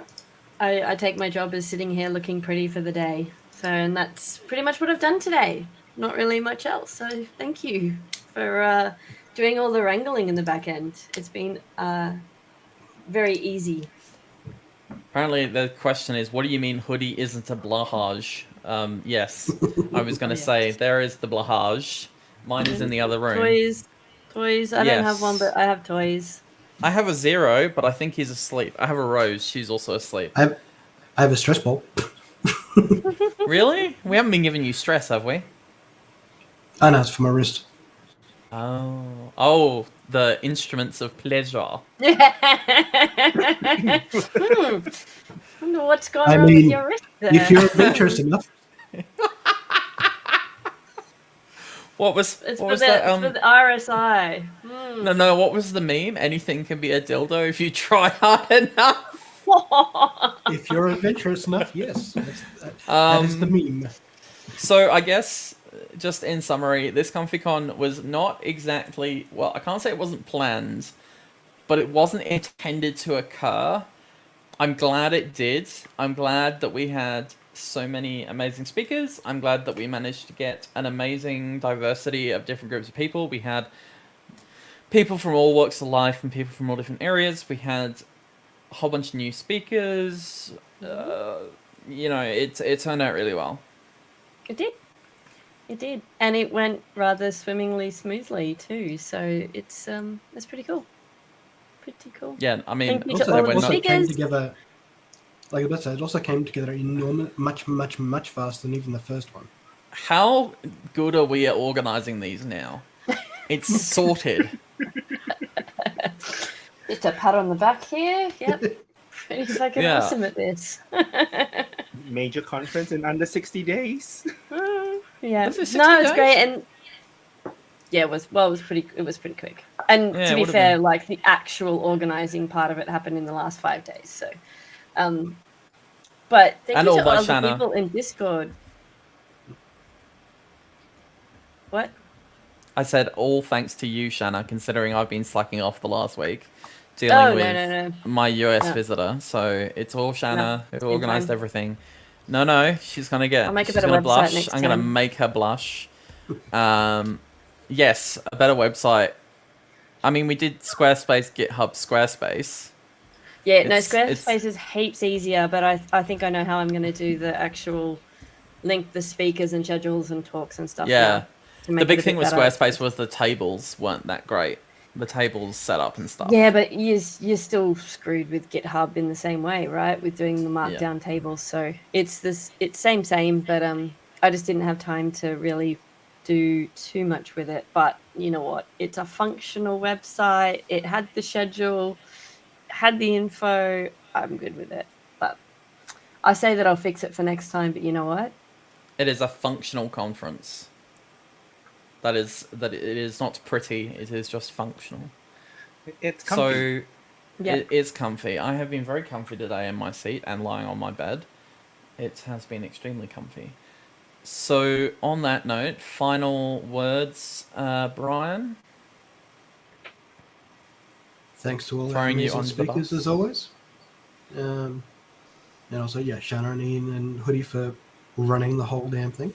All I had to do was run a spreadsheet. So, yeah, my job was easy. Yeah. Alan, if you want to see the spreadsheet, we can show. Alan, if you want to see how amazing our spreadsheets are, we can share them. They are a work of art at this point. With Hoodie. automatic scheduling. Yes. Any last words, Hoodie? Awesome con. Thanks for all the amazing speakers and all the amazing conversations in the chat. And Shanna. Well, I'm just gonna, shout out to Hoodie for StreamYard and all of the graphics and everything that's gone on with StreamYard. All of the little pop-ups and the little rotatey things. That's all Hoodie in the back end. That's what she said. That's all Hoodie doing that work behind the scenes for us. So shout out to Hoodie for all of that. Thank you very much. Had to do with this one. We're not a commercial stream or commercial con by any stretch, but if you are running anything like this with a video, use StreamYard. It just makes things so much easier. It's awesome. Shit's all over Zoom, which is what we used the first time. I was like, I had 2 laptops and 2 sets of headphones, and I was like over here in the green room and then back over here, and I didn't get to hear anything. It was shit. StreamYard's awesome. At this stage, they should really sponsor us. Oh, I think so. Let's get this happening. Maybe we just need to do a tweet at the end and be like, StreamYard used to bring to you ComfyCon. Mm-hmm. Yeah. But we have to remember our sponsors, Big Pharma. Yeah. And I think technically again, Big farming. Yeah. And I think based on the stats, we may hit biggest independent conference in Australia again, because they're the largest one that's in person is not on this year. So we'll see how that goes.